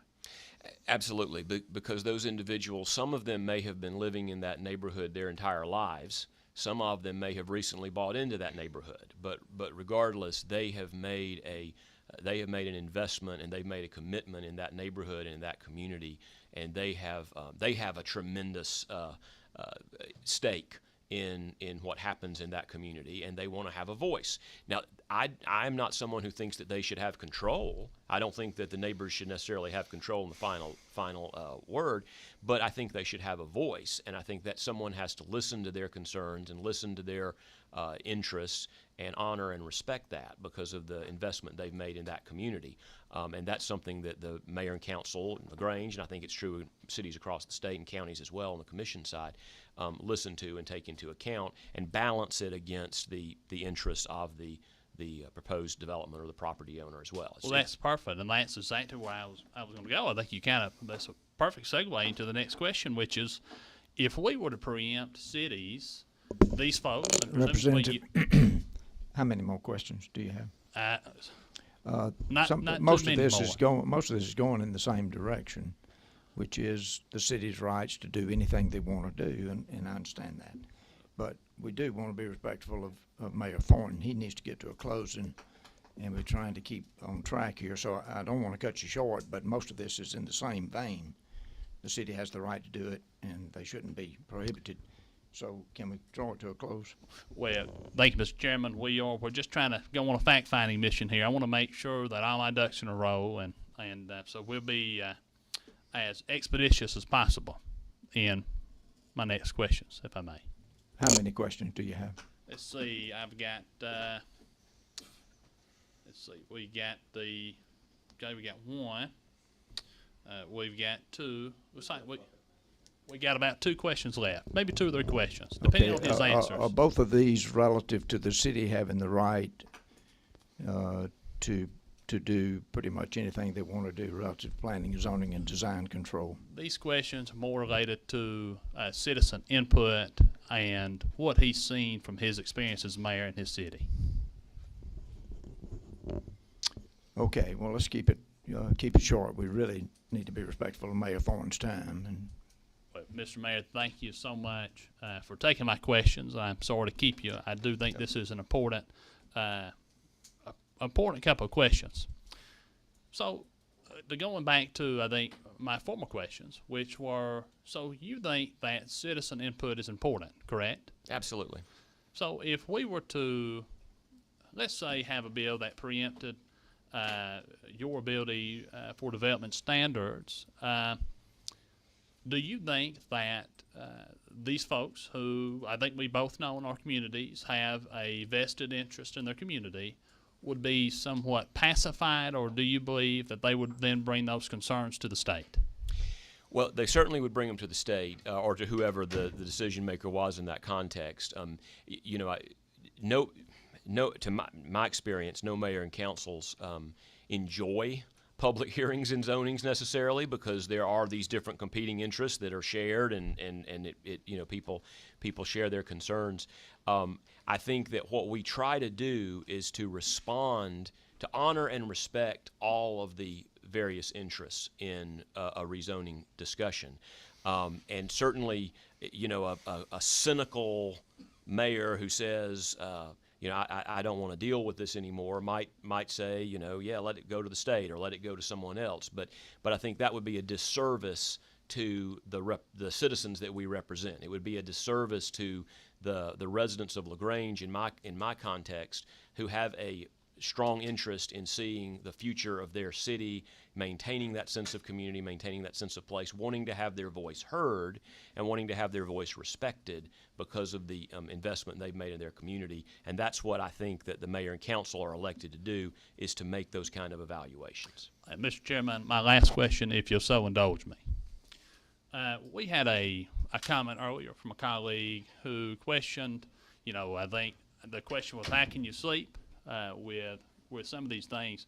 My question is, presumably there is a wall around the city of LaGrange in which people cannot exit your city and purchase homes outside the city of LaGrange. How high is that wall? It's flat. I mean, flat. Yes, it's not tall. So the citizens of the city of LaGrange are allowed to buy homes outside the city? So absolutely, they at are their choice. Yeah, and I think that I work with home builders and developers who move around the city and do things in the county and the other cities and so forth. Our planning commission has 2 realtors on our planning commission of 9. Our city council has a home builder on our city council. Our development authority has a home builder on our development authority. I mean, those perspectives are all heard, as well as the perspectives of neighbors and other concerned citizens and so forth. And I have not had in LaGrange, I have not had home builders. I mentioned the rezoning we had last night. The home builder is perfectly content with our architectural design standards and thinks that they add value to his product and they add value to the neighbor's product. I mean, I asked him that question, and he said, no, absolutely, he would build to those architectural design standards. So, I mean, I don't think this is necessarily has to be an adversary relationship. I mean, everybody is wanting to do the same thing, to solve the same problem, and I think that if all of those perspectives are considered and applied in that individual context, then I think you can make things happen, and we've seen that happen in LaGrange, where we've been able to see new developments come along. Thank you, Representative Monahan. Representative Bazemore has a question. She is online or Zooming. Thank you, Mr. Chair. And out of respect for your time, I'm going to cut what I had to say short because a lot of it was addressed. I was just going to say that in one of the cities that I represent, their standard is to maintain their community, and their local elected officials feel the same way. And so they believe that they are actually doing what's best for the welfare of their people. But at the same time, I hear my colleagues and I agree that this is going to exclude individuals from coming into that community to purchase and to settle down. So the bottom line for me is, what is the solution? And I believe that's why we're here. What we have to come up with a solution so that it benefits everybody. But thank you so very much for your presentation, Mr. Mayor and Noah. I appreciate you. Thank you, Representative. Mr. Mayor, I had a couple of questions for you and comments. Number one, I think it should be made clear up front, and I've said this many times. I think I told you in our private conversation a few minutes ago, I was a county commissioner, and so I fully understand the role of local government.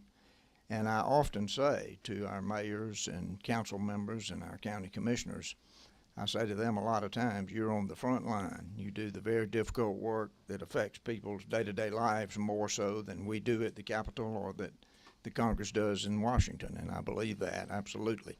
You fix the potholes, you take care of the problems with maybe the school system, you and the Board of Education members, of course, all local officials do admirable work and very important work, and we all do appreciate that.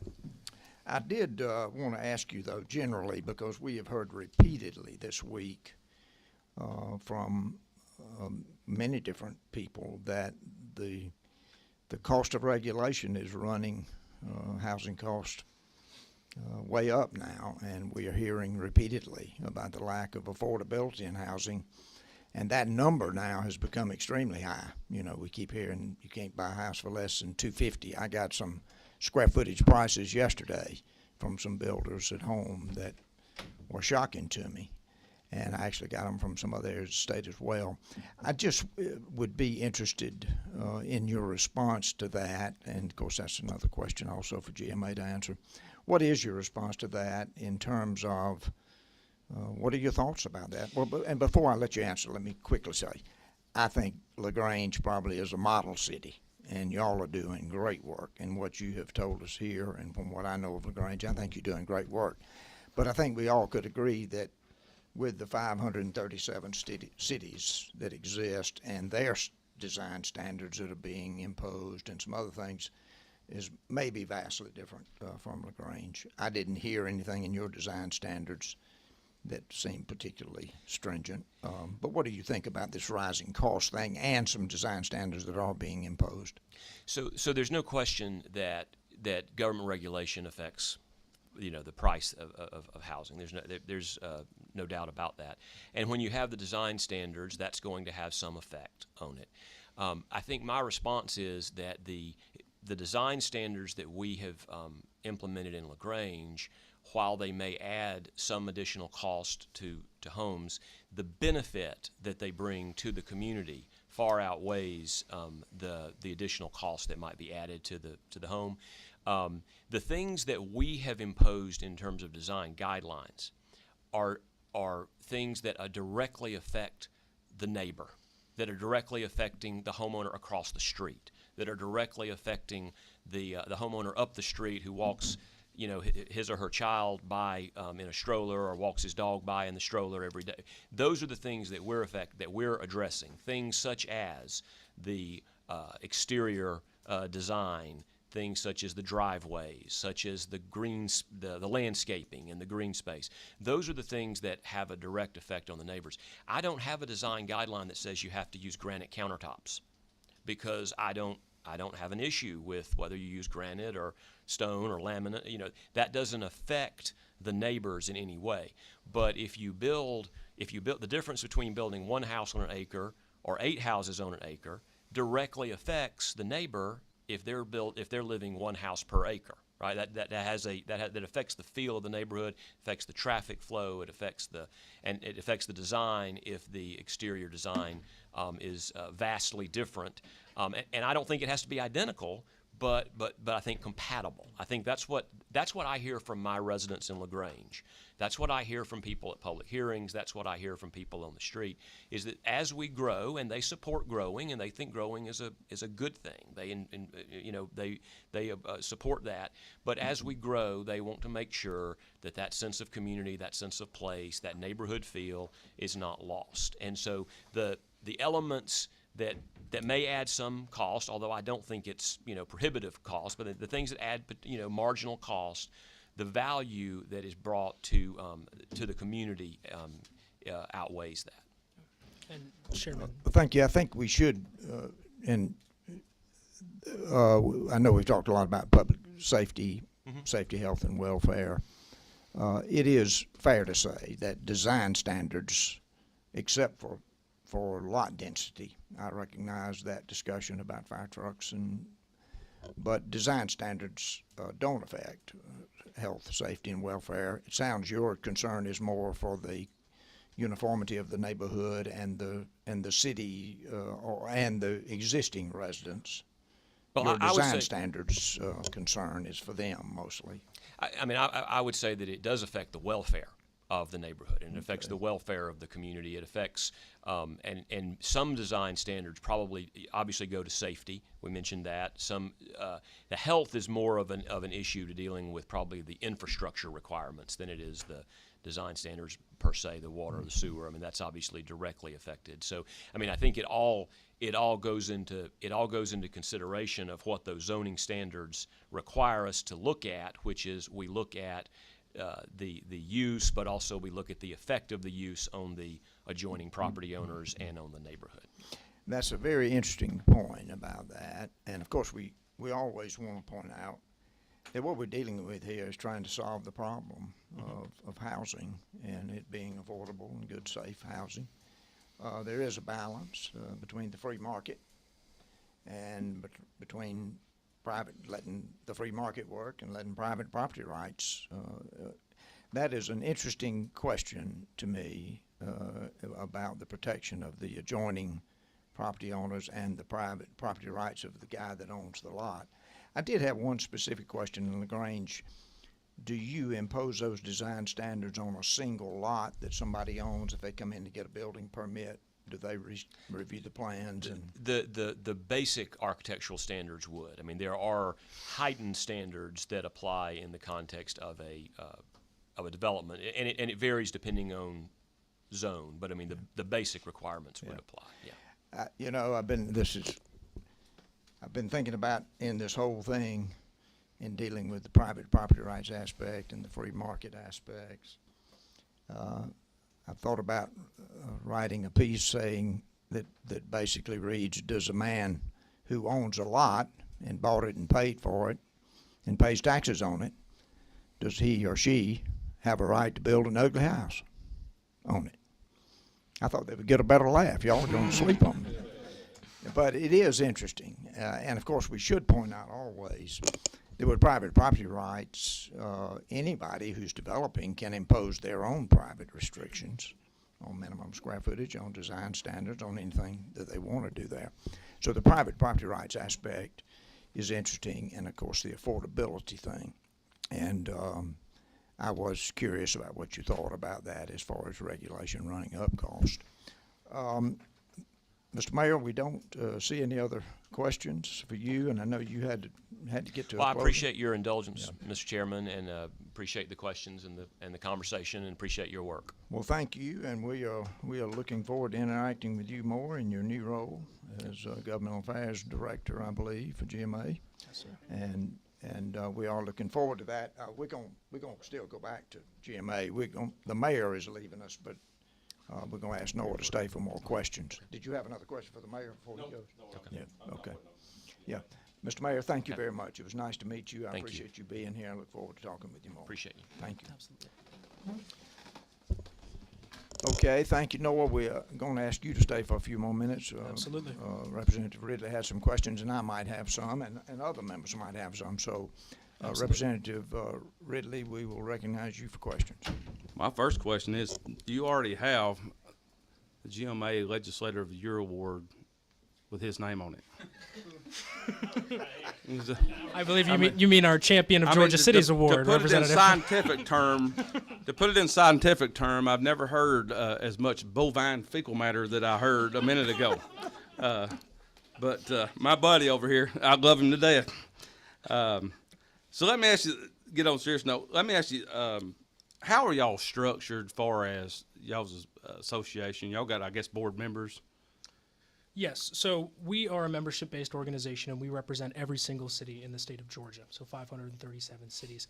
Among that, we have two bodies. That is our Board of Directors, which is members and city officials from across the state, as well as our LPC, which is our Legislative Policy Council, which is also comprised of city officials from all across the state. I can elaborate on either of those two bodies and their duties if you'd like. No, that's good. I was just trying to figure out, so they are elected officials that's on your board and that kind of run the show. Oh, elected, and also, a city administrator could serve on our board of directors or on our LPC. All right. And do y'all ask y'all's members their position on an issue before y'all? Well, do y'all ask their opinion before y'all take a position on the issue? So, Or do y'all tell them after y'all took a position? so I'm happy to expound upon the policy process that we partake in the Oh, I've organization. got that over there. Good. Okay, fantastic. So the policy process starts after the legislative session for all intents and purposes. It starts in spring. We call those our spring listening sessions. GMA is divided up into 12 member service districts, and a member of the governmental relations team and a member of other teams internal to our organization travel throughout the state and meet with member cities and debrief them on what happened during the previous legislative session. So here's, what we won, here's where we lost, and we kind of just debrief them on that. Within those spring listening sessions, we ask them, what are you struggling with? We ask them questions in the realm of public safety, transportation, revenue and finance, a whole myriad of areas. We ask them, what are the problems you're facing? We take the feedback we receive from our members and consolidate that into what would possibly become an update to our policy platform. And like I said, I've mentioned previously, we do have 6 policy areas of which things can fall into. From there, it goes to our LPC, who has a spring legislative policy council meeting where they review feedback from our member cities, and they actually make the decisions on which directions we are going to go with policy. Now, who makes that decision? That is the members of the LPC, which is comprised of about 53 members right now, differing city officials from all across the state, urban, rural. How many members total y'all have? How many On members our- total do you have? 537 member cities, And how many cities are there in the state? 537. So every every city's a member, right? Yeah, we're very proud of that fact. Okay. Yeah. All right, and you say, so they come up, so they bring this issue to you, what we're talking about, and y'all take a position on it? Well, no, our role as lobbyists for the Georgia Municipal Association is to keep city officials connected to ongoings at the Capitol. They define our policy platform, and we advocate for what they're asking us to advocate for, which is what's outlined in this policy document. We communicate updates to them. As I'm sure you understand, a number of city officials and even mayors, it's a full-time job, but they have other jobs outside of this, so they cannot be fully attentive to the legislative session at all times. That's where we come in, and that's why we developed that LPC body. Those are those mayors and city officials that can get involved. We have sit-down discussions with them every single Monday during the legislative session, and we debrief them on legislation we anticipate is going to be coming up and get feedback from them on how they wish us to pursue it at the Capitol, right? We should support this, we should oppose this, we can be supportive of this with an amendment here. That's a little bit how the, inside baseball about how GMA works. So y'all tell them what they need to be opposing and not need to be opposing it, correct? No, they inform us. Well, it's funny that you say that, because I've called 7 of my mayors, and none of them has ever been asked about this issue. Well, are they And are they 4 of them's involved? on your board. Are they involved in our Yeah, policy sir. process? Yes, sir. I found their names. They're on some of your boards, and didn't know about this issue, but said they didn't have a problem with it. So Because what we're talking about is differentiating against somebody building a subdivision that's wanting to sell a home, and somebody building a subdivision that wants to rent those homes. That's what this whole committee is about. about the build to rent. Right. Yeah. So none of mine had a problem with it. But now one of them did call me back and said he did find where y'all may have sent out a little alert or something like that back in the deal. But none of mine have a problem with it. Now, according to your deal here, y'all represent about 44% of, I think, the whole population of Georgia lives in cities, which y'all represent every single one of them. What does it cost? Because for some reason, y'all are not subject to open records. What does what cost? What does it cost for my city to be a member of yours? I could not comment on that. I could not provide you with what would be a full answer. Well, why Representative couldn't you? Ridley. It's Because taxpayer money. I'm not aware of that. I do not work in our accounting division. I just could not give you a coherent and full answer to that. Did you know that y'all was not subject to open records? I believe we're not.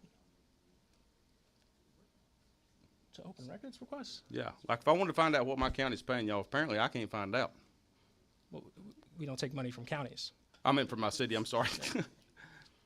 Wrong one. I was going to the next person in line. No, yeah. No, we're not subject to open records. We're a nonprofit organization made by a corporation.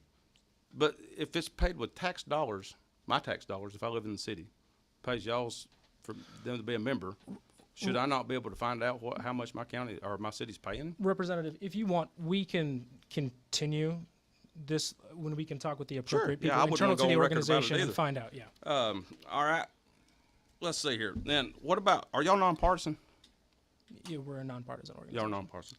Who'd y'all support for governor in 2018? Endorse. We don't make endorsements. We don't have a PAC. We don't make contributions. Did they endorse in 2018? You may be referring to speakers that we have at our engagements.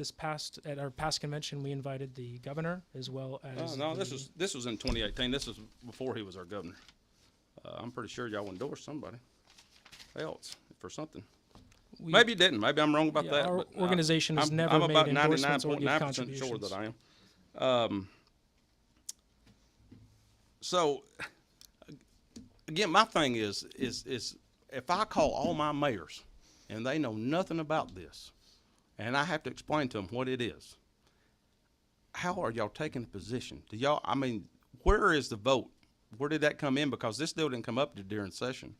So did y'all call up all 500 something mayors and say, hey, this is what's coming up, and lay it out for them and say, hey, do y'all want us to fight this, or do y'all not want us to? Or Well, we have a number of different vehicles that we use for communicating activities at the legislature. Those are email. We're getting into now Zoom calls and meetings with our membership, and we push out those and we say, hey, we're looking to take a position on this, and our body informs us. And it is namely that Legislative Policy Council that is inherently making those decisions. So maybe there is not a representative or a city representative from your district that sits on our Legislative Policy Council, but I could tell you that they are extremely involved in the taking of our legislative positions and where we stand on bills. They act as a vessel to represent all of the cities in the state of Georgia, because it's not feasible for us to have a call with 537 people every single week and say, everyone, let's vote on it. Where do we stand on it? We need to be nimble as an organization as things move fast here at the Capitol, as I'm sure you're aware of. Yeah, I'm plenty aware of it. Sometimes I can't keep up with it all. But do you think? Would you agree that in how a person presents an issue can sway a person if they want to be for it or against it? Representative Ridley, If I tell you about this bill, and you don't know nothing about it, and I'm kind of for it, and I tell you about it, then that kind of makes you kind of for it, right? Or if I'm against it, then I can kind of make you against it, then, right? I would like to think I'm capable of deriving my own opinion on legislation. Not for but the company you're working for, I don't think so, but I'll let you have that opinion anyway. I've been down here and seen some of the stuff.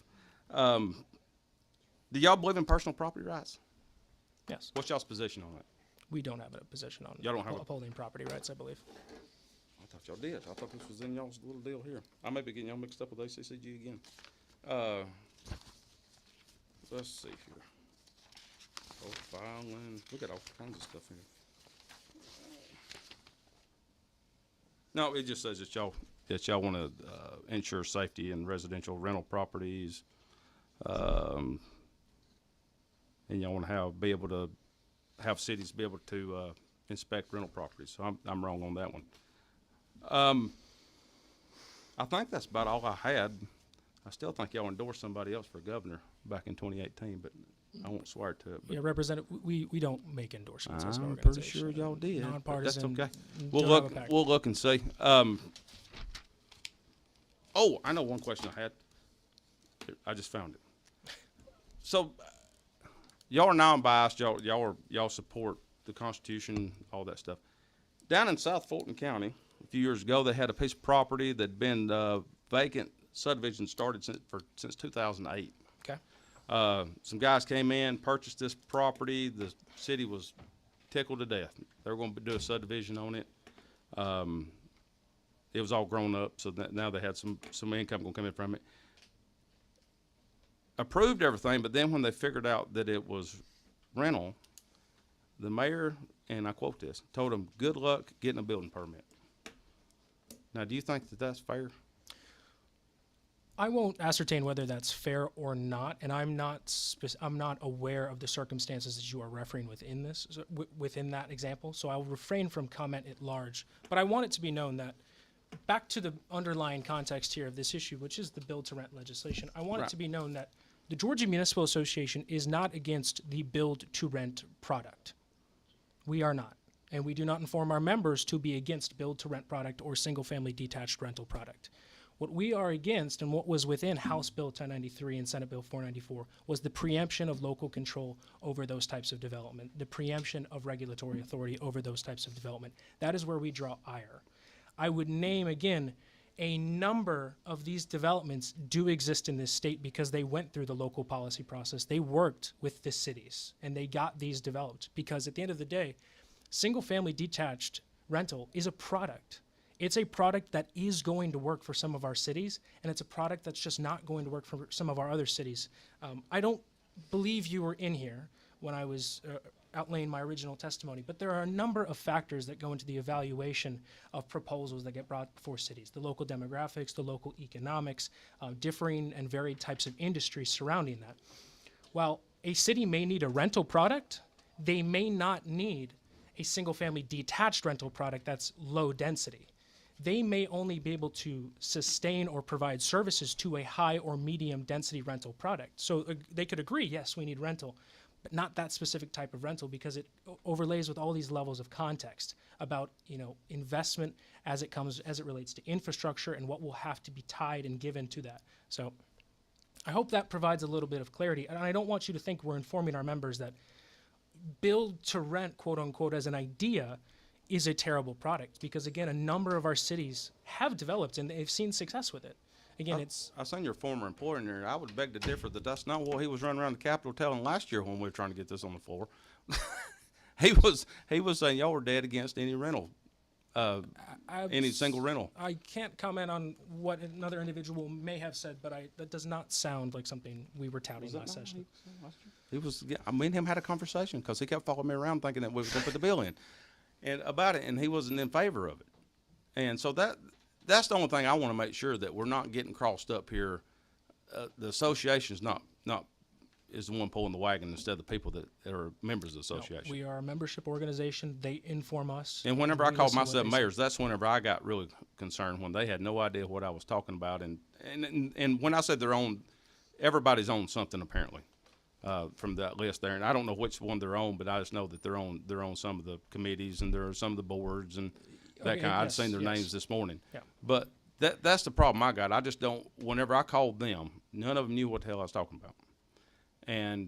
But when I explained it to them, none of them said, "I don't have a problem. That's more tax money for us because you can't get homestead exemptions, you know, blah blah blah." So that's exactly. the reason. Again, for certain cities, it's going to be the product that they need. I mean, it really is. If they need that, if that's what matches what their community needs, that detached rental, they like it, and it's going to work for them. If the rental prices that are coming in match their economic profile, it's perfect. But again, what we were drawing the opposition from was the preemption of local authority within that. And I think you can understand. But do you think that there's some of them that do overstep? Some mayors and some city councils that go way over. No, I think it's all an exercise in home rule powers in local government. I mean, that is why we have divisions of powers in the state. That is why constitutionally, cities have been given those zoning powers, and they are allowed to exercise within those realms. And people have said, is this constitutional? And that gets tested. Well, we still are able to levy some of these powers as they relate to design standards. So I would say they are constitutional and they do uphold. I hope you're right. We'll see, though. I think there's some pretty good court cases coming. I don't often do this, but because of the thread of the question, on that question of preemption and about bill to lease in particular, yes. and we should point out that the committee, the title is about regulation, affordability, and access to housing, and bill to lease is certainly a part of that. Component, yeah. One of the questions we always had, and I think this is a pertinent time to ask this question of GMA. So, why does the city need to identify the difference between a tenant and a homeowner? What demand on service delivery does a tenant put on the service delivery that a homeowner does not? You're asking why a city would want to identify why a development is for owners or for renters? Yes. Okay, and again, I think that goes back to the understanding and what goes into the development and the permitting process for understanding what a product is for. When a developer brings a proposal before a city council or to a mayor, that exists within certain confines. A city may say, we want rental, but we want to know what type of rental you're looking to develop. Or if they're looking for owner-occupied product, it could be high density, medium density, low density owner product. So, and the cities are far more concerned with the owners of rental properties than they are with the tenants themselves. And what we do draw a little bit of concern from with build to rent is it is a relatively new idea. It's been around since 2017. And the idea that under one ownership umbrella in a community, there could be hundreds of homes or 200 homes that fall under that ownership umbrella, that does begin to raise some questions about, okay, well, how do we get in contact with ownership? Should there actually be untenable quality or safety concerns for tenants? How do you source that? What do you do with a homeowner when there's poor design problems that exist with a single-family homeowner? What do you do? What does the city do? The homeowner would address that themselves, or that they would be a homeowner would address that themselves. No, not necessarily. One of Oh, my well, worst no, excuse one me, of my you're- worst neighbors was a homeowner. Well, the city, His house looked the like city would hell. very well be able to identify the owner of that property because it's on their property rolls. I'm It's on sorry? property. A city would, on an owner-occupied property, a city would be able to identify the owner via the property tax registry. They would know who owns that property, and they would know how to contact them via information provided. And they could say, listen, your home is in certain violation of code enforcement things. Here, we need to issue citations. You need to make these improvements. When it comes to rental properties built in mass, oftentimes cities cannot identify the ownership of that. And what we've learned is that rental properties change ownership, and that can change very quickly. So it's important for them to be aware of who those owners are to ensure they are making those livable conditions viable for those residents. Well, according to when you go to the tax assessor's record, you can identify a mailing address and who owns it. Exactly, but if that's going to be a P.O. box, are those individuals going to be responsive to you? You know?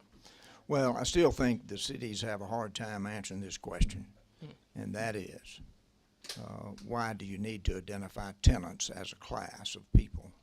And that question has never been answered, and it has never been answered. The other question is, what demand on the service delivery do tenants put on the government that a homeowner does not? And there's no answer to that. And we have asked that question repeatedly, and we've never gotten an answer. We always keep going back to needing to identify, et cetera, et cetera. So since we've gotten on the subject of build to lease, it was just a good time to address that and to talk about that in terms of it being a separate class. One other question quickly, though, on that, because we keep going back to the preemption question. I am going to be very interested to hear. We've heard from more than one person this week who believes that legislatively we could do some things to rein in things like excessive construction design requirements, et cetera, et cetera. So your position and the position of GMA is apparently that the Constitution of Georgia allows you to do anything you want to do relative to housing, design mandates, lot size, et cetera. Is that the position?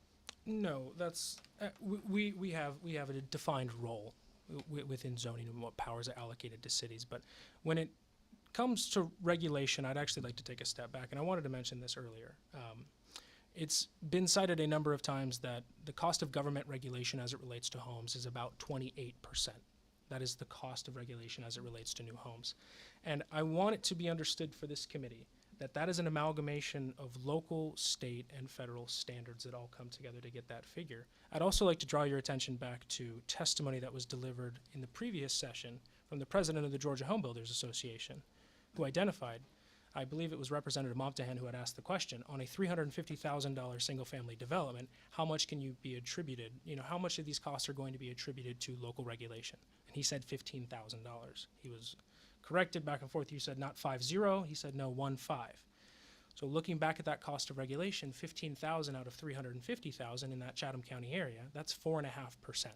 So when we look at the cost of regulation, and this is, I discussed about the survey instrument we are developing internally to position for our members. We are looking to identify what these costs of regulation are throughout the state. That's very important, and we recognize that. But again, as Representative Ridley noted earlier, he said, why would you develop a home in a certain community for $350,000 if next year that home is going to depreciate and be worth $250,000 due to outside market conditions? And I think that illustrates a big part of the problem, is that we have lost sight of valuations when it comes to homes. Valuation is less about what is actually contained within the home as a product, and it's more determined by market forces. I believe it was Chairman Efstration who testified 2 weeks ago that said in his community they had a new subdivision going in and it was $250,000. You drive by a couple weeks later, it's $300,000. You drive by a couple weeks later, it's $350,000. That's not because the regulations are changing. That's because the market's changing. That's land, labor, lumber, laws, all of those components that come into it. Those are variable. 75% increase on the price of lumber since pre-pandemic. If you can even find people to work, you're going to have to pay them more. That's going to lead to project delays. We understand that. 2 weeks ago today, it was 50 basis points lower to take out a 30-year financed mortgage. I mean, these things are changing in real time. By affordability metrics, individuals who could have afforded a home 2 weeks ago couldn't afford one today purely off those 50 basis points. So there's so much at play when it comes to affordability. I feel like design standards or local government regulation is a fraction of that I don't want to be magnified by this committee and positioned maybe as possibly the out. Well, I don't know that I could agree that it's a fraction of it. Would you not agree? Now, we just had the mayor of LaGrange. He obviously does exemplary work down there, and I know I've heard a lot of great things about the city. Would you not agree, though, that there are many of these 537 cities that are much more stringent in design standards, often that are basically the taste of whoever the planning and zoning commission is that's approving them? In other words, if I don't like it, I'm not going to approve you doing it because it's my taste personally instead of the taste of everybody in the community. Well, I would say, first of all, many cities, I would say no. I do not think a large number of cities have overly restrictive requirements. And again, I would say if these requirements are too restrictive, there's checks and balances. What are they? Your city council can get voted out. Your mayor can get voted out. That's a valid, that is a smart response. I don't know this is a genuine response because the average person, if somebody's not beating up their kid on a school bus or there's not a pothole in front of their house, they don't pay that much attention to what's going on. In fact, along those lines, I started to ask the mayor this, how many people come to a typical zoning hearing? I've been to a lot of them. I can tell you who come. Effectively. A very vocal, but very small minority of the community comes. And they see that as a mandate of the people. Now, that's just one man's personal opinion who's been in a lot of zoning hearings. Anyway, we don't want to keep chasing a lot of that. But the question, do you believe, as the representative of GMA here? Well, I think you already answered this. But do you believe you all have the right by the Constitution to do anything you want to do?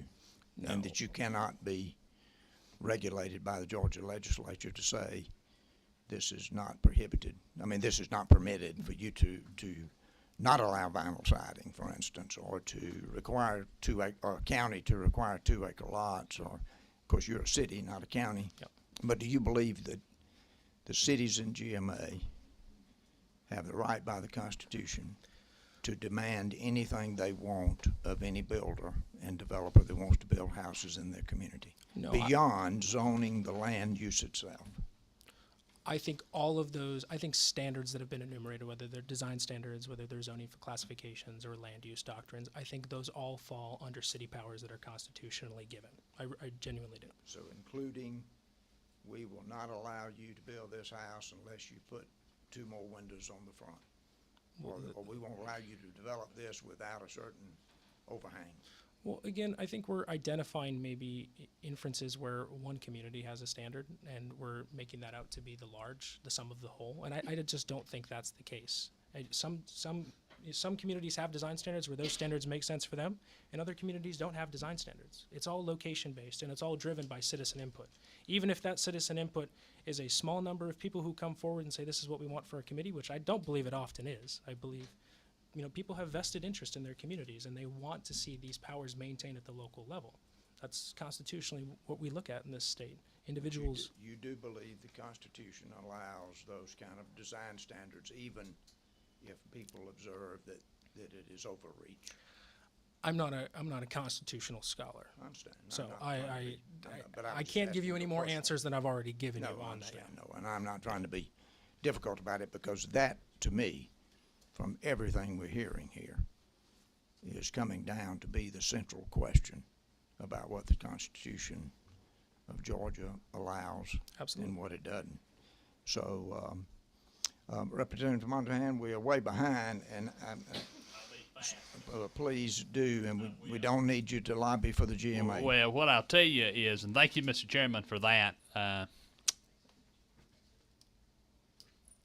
I'll say that I won't question anything about constitutionality with the Honorable Harold Melton here. We thank you for being here with us today. I'm sure he can shed some light on what is constitutional and what is not. A trusted leader in our state, and we sure appreciate you being here. I want to recognize you over there. You know, in my experience, what I tell my children, I heard that a city official said, good luck on getting a building permit. Uh-oh. You okay, Mr. Chairman? I tell my son that success is defined as the intersection of opportunity and preparation. And I think it's important to, these developers and others to ascertain whether they are prepared to build the community that community wants. And so I wanted to say that. And Noah, if you will, maybe you can answer a few questions for me. And that is, oh yes, sir. Okay. Well, we're gonna ask them just one. One, I wanted to say that Georgia's Sunshine Laws would allow the public to ascertain what a city is paying you. Just look through your records, and that is positively true. So they could absolutely do a Freedom of Information request and ascertain what you're being paid. So thank you for that. The other thing I wanted to say is, would you say that it's not the class of occupant in the home, but rather the classification of ownership? And if so, while I have the floor, I have very limited time, so I want to be careful. In Paulding, in places where I've seen, you have folks who, $61 billion last year of institutional investors were from China, from Beijing. So Beijing has invested $61 billion in the United States. They are large investors, and a lot of institutional investors across the nation, a lot of build-to-rent communities. And so when you try to get in contact with somebody, we've had roundabouts, and we've had a lot of different questions about doing projects within the city and within state highways. It is almost impossible to get in contact with these owners to get anything done, to the point where 3-4 years later, we have people coming to county zoning and city council meetings and complaining that the traffic is just out of control, and they want something done about it. And their response is, we try to get in contact with somebody. Unfortunately, the owner is in China or India or one of these. So it's pretty tough to get into. And if I will posit for the committee, it is very scary to think that we have institutional investors to the tune of $61 billion nationwide, a large majority coming to Texas and Georgia, that is investing in land, effectively, in housing in the United States. Representative, this has very little to do with housing cost in Georgia. And the question about ownership and about tenants was about service delivery and why tenants, what do tenants put on demand on the service delivery that owners do not. Now, this business about how many billions of dollars, which is unproven, and we can't prove that here, but this business about communist China owning all the real estate has little to do with housing in Georgia. So please, Mr. Chairman, I have a Washington Post article that I will share with the committee. I'm not going to allow a Washington Post article on Communist China investment in the United States of America in this housing committee meeting. All right, duly Now, noted, Mr. if you Chairman. got a Thank you. question for GMA relative to housing, certainly ask it, but we need to move on here. Noah, the last question that I have for you then, sir, is that do you believe that the majority of the policies that are derived by GMA and otherwise are effectively derived from constituent input? I would say they're derived from our membership who derive their opinions from constituent input. Absolutely. Thank you. Yeah. Thank you, Representative. Okay, no, I don't see any other questions. Thank you so much for your patience, and Mr. Chairman. thank you for being here today. Thank you. And if I could echo again, we do genuinely mean it. We look forward to working with the members of this study committee we and do working as on well. any legislation And, that could come yeah, from this. we have some interesting things to discuss. And thank you again for being here. Absolutely. Now, let's see. We are way behind, but we're going to move it as quickly as we can. We do have the ACCG up next, and Clint Miller is going to bring three of his commissioners, Mr. Larry Johnson, Mr. Harry Johnston, and John Daniel are joining him.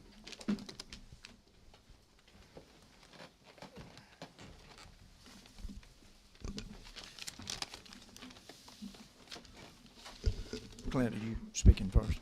Yes. Yeah. Well, thank you, all of you, for being with us. And I'm sorry we are behind, but as you can tell, we've had a lot of spirited questions and conversation. So thank you, Clint, for being here, and we'd like to hear from you. Thank you, Chairman Washburn and members of the committee, for having ACCG come before you today to talk about this really important issue, not just here in Georgia. This is a national issue. They're having these problems all across the country with trying to find affordable housing. We are a member-driven organization. We represent the 159 county governments in the state of Georgia. All 159 are our members. They're not required to be members. They choose to be members of our association.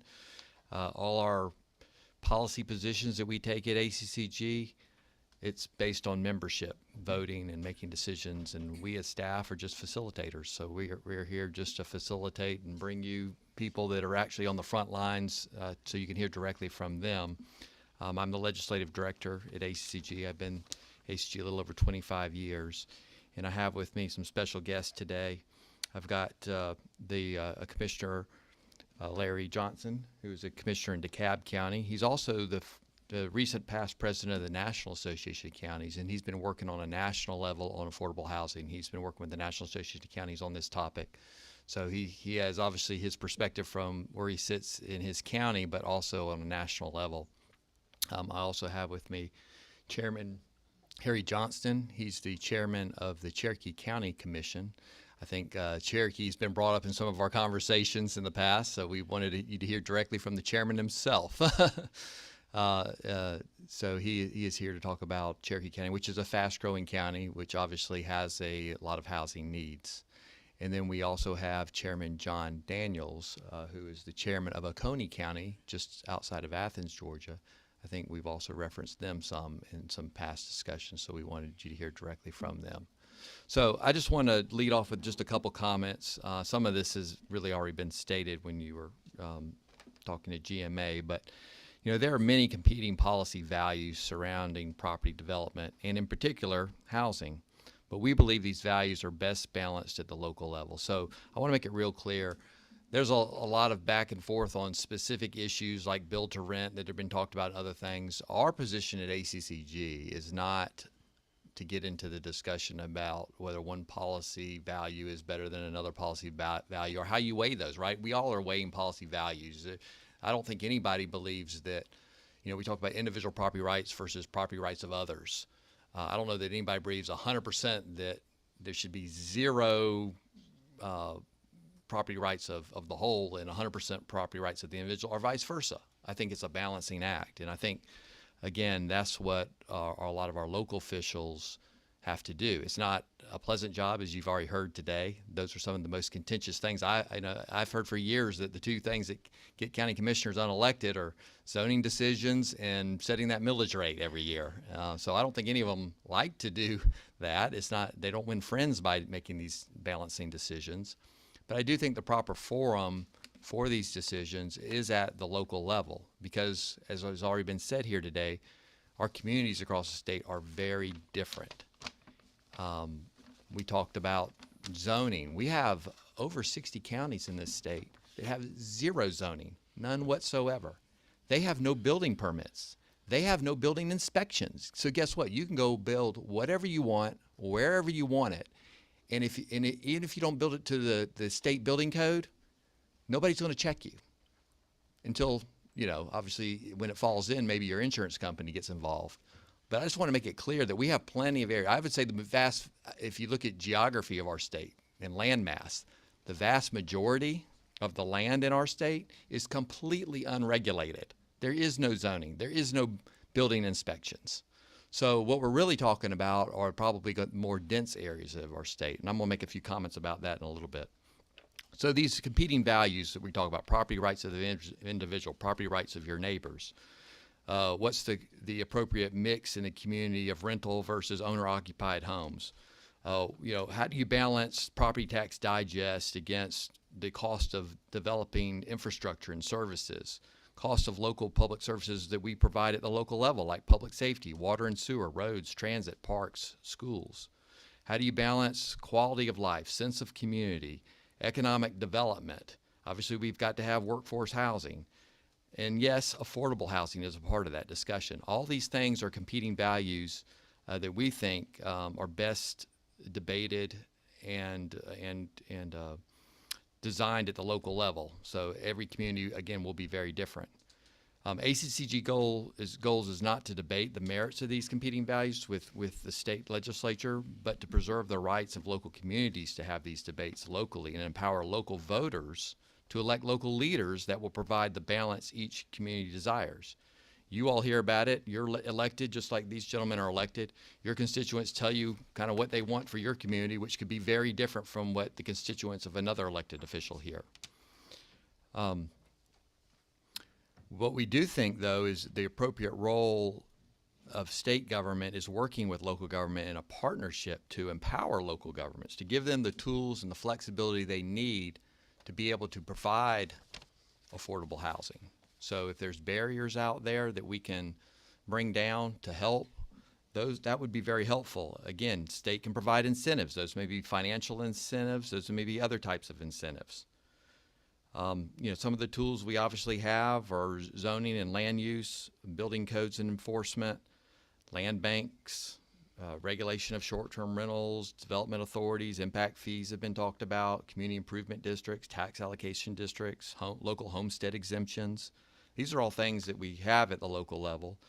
But there may be other things. I know that the state sometimes steps in and says, hey, we've got to put some guardrails. We don't want certain things being considered at the local level. I know, this General Assembly I think, and correct me if I'm wrong, somebody, but we've banned rental caps in Georgia. Other states do rental caps, so we don't do that in Georgia. That's been basically legislatively banned. Property registries have been banned in Georgia. This legislative session, House Bill 1405 was passed, which just changes the rules on how you go about taking single-family residential zoning and allowing for the granny flats and accessory dwelling units, and again, making that more difficult to do.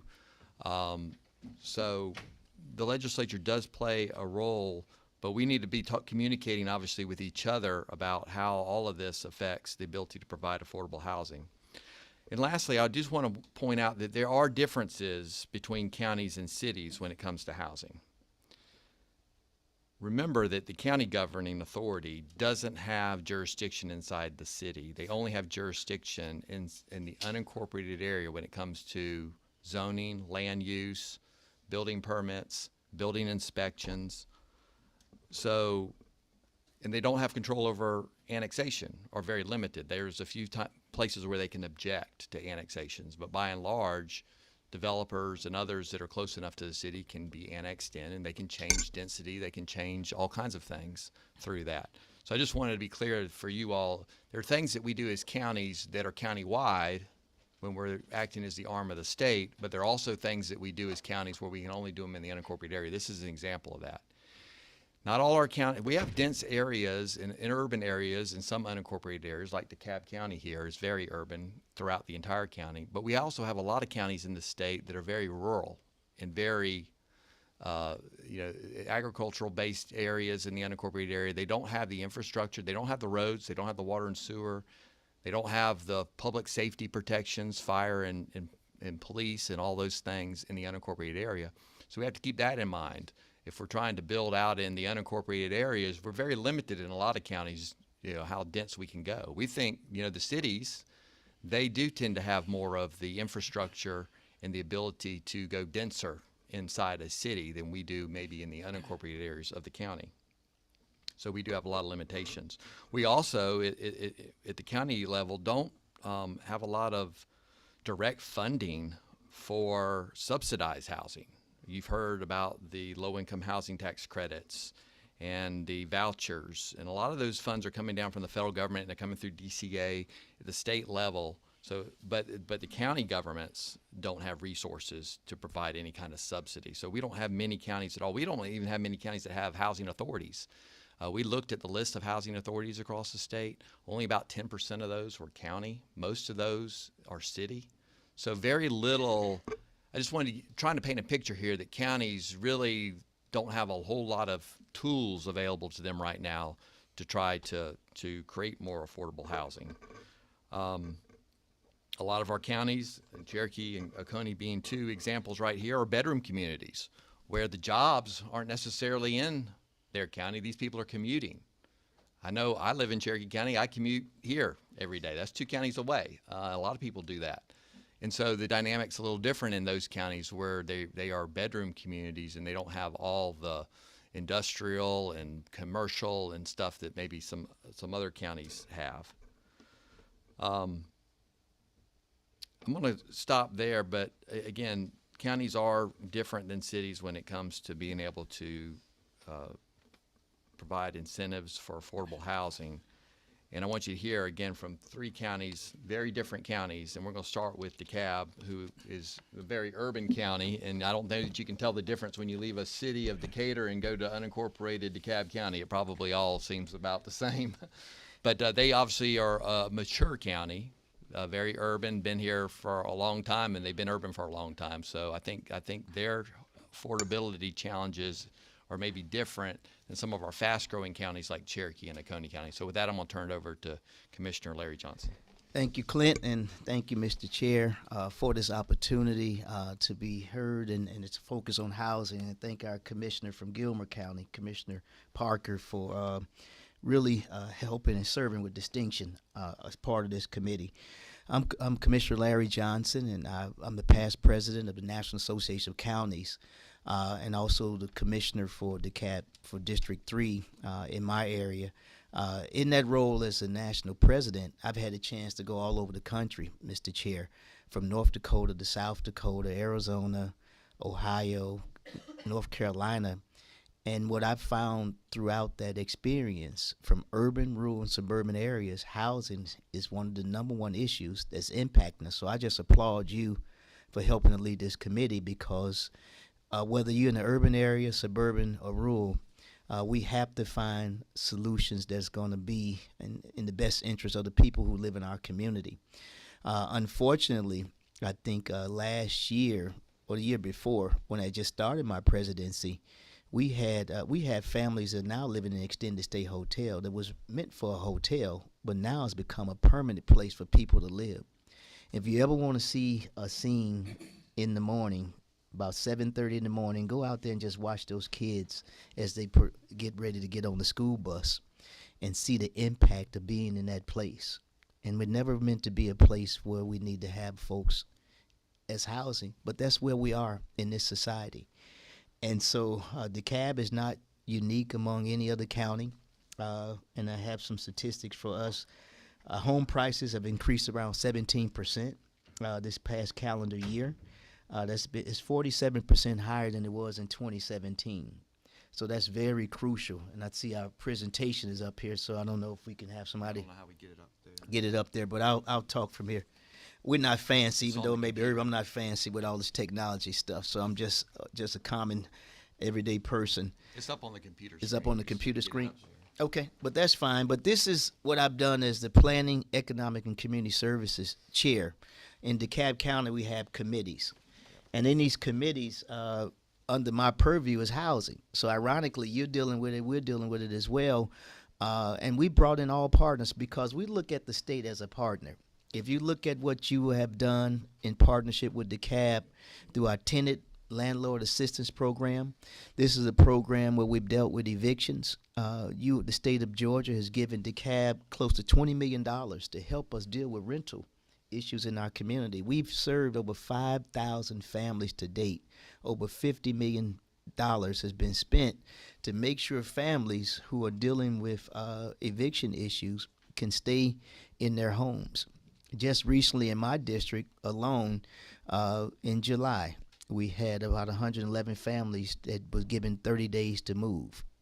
And, as a commissioner, former commissioner, that's the first and foremost thing on your mind as a human being.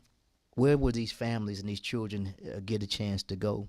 And where can we put them? So, but for the partnership with our federal and state partners like you all, we were able to try to find places for these families to go and work with the landlord to help make sure we can get an extension if people can find a place to go.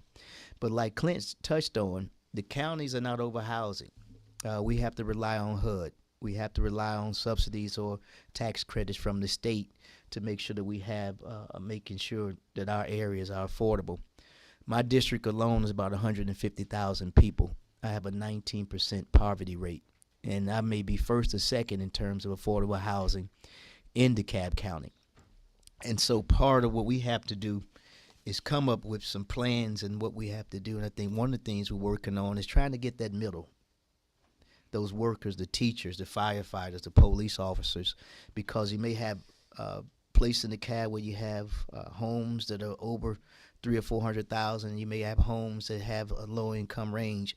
But how do we make sure those essential workers, those folks that that serve the food, that protect us, have a place to go? And so we're working on the workforce housing ordinance right now, where we provide incentives to developers to help build that affordable range that we need to go in as well. And so part of it is also looking at our square footage because we got a lot of seniors, and seniors are near and dear to my heart.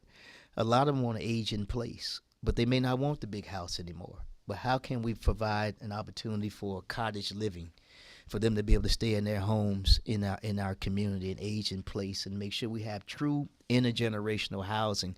Because I don't want a place where we just have one income versus the other. We need a place where we have a mixture of people that we have. Before I moved to Georgia, I lived in what we call in Colorado, Weld County, which is a rural Greeley, Colorado. And so I had what we talked about, the farms, and you heard the meat process, and you smelled it every night. But it was an opportunity for us to see how you had a collective of housing of people in our community and how they had to live. So I think that's very important as we move forward, Mr. Chair, and as DeKalb County move forward. We're trying to find that healthy mix.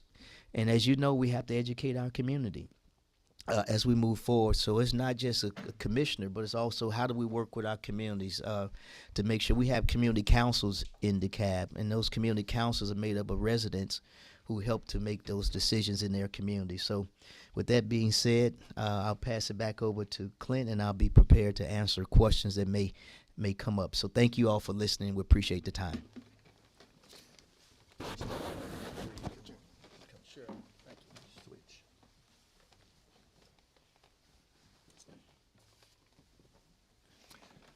Harry Johnston, Cherokee County, Chairman of the Board of Commissioners. Thank you so much, Chairman Washburn and members of the committee, for listening to us. The citizens of my county, and I think every county, demand and expect some kind of reasonable regulation and control over the growth and development of the county. Certainly, the overwhelming majority in Cherokee County express that quite clearly. I hear from those citizens daily. Trust me on that. And that's the job. We don't always enjoy it, as Clint said. It's about as much fun as raising property taxes, but it's what we sign up for. We do it. We work to balance those rights, the rights of one property owner to do more or less what he or she wants to do with his or her property against the rights of the people around them not to be adversely affected by that. We follow the Steinberg criteria in our zoning decisions per state law. One of those criteria is, paraphrasing slightly, is the proposed development consistent and compatible with surrounding existing development? We have to answer yes or no and weigh that in our decision. So that's what we do, and it is a balancing of rights, and it's almost an infinitely variable balancing of those rights. It certainly varies from one part of our county to another. Each community would have a different mix, a different point at which we would find that balance.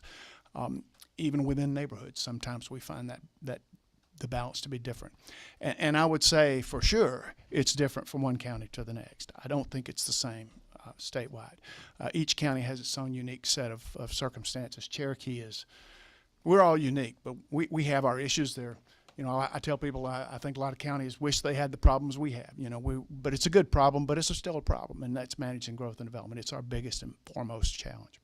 So that's what we do. We signed up for it. You know, maybe it takes an insanity gene somewhere inside us to have signed up for it, but we did. I would question just a little bit whether you want to put yourselves in that crosshairs. You know, we're here, we're taking that heat, and we are willing to do that. So, you know, the second point I would make to you is that we do care. You know, unlike some people, some of our detractors, we actually care about the affordability issue.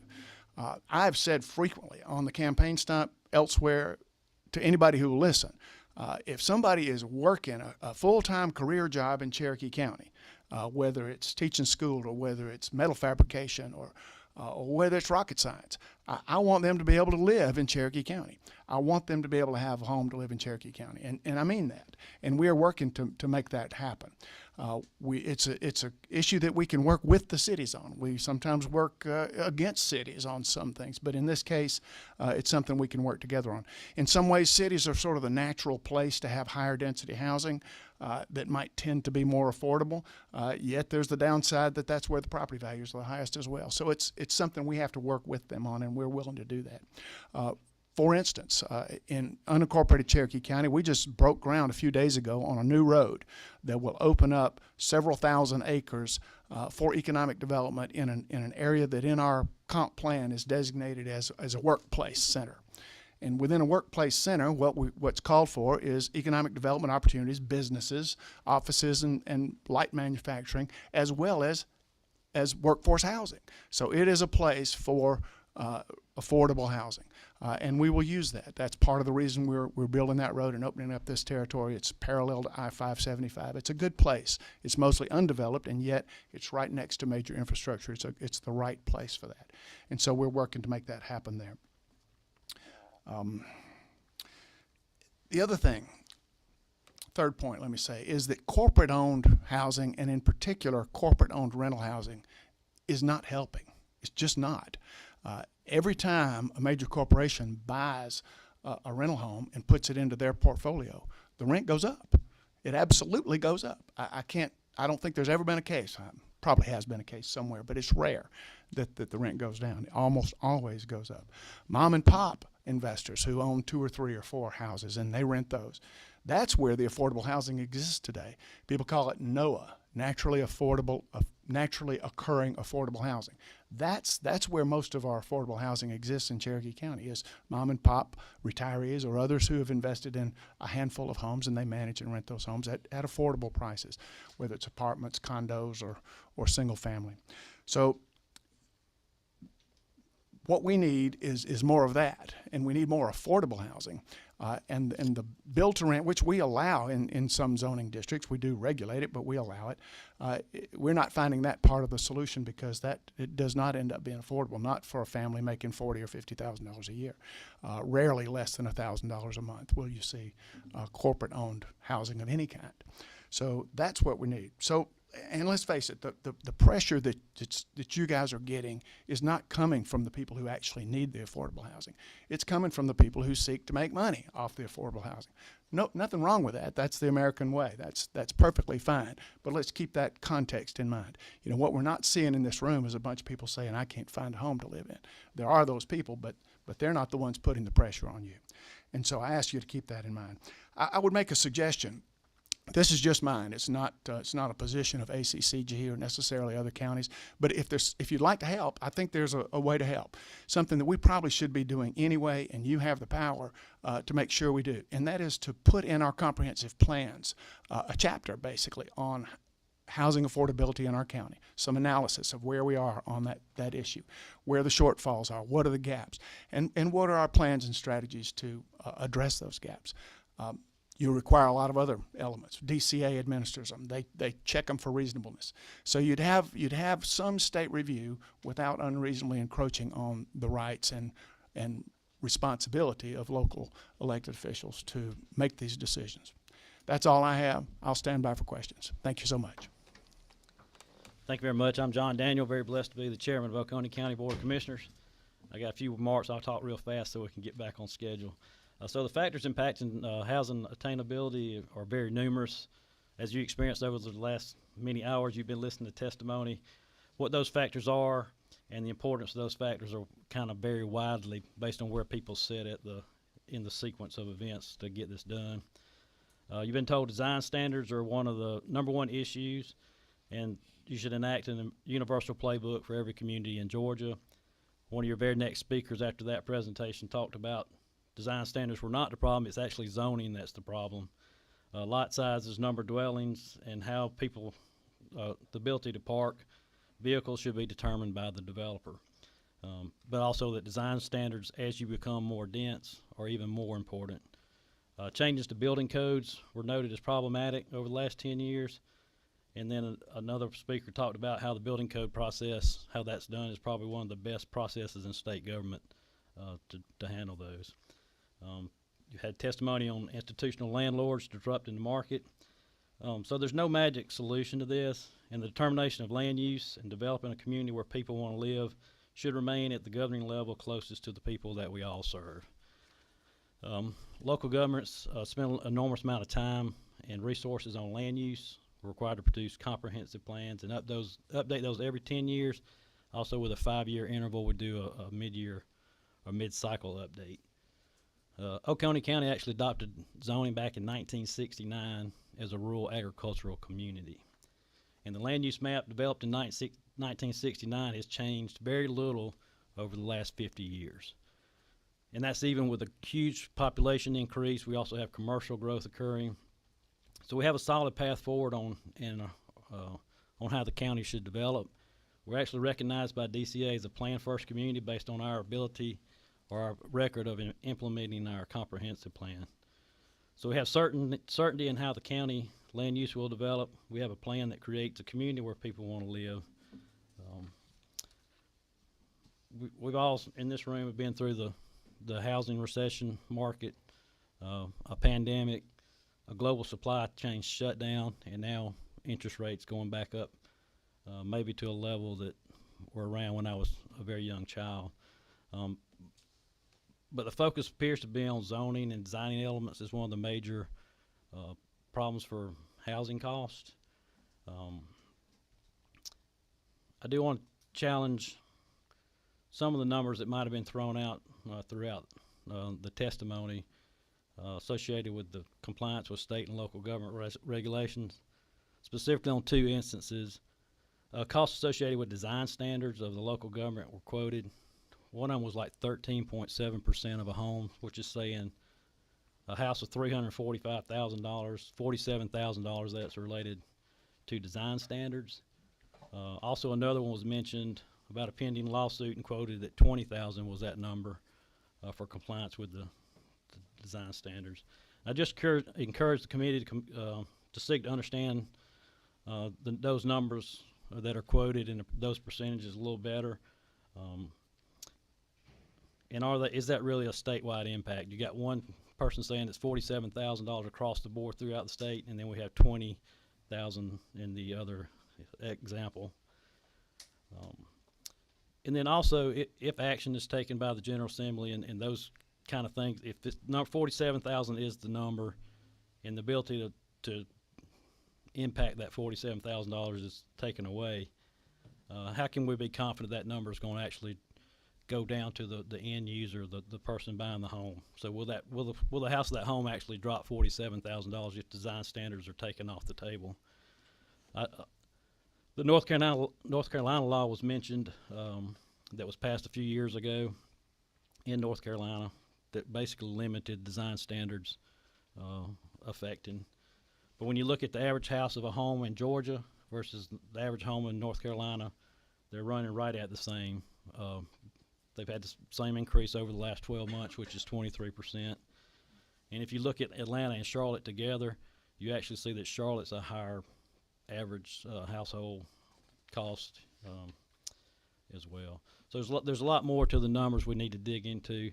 I didn't watch all the committee hearings because you have been here a long time, so thank you for all putting all that time in. But a couple of things when I was watching that I thought were very important to maybe look at, or Section 8 vouchers, the fact that there's so many of them out there that are not being executed on, and try to figure out what the problem is, why people don't want to accept those vouchers, and let's try to get that problem fixed so people have somewhere to go. And then maybe we could work on a rental assistance program for working Georgians. If we're trying to hit a number of 30% of pay, maybe we can figure out how people can transition in that as well. And then interesting, when the Kia gentleman was here talking about companies being willing to help with housing, I think that's a real big opportunity the state could figure out how to partner with those communities about providing housing, whether that's housing on site or dormitories or things along that line to help with that. And I really think we need to take a deeper dive at the impact to the educational system with growth. So that's all I have for you. And again, thank you for all the time that you're putting into this. Well, thank you. I do have a couple of questions for you generally. Representative Montahan has a question.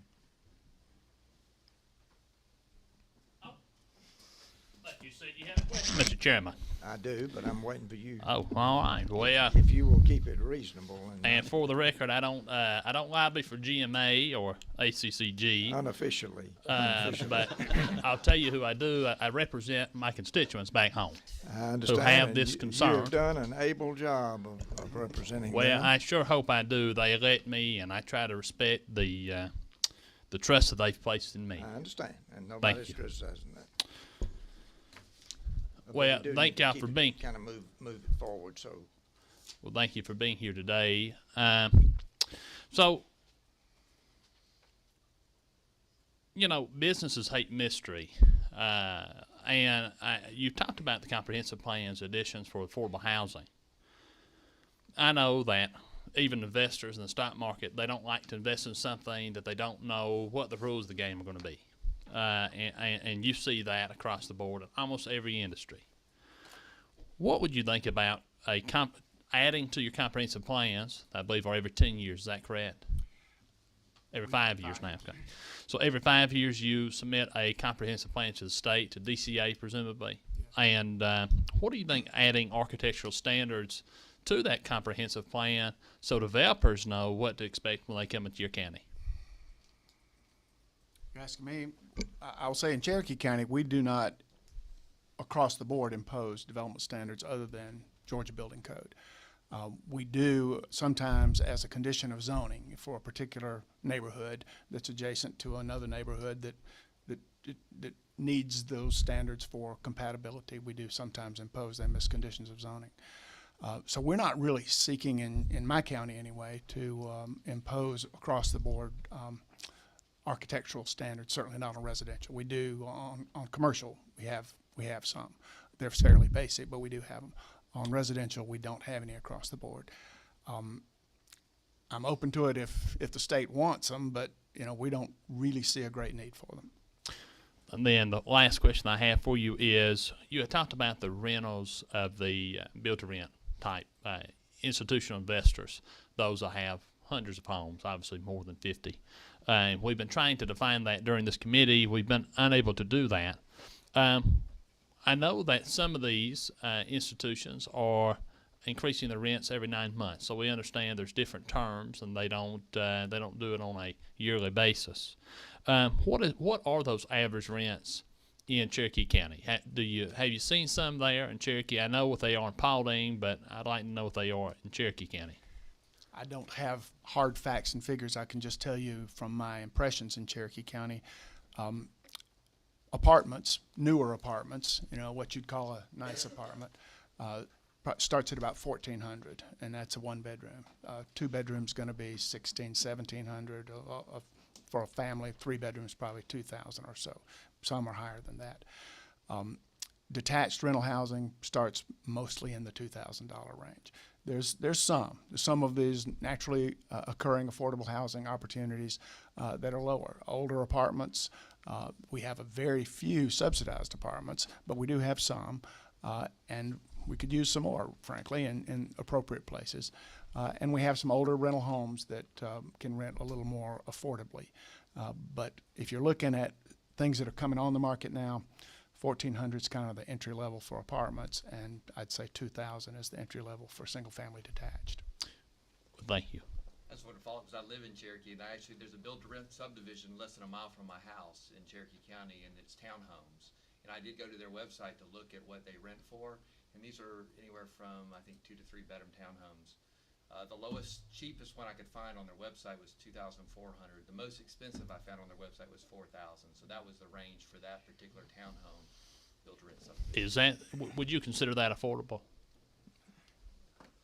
I can tell you it's not affordable for somebody on a $50,000 a year family income. Yeah, I that agree would with take you. something around 100,000 or more to be affordable at a 30% level. Of course, we know Clint lives in an expensive neighborhood. Well, I tend to agree with your analysis, and I appreciate you taking the time to answer my questions. Thank you, Mr. Chairman.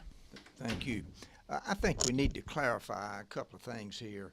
One, just to be sure we all are together, this resolution that was passed created the House Study Committee on Regulation, Affordability, and Access to Housing, and for other purposes. This committee is not studying workforce housing only. We are not studying low-cost, this term affordable housing. Affordable now is a broad term for a lot of people who don't fall into a low-income range. So I just want to be sure we're all focused on what we're studying here. We're studying housing in general. Agreed. And we do recognize that much of the pressure that has forced housing prices up is things that are not in the control of the Georgia legislature, nor of the local county commissions, nor of the city councils. It is inflationary, it has supply chain issues, it has many, many other issues which are beyond our control, and we all recognize that. But we are trying to look at housing because we do have a housing crisis here. I was particularly interested in Commissioner Johnson talking about that, and also I do. The other issue I think we ought to clarify here, because the term is used a lot interchangeably and it's not correct. There's a difference between institutional investors and the build to lease concept that we are discussing a lot. Okay? A lot of this controversy about institutional investors is big money, big institutional money that is coming into communities, but they are buying single houses on scattered lot basis. They're buying houses all over the place. And yes, I'm hearing all the concerns about them raising the rents and those kind of things. The build to lease concept is a developer that comes in, buys a tract of land, designs and builds single family houses that could be houses that would be sold, but that investor is building them in order to lease them out. It's an evolution of the apartment industry is what it amounts to, from a man in the real estate business for 47 years. It's just like when we first started seeing clubhouses being built and pools and gyms and all the things that are added now. So institutional investors coming in and buying up single family residences because they're an investment for them and then leasing them out, that is one thing. And the other thing is the build to lease concept. So they're two different things, and I hear those things almost mentioned interchangeably. So I did want to be sure that we're all clear on that there are two different things and really two different debates. The questions I had for y'all, do the three commissioners, do you have, I was interested to hear that Cherokee County doesn't have design standards other than building codes. I thought that was interesting. Do you don't have a minimum square footage in Cherokee County? No, sir. Okay. Do y'all want to come? We do have minimum square footage in the agricultural zone area. It's 1,000 square feet. If you look in a residential subdivision, our codes allow a minimum of 1,600 square feet, which is kind of in the range of what some people were talking about as affordability. What's very interesting, though, is the average house built during 2021 by the developing community was 3,065 square feet. Very good point. I'm so glad you made that, and it's a good time to say this. And I'll have a lot more chance to say a lot about this. The free market generally will work if you just get out of the way and let it work. And see, in this case, they're not imposing higher square footage, but the market is demanding it, and the providers are meeting the demand. And so that is very interesting to me. And frankly, I'm personally delighted to hear that you don't have any minimum square footage requirement, and that yours is 1,600 square feet in the developed areas and 1,000 in agricultural. We are hearing about higher minimum square footages, and here's the point about that. No one is suggesting that a developer can impose his own private restrictions on the community he develops. But the issue of a county commission or a city council imposing big minimum square footages of 2,500 feet or 3,000 feet, well, that is an affordability issue. And forget about it, we're not talking about low-income housing. We're talking about housing for the average young home buyer who gets out of college and gets a job, can get ready to buy. So I'm delighted to hear that. Commissioner, do y'all have a minimum square footage in the cap? Yes, sir. And I think what you talked about, the market had dictated. We got some homes that are larger, but I think we're now looking at what you talked about is lowering the minimum standards so we can have more affordability for our seniors and millennials and the generation Y and Z. And so that's on our agenda. I'm bringing it up in November because we have to shift in terms of the times to make sure we can have intergenerational is what I'm calling it, people who want to stay in the community and live there. So that's what's on our agenda now, because when you move to the suburban concept, they had those square footages, minimum standards, but now we need to make that shift that we have in place, different models that fits the different income levels and give the opportunity for people who want to build at that level to come in. Mr. Chairman, for full transparency, let me say, as I mentioned, we do sometimes impose minimum square footage standards on a case-by-case basis as part of a zoning case condition. And sometimes those could be as large as 2,500 square feet. Okay, But so- across the board, we don't have any minimum So if standards. someone comes in and presents a development plan for 50 acres, you might come back and say, we'll let you do this if you'll build 2,500 square feet. Yes. And in all cases that I can remember anyway, the developer agrees to those. And if I may, that's a lot of the conditions that are added during our zonings are proffered by the developer coming in saying, we want to build this type of house and we're going to do this, this, and this. And we, just to make sure there's not bait and switch, we put that in the conditions You of the put that in zoning. the conditions of the Yes. approval because you want him to build what he says he will. Exactly. Okay. And then also, if you look at the square footage, cost per square foot for housing being built in Oconee County right now, if somebody were to build in the 16 to 2,000 range, that would be in the area of affordability. But we don't try to get in saying you got to do that. I mean, the market is saying for Oconee County, this is the type of house people want when they come in there. So that's why I think the market's driving more of our housing affordability issues than anything that we're doing as a county. Commissioner Johnson, back to your thought about reducing those square footage. I think that's visionary. One of the things we've heard in these last 3 days is, you know, we have to force that our society is changing and that needs are changing. And with the elevating cost of housing, just the idea of providing safe, affordable, and housing that protects health, safety, and welfare that we discuss so much. I think I have been thinking a lot about that. about the idea of if it is within the single-family zone, why shouldn't you let somebody build any size house they want to build? Now, I certainly heard our former mayor talk about the protection of LaGrange and all of that, and I understand that.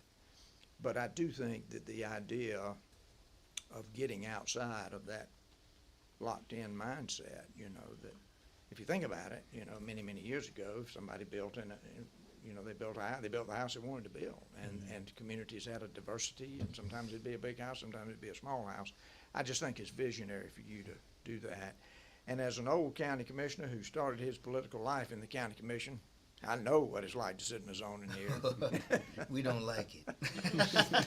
I redid the land use plan as a 34-year-old county commissioner, and I shed a lot of political blood in the process. And I'm not trying to share old stories here today, but I want you to know I know what you are dealing with there.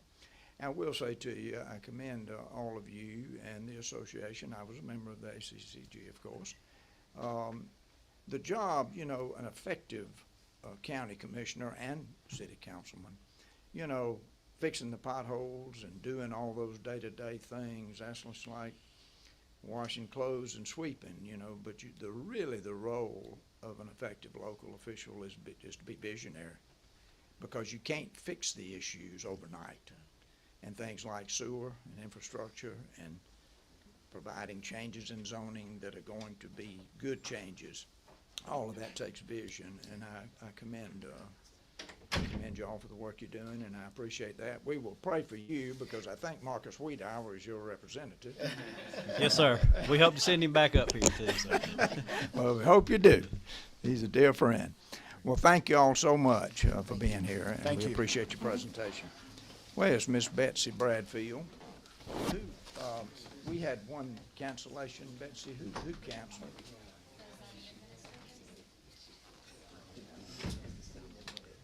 So is Miss Whitney Shepherd here?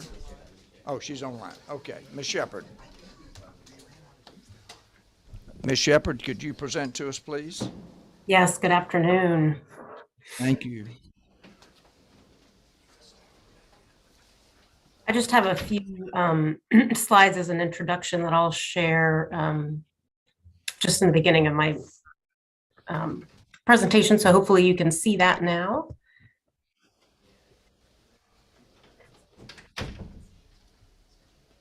Let me know if you can't see my screen. Yes, ma'am, we can see it. Sorry. Okay, thank you so much. Thank you, Chairman Washburn and members of the committee. My name is Whitney Shepherd. I'm the president of the Georgia Planning Association. We're a chapter of the American Planning Association. I also serve locally on the executive committee of the Chatham County Housing Coalition and on the Housing Savannah Task Force, which I serve as a policy committee co-chair. Quickly, to give you some background, the Georgia Planning Association is a statewide organization. We have members in both urban and rural communities and suburban communities across the state in our 9 districts. We have more than 1,000 members, including practicing planners at all levels of government, as well as private consultants like myself, planning officials, academics, and concerned citizens.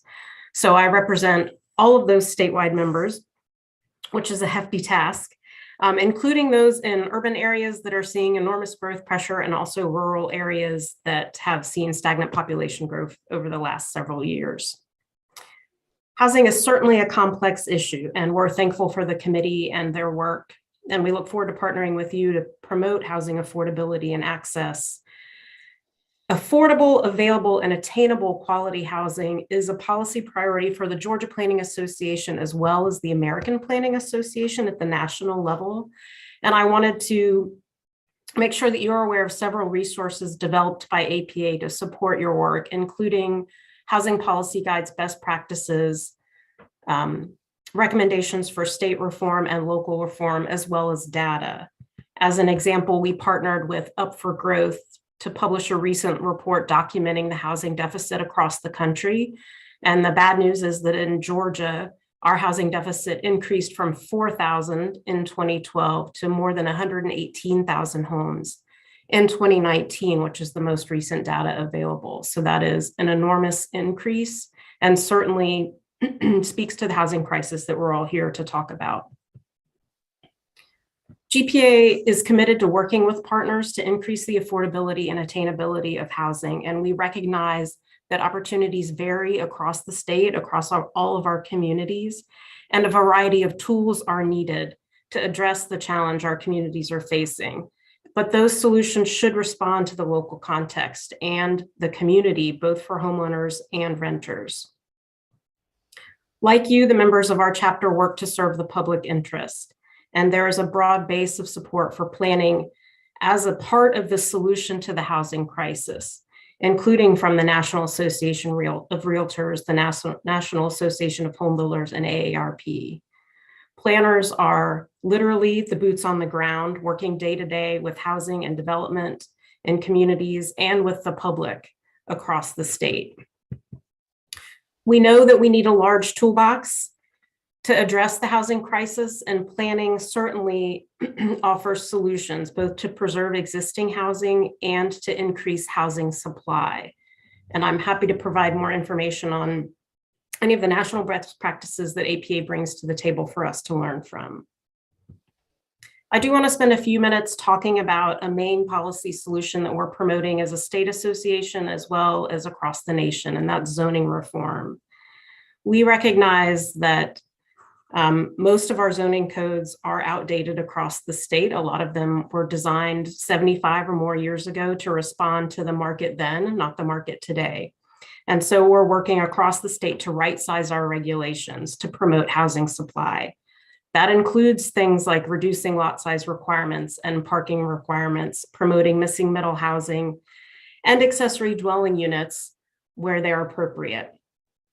Streamlining permitting and processing for affordable housing is, of course, a part of that solution, as well as protecting existing neighborhoods through small-scale development and redevelopment that fits within the character of our individual communities that residents love.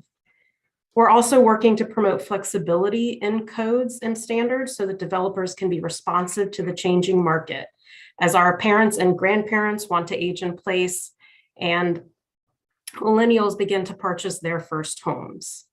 Standards create housing options that fit everyone to allow those, whether they're disabled or elderly, choose to stay home through universal design as an example.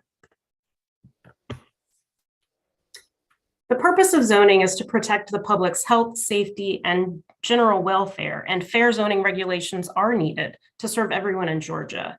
And again, we know that across the state, many of our zoning codes were designed for the market 75 years ago, but there are also lessons to be learned. In Savannah, we finally passed an updated zoning ordinance in 2019, and we're still working to shape that zoning ordinance to promote affordable housing. There are housing models that work today that are illegal to build. And these photos are just a few examples from my own neighborhood of duplexes and triplexes that promote diversity of housing types and affordability in a very stable neighborhood. This multifamily housing fits within the context of my single family neighborhood because there are standards in place to make sure that the character is consistent with the homes next door. Diverse housing types like these accessory dwelling units promote affordability and access to services as well by allowing both empty nesters and young professionals alike to live next to dual income families and benefit from the businesses and services that they attract. In Savannah, like many cities and counties, our zoning ordinance was grossly out of date, and it is continuing to evolve. And we're actually working today to make accessory dwelling units easier to build by relaxing our standards. I want to talk more about why we need standards in the state of Georgia and the input that we've received from our members across the state.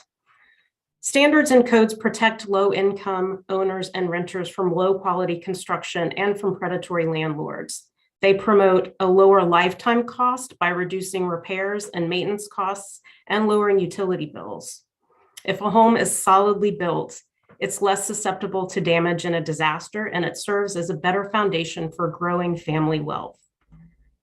And zoning maps should also reduce transportation costs by encouraging housing closer to jobs and schools. Through zoning, we can promote density and diversity of housing types so that we have enough rooftops in our neighborhoods to support small businesses like pharmacies and grocery stores within a short trip. We know that transportation and housing costs combined are the real issue determining a family's cost of living. Local zoning protects residents from moving into housing next to incompatible uses as well. Uses like industry and the noise and air quality and traffic impacts that they have on residents nearby. Zoning protects those who don't have a voice in the development process often because they're busy raising their families and working and can't come to meetings. We would certainly ask you all as a committee to investigate and recommend a bill to encourage and incentivize local governments to revise their regulations, especially their zoning and subdivision ordinances, to share technical assistance and resources, and to develop financing solutions. The states of Michigan and Washington are successful models for incentivizing local zoning reform, and I'm happy to share those examples with you. Planning, codes, and standards promote economic development, fiscal health, and they protect home values for residents. Here in Savannah, our tourist industry is certainly a large driver of our economy, and that industry relies on unique places for visitors. Our historic district wouldn't exist today without design standards, and our tourism industry therefore would not exist. Also, for many American families, our homes are our most significant investment and asset. Home values, though, rely on neighborhood context and comps. Those should be protected by transparent and fair codes. Additionally, preservation standards encourage older homes to be renovated rather than torn down and replaced by cheap housing stock, and that promotes neighborhood stability. Quality homes also attract commercial development. Businesses are more willing to invest in a community that has high quality housing and the plans to protect it. I mentioned before that the density and diversity of housing types can encourage businesses to come to a community because rooftops ensure that there's a market to make neighborhood businesses viable. We've also found that undermining local codes won't actually help affordable housing in many cases. Neighbors that are wary of affordable housing rely on standards to ensure that high quality homes are built nearby. Without a local voice, via local standards, residents are likely to reject affordable housing where we need them the most. States like Texas and North Carolina that have already been discussed have passed preemptive legislation, and they unfortunately are not seeing greater affordability or a reduced housing deficit. Cost burdens have not gone down due to those preemptions. Furthermore, undermining local codes likely has unintended consequences, including poor construction, more repairs needed, and even sick houses with poor air quality due to poor ventilation, mold, or mildew. Thinking about affordability, it's important to remember that life cycle costs really matter to low and moderate income families that rely on their housing to build wealth. We know that the cost of land and infrastructure is going to continue to drive new start costs. And in fact, our survey of local jurisdictions shows that only 15% have non-historic design guidelines. So design guidelines have a small impact on the overall market. Lastly, I want to emphasize that as a chapter, we support home rule and the rights of local citizens to enact and administer local governance in support of our comprehensive plans, the long-term vision and desired character of the built environment. Our local representatives know what's best for their towns and cities. In Savannah, residents, business owners, and the city all worked together for a decade to revise our zoning ordinance. We shaped a housing policy that meets our local needs. We understand that special interests are looking to undermine that progress across the nation, but to address the housing crisis, we believe that we should listen to our citizens, not to corporations.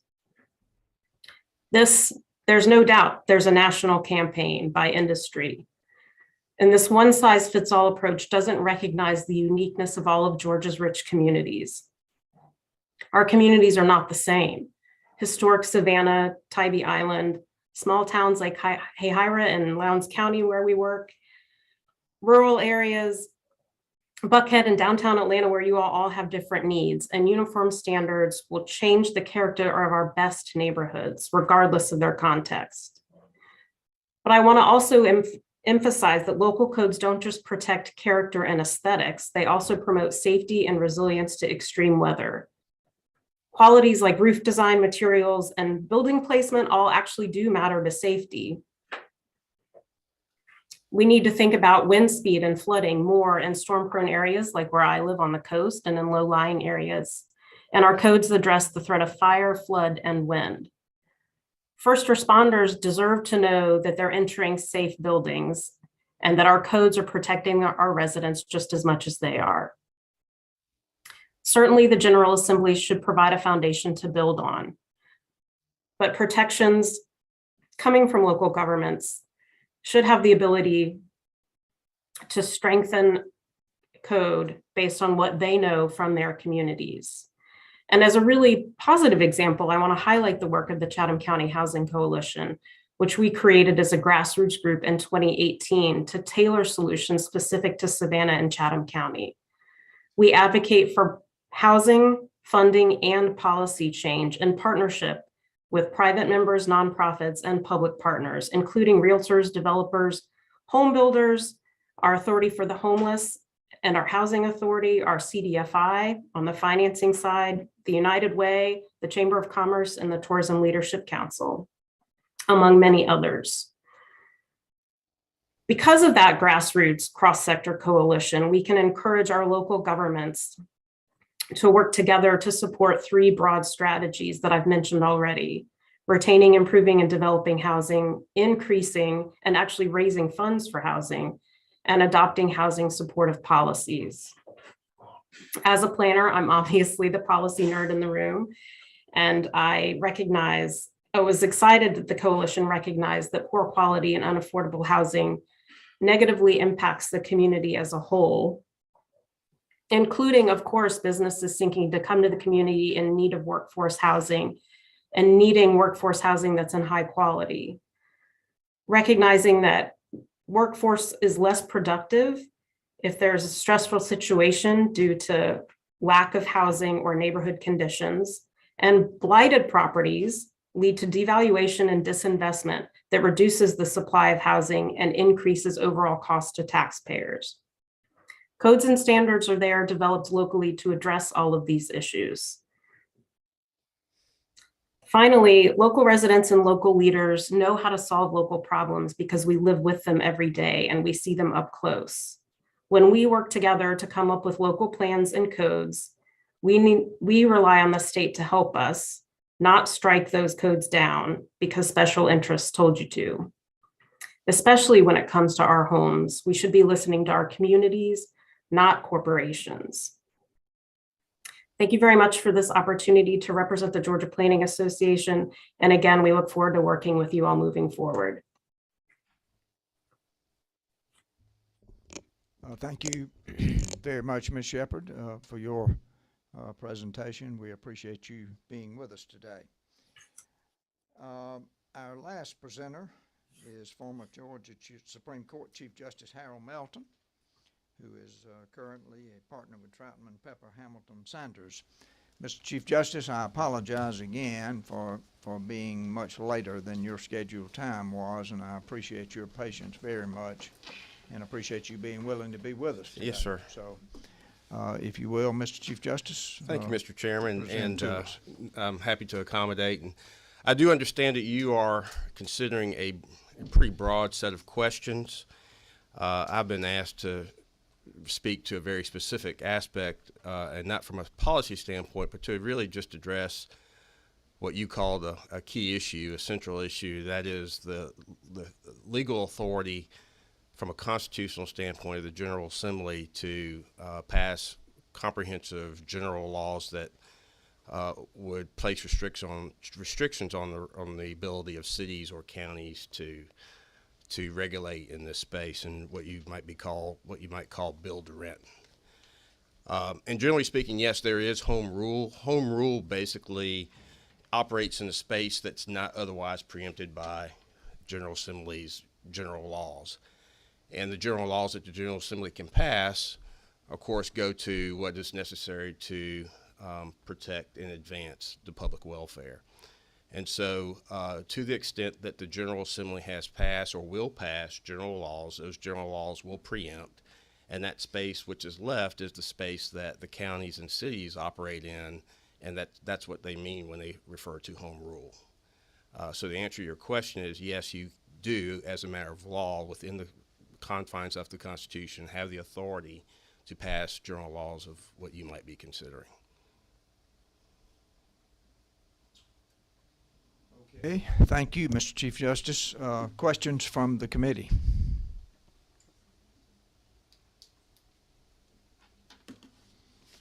Thank you. So, yes, very concise, but can I ask you just Yes, one sir. question?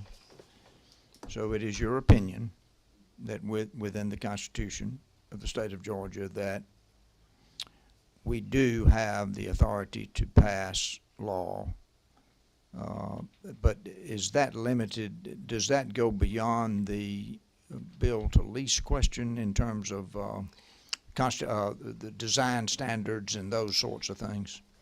The General Assembly's plenary authority is broad, and as long as it's a general law that advances the public welfare, there are very limited restrictions on what the General Assembly can do. Okay. So that would include design standards, minimum lot sizes, the bill to lease question. Yes, Mr. Chairman, as long as you can make the case that's for public welfare. Okay, we do have one question from Representative. Well, thank you, Mr. Chairman, and thank you for coming today and speaking with us. It is an honor, as I think many of us have stated before. If we wanted to, if you said the General Assembly has plenary powers, and it's pretty wide in scope as far as what we could do. So if we want to come out and say, we have a bill that says that all vehicles must have a additional taillight for safety reasons, we could also pass that bill, correct? That's correct. Thank you. That's the only question I had. Well, Mr. Chief Justice, again, thank you so much for coming today. Thank you, Mr. Chairman. I appreciate I it have very a much. question, Mr. Chair. I'm sorry, Representative Bazemore, I did not know that you had one. Go That's ahead. okay. Thank you, Mr. Chair, and thank you for your presentation. I appreciate it, and it's good to see you. I just need clarification. So are you saying we don't need to change the Constitution? This is not a constitutional amendment? That's correct. Okay. Okay. Thank you. That was my question. Thank you so much. Thank you, Mr. Chief Chairman. Justice, for being with us, and thank you again for your patience. Sorry for the delay. No problem. Well, that brings us to the end of today. We are about almost a little over an hour behind, but we had a lot to talk about and a lot to do. So I will open up for any other questions or comments if there are any. Well, hearing none, thank you all for being here and your patience, and we stand adjourned.